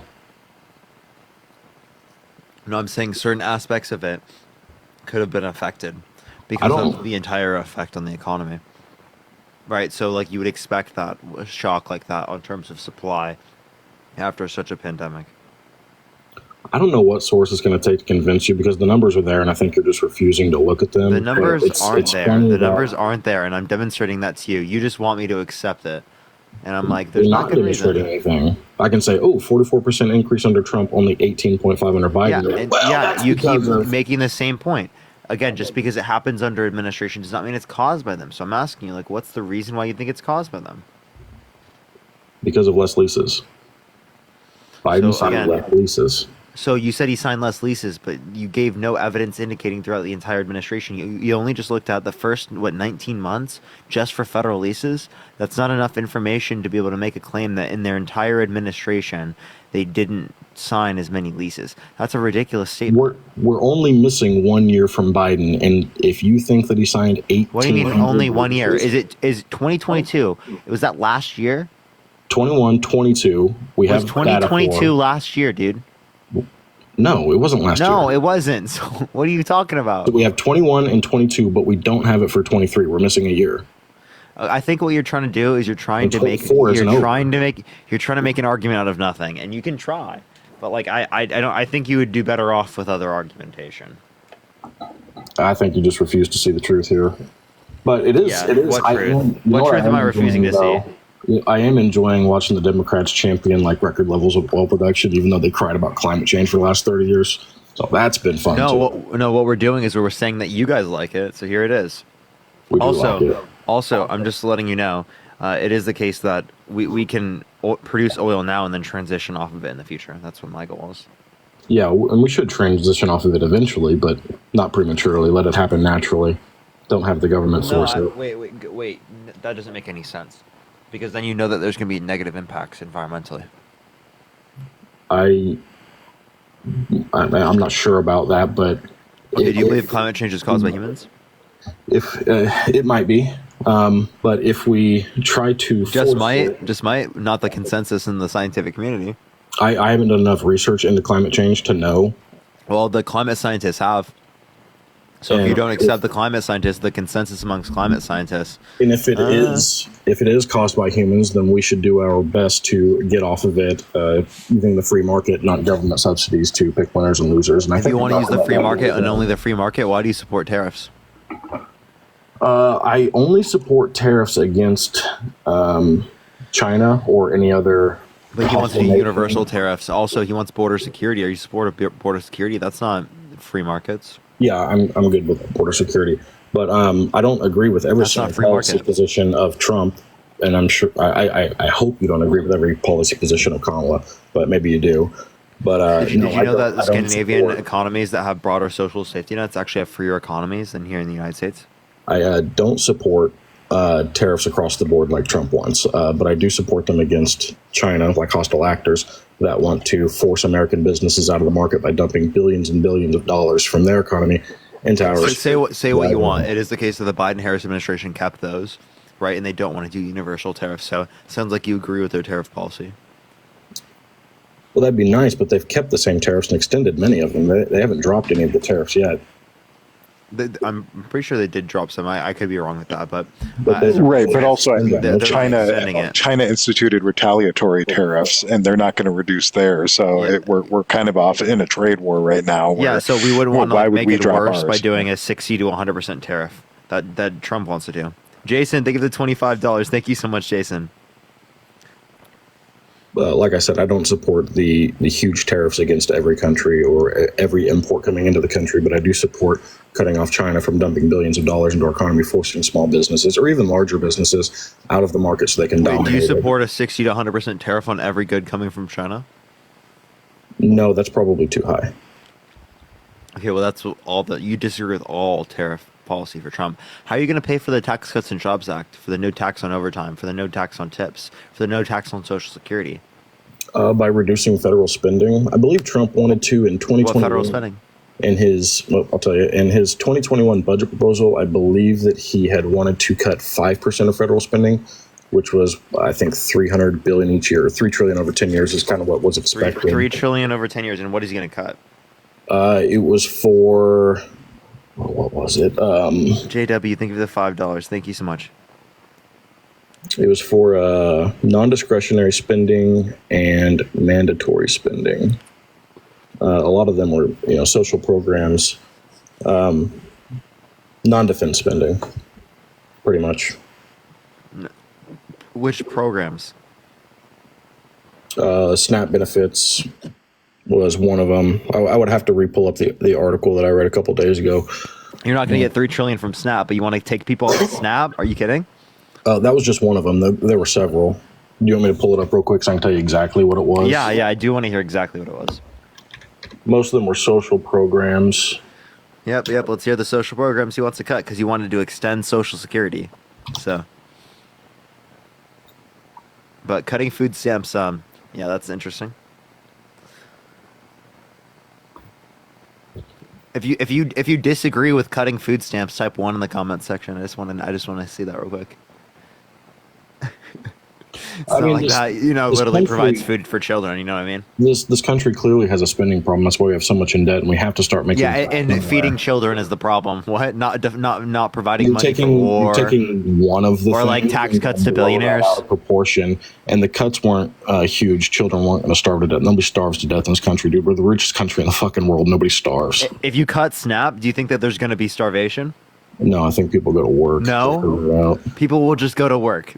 Yeah, like they're not working now. Do you agree that this country has a spending problem? While we're 30? I don't think SNAP is the spending policy problem. I think the spending problem is cutting taxes for rich people. I think the spending problem is right. That's I think it's giving money. I think it's putting so much money in the military.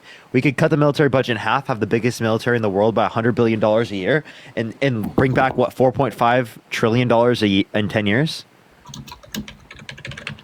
Yeah, I'm fine with cutting military spending as well. I think we spent too much. Trump wants to increase it, though. Nice. Trump says that we need to bring back on Agenda 47. It says here. Let me actually read it for you because it's actually like some of the most delusional shit ever. Agenda 47. It literally says like revitalize our broken military or some fucking crazy shit like that. Hold up, I got it. I've got your numbers for you here. 10 years. These are total billions of dollars over 10 years. Rebuilding America's depleted military. Are you fucking trolling? You think the United States has a depleted military? What type of delusional shit is that? I didn't hear you say that again. Yeah, he thinks that we have a depleted military. rebuilding America's depleted military. Are you trolling? $890 billion a year into the military budget, and we have a depleted military. We've got the greatest That's military so on the face crazy. of the planet. What's up? I said we've got the greatest military on the face of the planet. Yeah. So then, how is it depleted? It's not depleted. I think that we should reduce. Wait. So then, how are we going to rebuild America's depleted military if it's not depleted? That wasn't my view. That's Trump's. I don't agree with that. I don't agree with everything that Wait, Trump so says. you agree that's delusional, right? Yeah. Yeah, we have the Okay. greatest fucking military the world's ever seen. It's unparalleled. We could take on the entire world and win. It would be easy. But I think that's a little delusional. no, it's not. It's not. I don't know. Yeah, I don't know about all that. We got big oceans between us, and nobody else has the boats to get here. I think we're good. But yeah, the a couple neighbors. Like Mexico. If it was Canada. if it was everyone in the world against us, I don't know about that, but if we had like Canada and we had Mexico and like all of the Americas, that'd be like a continents versus continents. Like, I've done a lot of research on that, and I think we would actually win that. We'd take out Canada and Mexico first, and then win the rest of the war through attrition. But if you want to get back to the this guy I just don't know about all that. I think like a war of attrition probably would not be the greatest strategy if we all of our trade partners are cut off and things like that. We've got everything we need here. It'd be a little tight for a little while, but we would be fine. We would. We would win. That's crazy, man. This is like prepper fan fiction. Yeah, right. I know he actually probably does like go through the fanfic stuff. Like I was getting those vibes. Like you like he has a YouTube channel where he writes these fanfics. America versus everyone. Or at least you thought about making one, Steven. Yeah, right. No, I don't have the time or the skill to do that. That's why I'm up at 1 a.m. talking. But he would if he could. He would if he could. There we go. He would if he could. Yeah, if I had the time, yeah, that'd be a lot of fun. Do you want to hear the 5% cuts that he was going to make to which programs? Yeah. Wait, I want to hear. Yeah. NDD programs, non-defense discretionary, mandatory programs. They were Medicaid and Affordable Care Act, and that. So he wants to cut the Affordable Care Act and cut Medicaid? Jeez, bro. Fuck. Wow. This is $1 trillion over 10 Wait, years. what does he? Wait, so he wants to repeal parts of the ACA. What is he going to replace it with? What's his healthcare plan? Probably just the free market, man. You don't Concepts. Yeah. I'm just the free market. Concepts in the plan. I don't have. So nothing. That's his plan. Is nothing. I don't have insurance through the Affordable Care Act, and people didn't before it either. So get it through your employer, pay for it yourself. It's not the American taxpayer is he going to subsidize your lifestyle. It's not. Wait. Are you in support of the getting rid of the Affordable Care Act? I'm in support of cutting government spending. So yes. So what about Social Security? I think that Social Security is a program that's going to fail on its own eventually, and we should get out of it while we What can. about Medicare? We should phase out. What about Medicare? No, I think some of it is necessary. Okay, some of it's necessary, but SNAP isn't. I think SNAP is a good thing. It's not one that I would cut. The amount of money that we spend on it is negligible. It's not a top priority. Wait, didn't you say that you brought up SNAP as one we would cut? What? No, I said if it was cut, that we would be okay. Like people wouldn't starve to death in the streets. We would be fine. But it's not. If I had it my way, that's not the ones we'd cut. But I think. What would you cut if it was your way? I think would you cut taxes? Wait, I have a question. Would you cut taxes for rich people if you could? I would cut taxes for everyone. I would go straight to a sales tax, and the federal government would be very. You understand small. sales taxes are regressive, right? Yes, I do understand that. So you're okay with regressive taxes? Wow. So you I'm okay with a flat tax. Everybody pays the same based on what they spend. So 5% That's sales also tax. regressive because cost of living affects people who have lower income to a greater extent. Right, but a 5% sales tax is still less than you're paying now by a lot. Yeah, but that we also wouldn't be able to fund the federal government. That's not a terrible thing. A small federal government's good. Yeah, so you wouldn't be able to fund Medicare based on that, just so you know. I think you could. It wouldn't take too What's your much. flat tax? What percent? 5%. You're not going to be able to fund Medicare off of that. But I mean, that's overwhelmingly going to be felt by low and middle class, right? A consumption tax like that. Okay, so you think that that's going to be felt by the low middle class, but the current tax rates aren't, where it's 8, 9, 10% sales tax everywhere? Or so you're okay with those? Because So you would eliminate the state sales tax?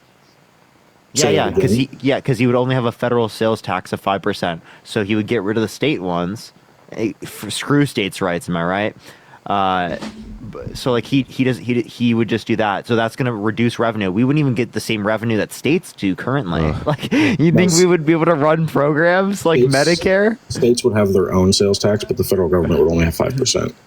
Oh, okay. So you support states' rights for that, but not the federal government's rights for it? Correct. I mean, okay. Wait, why? Let me ask you, Parker. What would you do to fix the debt crisis in this country? Rich people pay taxes.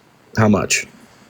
How much? Like, yeah, it because if you depends on like what we're going to talk about. If you took every single billionaire in this country and you took all of their wealth, every ounce of it, I'm not saying you take for 8 months. Yeah, you're saying you'd be able to run it for 8. Yeah, I know you're talking about. That doesn't mean that's that a long spending term problem. That doesn't mean long term you can't tax enough to be able to offset the spending that we currently need right now. Also, what would we the need military, to raise the the taxes military is definitely way too big. I already explained that earlier. You're right. We should bring it home and stop sending money overseas, and we should stop sending bombs overseas, and we should close down drone And programs. I also think we'd save money by expanding access to healthcare, right? But a universal healthcare system, I think, would save money.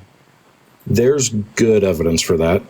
There is. Yes. I could get on board if I could have just. God, if I could have like 50% less in taxes, I would support the healthcare for all. I would. But right now, I'm paying close to 55-60% of every dollar that I make to taxes, and it's just too much. You live in California? No, I live in Missouri, and it squeezes the average American. 55% of Missouri? For you every must be dollar, making a lot of money if you're paying. No. For every dollar, No, there's you no earn, way. You how can't much- even. That's not even possible in Missouri. I'm not talking just income. Yeah, on state I'm taxes, talking- no, you can't. I'm not talking just income tax. I'm talking about every dollar that you make eventually ends up in taxes. It's 55-60%, something like that. What? What are you trying to say? Are you accounting sales tax or some shit? Yes, every single tax that you would pay. Okay, so how you don't spend your entire income on what's it called, goods, right? No, not all of it, but my energy bill. Okay, so then you'd only take into account the amount of your income that you spend on goods. Thank you, as a Scott. proportion Appreciate you of for the the subscription. sales tax. Scott, thank you for the subscription. Thank you so much. Yes, goods, vehicles. And also, wait, you're okay with that sales tax anyway? That would exist under your worldview anyway. Yeah, but right now it's too much. It's that on top of everything else. Wait, but like you already support that, so it's fine. I make like, I don't know. I think I'll make like $80K this year, and I've already paid like $13,000. You're paying 55%? And I paid like $13,000 just in income taxes. That's not 55%. Yeah, Parker, I meant like everything for every dollar you earn. So you get $1, and then it's Dude, taxed, if you paid and then it's taxed 13,000 income. of 80, that's nowhere near 55%. Jesus Christ, dude. Listen. Dude, come on. That's not even close, dude. As you earn that dollar and spend it, 55 to 60 ends up in taxes, not just in income. So you get Okay, I'd like to see the Excel sheet of that math, bro. Jesus Christ, dude. I think it's actually pretty easy to find if you want. Bro needs a new accountant. Bro told you that your effective tax rate was 55% with $13,000 paid. Jeez, bro. I think you're intentionally ignoring what I'm saying.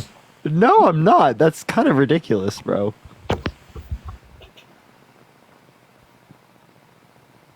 I think you are actually intentionally ignoring, because I'm talking about the sales tax that you pay, the income tax that you pay, taxes on property. You paid 16.25%, so please math that for me. Where's the missing 40%? Dude. Well, you think I'm lying, but I'll go find it for you, because it is true. No, I'm serious. The 40%. Where's the missing 40%?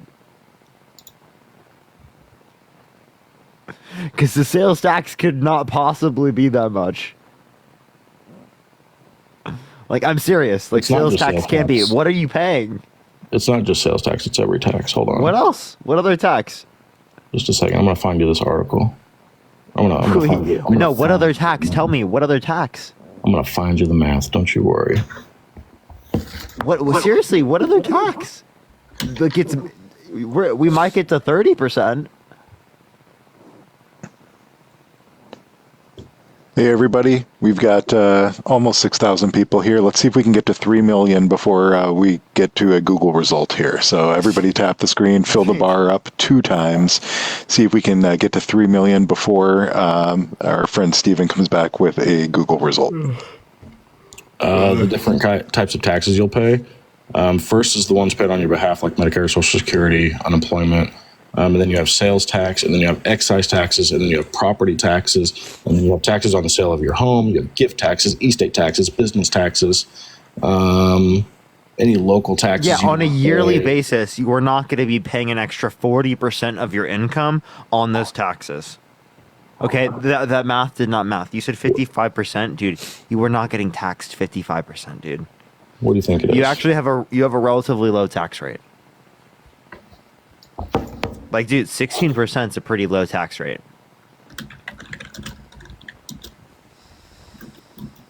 I swear these are a lot easier to find when I'm not on the spot.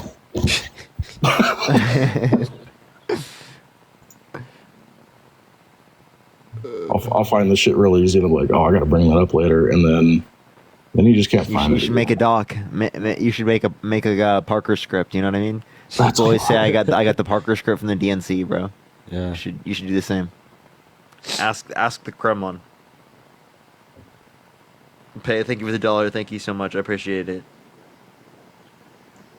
Yo, Jason, thank you for the $10, my man. And Rob, thank you for the $25 as well. I appreciate you. Anthony, thank you for the $10. Alicia, thank you for the $5. And Jordan, thank you for the $5.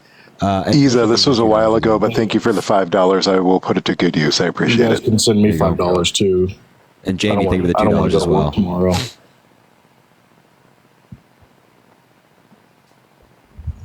My Venmo is all right, buddy. Yeah, keep trying. Yeah, keep sorry, trying, buddy. Ashley, thank you for the $1. I'm MAGA, but I enjoy your content. Wow, that's interesting. I appreciate that. Well, thank you for being here. Even if you're MAGA, maybe we can change your mind. Ashley, I appreciate that. And Leslie, thank you for the $2. Money from Miss Kamala. That's how we do it, everybody. I always say it's how we do it. We funnel it through all these people around the country, man. Also, everybody, make sure to drop a follow if you haven't already. We do these lives all the time. Follow Law of the Wild and Parker. Drop them both follows. They do lives, and they're also both great. So I'd highly recommend you tap on their face and follow while we wait.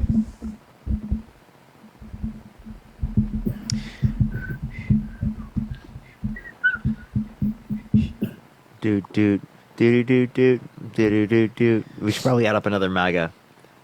Yeah, if there anybody else searching. If there anybody else who's a MAGA that wants to come up quickly.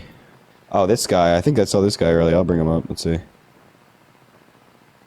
Federal income 17 is the average. FICA 7.65. State and local 10.1. Property tax 1.3. Sales tax 9.75. That adds up to 39.4% of every dollar you earn going to taxes. That doesn't include excise taxes. Nice name up there at the top. Jeez Louise. How's it going, guys? Oh my God, it's his actual That's name. good. Are you voting Trump? I'm just saying it for you and giving it up. I am voting for Trump. Why? Well, so I am a Gen Xer, right? So, I'm above 50 years old. You know what? Things were easier for me.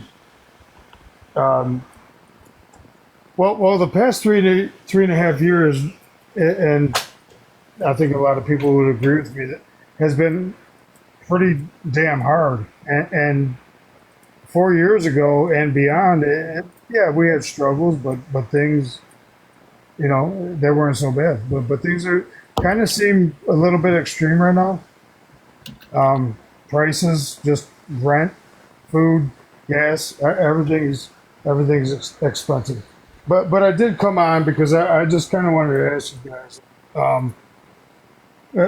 So you guys been talking a lot about policy and politics and this and that, and this definitely has to do with politics. What I want to bring up is just the issues that are going on today. So there's a hurricane, and the way it's being handled by our current administration. So you thank you for the subscription. I'm sorry? No, it was keep going. You're good. No, I'm just saying the way this disaster is being handled is kind of just it's never really been handled. Really, what's your critique? What has Biden done wrong? Well, he's okay. So what he did wrong basically is that. Thank you, Tara. I Thank you so much, how- Tara, for the wait, $20.24. Thank you so much, Tara. I don't know how many millions that he has given towards this storm, hurricane, but I do know that there was a budget, and Biden gave up his budget even before the storm hit, and there's been so much more. Yeah.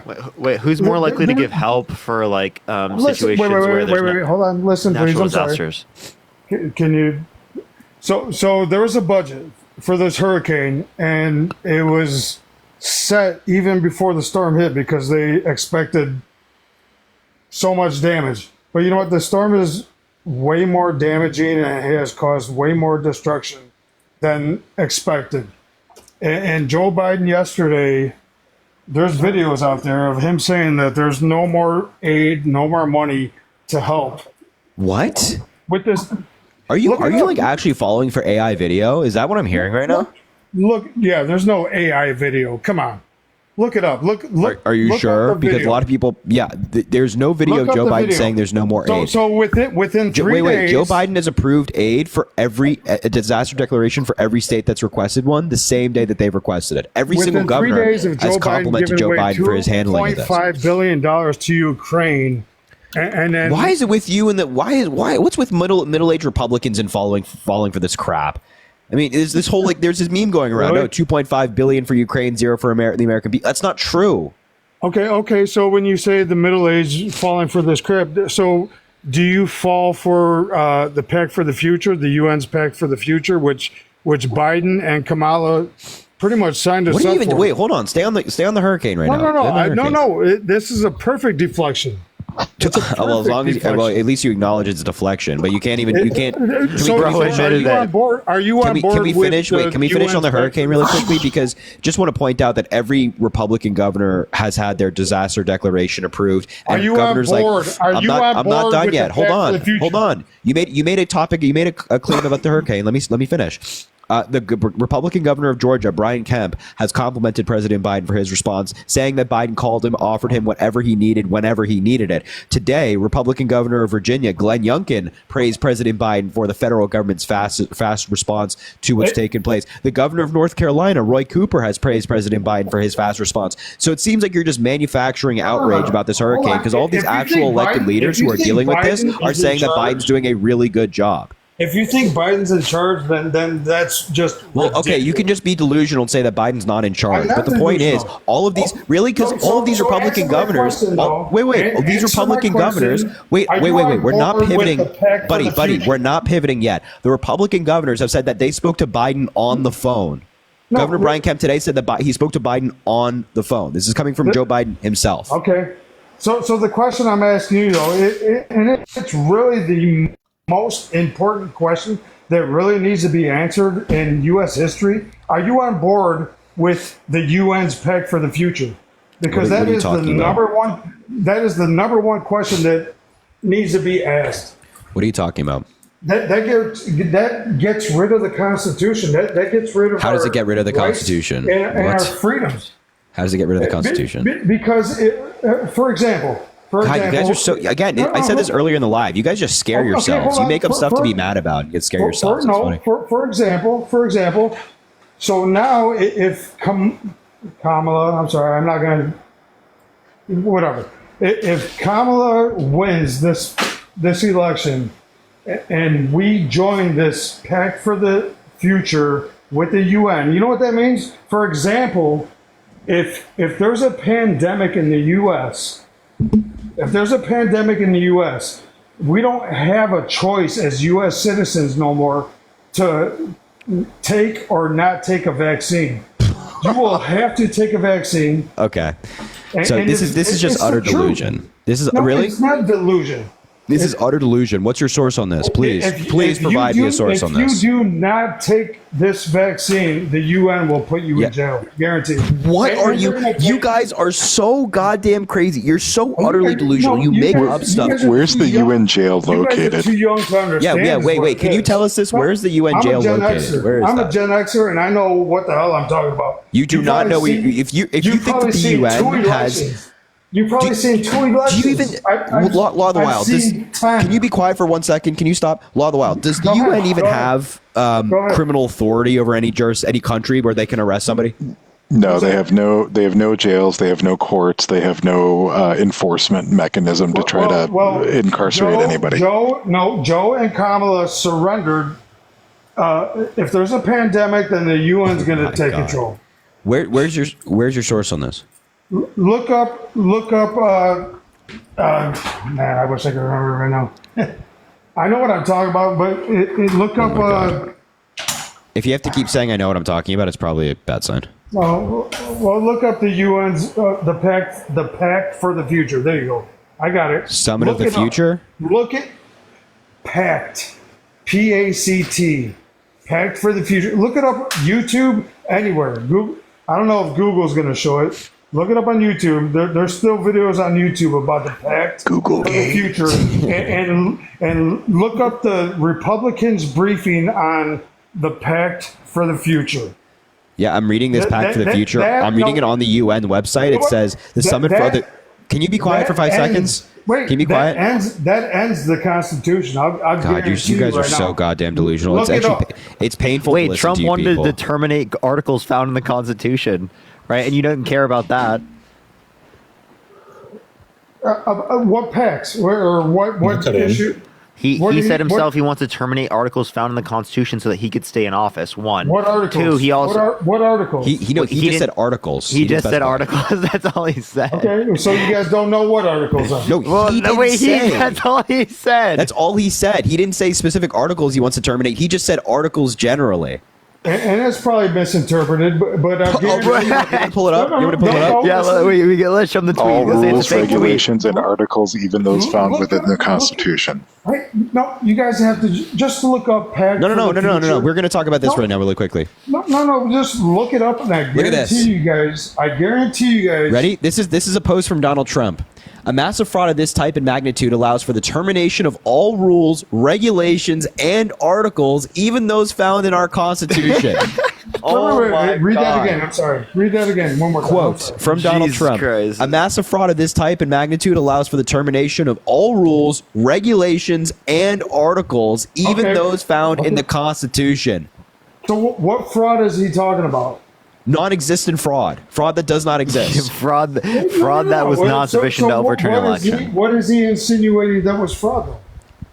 There's no fraud. He's just saying that he should have the ability to terminate the Constitution. What is he insinuating that Wait, is are fraud? you saying that Donald Trump should have the ability to terminate the Constitution? You can't give me an explanation on what Wait, he's insinuating. just out of curiosity, It's are you fraud? trying to justify this statement? Because you're No. over here crying about the UN pact that apparently can terminate the Constitution. And then when You Donald can't Trump is even putting it in goddamn insinuate writing what saying he he's- wants to terminate the Constitution, then you're like, well, what does he mean by this? I mean, give me a break. Give me a break. You can't even insinuate what he's trying to say is fraud. So what do you think he's trying to say? What do they?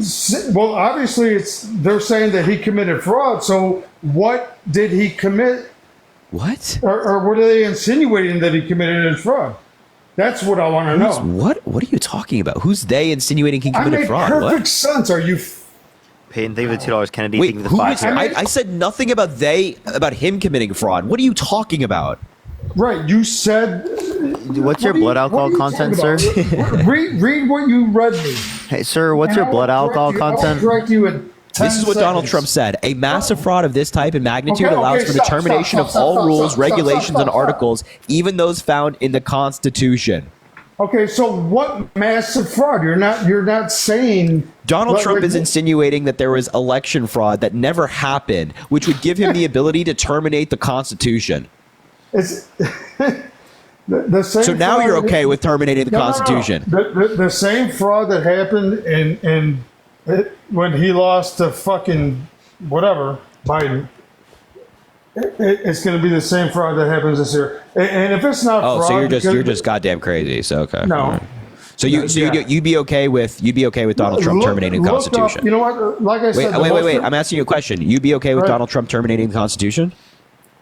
He's not going to terminate the Constitution. Well, he just said it right there. You know who? Well, he was lying. I promise you, he was lying. You know who's going to terminate it? And they already. He did lies by all the signing- time, Harry. He lies all the He time. lies So all the why time. was he lying Donald They here? Trump. already surrendered the Constitution to the UN by joining. They already the- surrendered the Constitution. We're Look- not even look back operating to the off the real future, yes. Constitution anymore. Look Trump's in it Mount up. Vernon, right? Look He's it up, not even. man. We haven't even operate with the real Trump. Bro, You know, the Trump that got shot out. That wasn't even the real Trump. That was Bro, fake. That was fake. all Yeah, you that was gotta fake. That was a fake all one. you Trump's gotta from do a is- different planet. He's here to save the human species You know what I love? It was a though? fake from Trump, the evil everybody. Democrats. It was a wax This statue. It was this wax, the best everybody. argument you guys have had all night because you know it's the truth. That's why. I don't even know what nobody knows what the hell you're talking about. You are in fantasy land. You saw on Facebook on Jenny said, "Oh, they're coming after the Constitution. The UN, which has no enforcement power, is going to come after you." All right, this is silly. Can I cut back in? Look up Pact for the Future and tell me that is not non-American. Yeah, I just looked at. I'm reading That it. is not non-American. You said it talks about forced vaccines. It'll happen. I guarantee. It will happen. I promise you. They're going to take our guns gonna away. happen. So the signatories. It's written. It's This written is like Donald Trump at the next debate. He's like, I promise here's the you, text if here.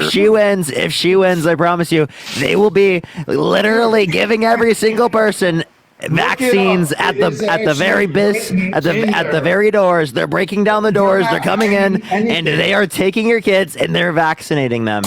Oh, they will. They will take if you. That's another thing. They will take your kids if you. If you refuse, Dude, if you okay, seriously, refuse all the a while, break out the vaccination- Mingo card, dude. We got a good one if here. You can definitely win with refuse this guy. a vaccination for your child.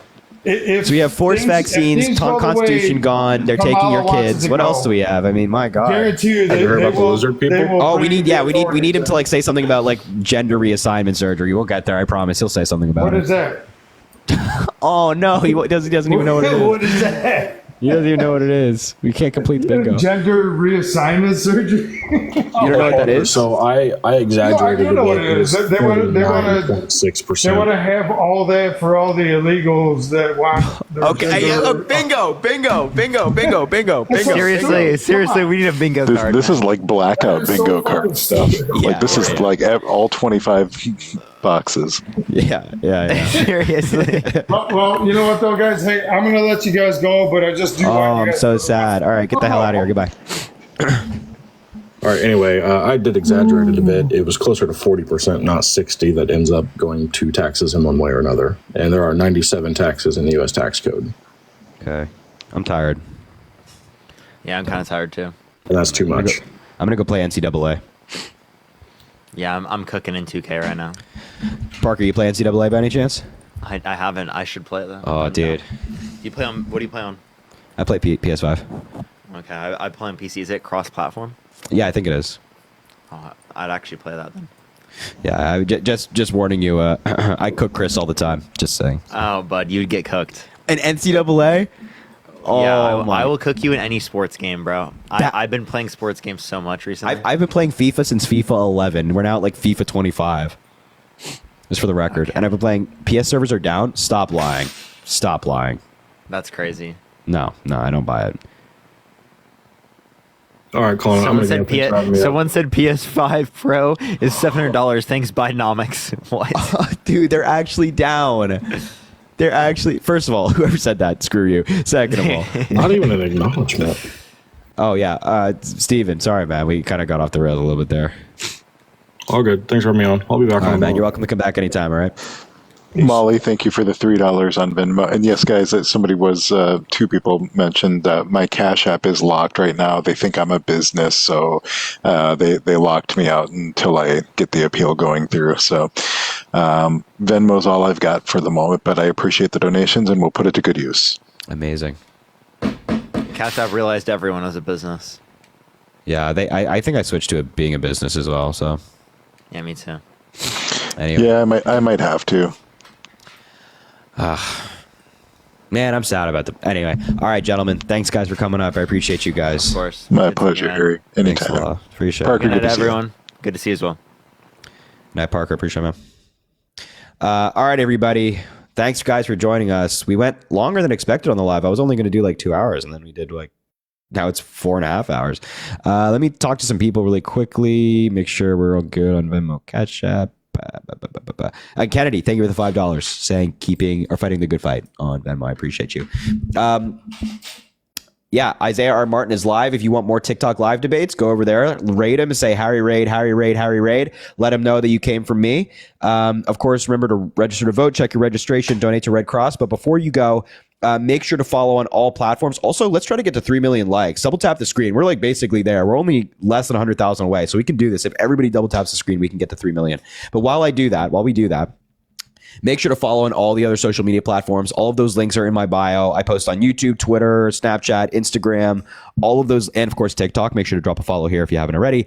I post on all these platforms. Jason, my man, thank you for the another $10 right now on Cash on Venmo. I appreciate you. So go follow on all of those platforms. It really means a lot. And shout out 3 million likes. That is crazy, guys. 3 million likes is insane. So I appreciate that, guys. Thank you all. Thank you so much. Follow on all of the platforms. All of those links are in my bio as well. Guys, have an amazing day tomorrow. It's a Tuesday, if it's not already Tuesday for you on the East Coast. If you're still on the West Coast, whatever it might be, have a great Tuesday tomorrow. Enjoy your day. Work hard. Sleep in if you can. Eat some good food. Drink some water. Shout out Law of the literally Law of the Wild pretty much got us to 3 million likes tonight. So shout out Law of the Wild for that.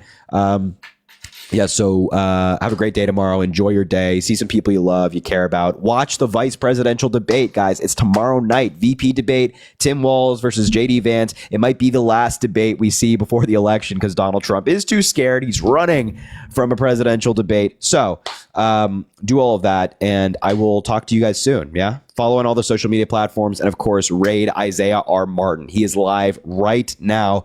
Go let him know that we're thinking of him, and go send some love his way. All right, everybody. I appreciate you guys. We will talk soon. Thank you, everybody. Have a good one. All right, bye, everybody.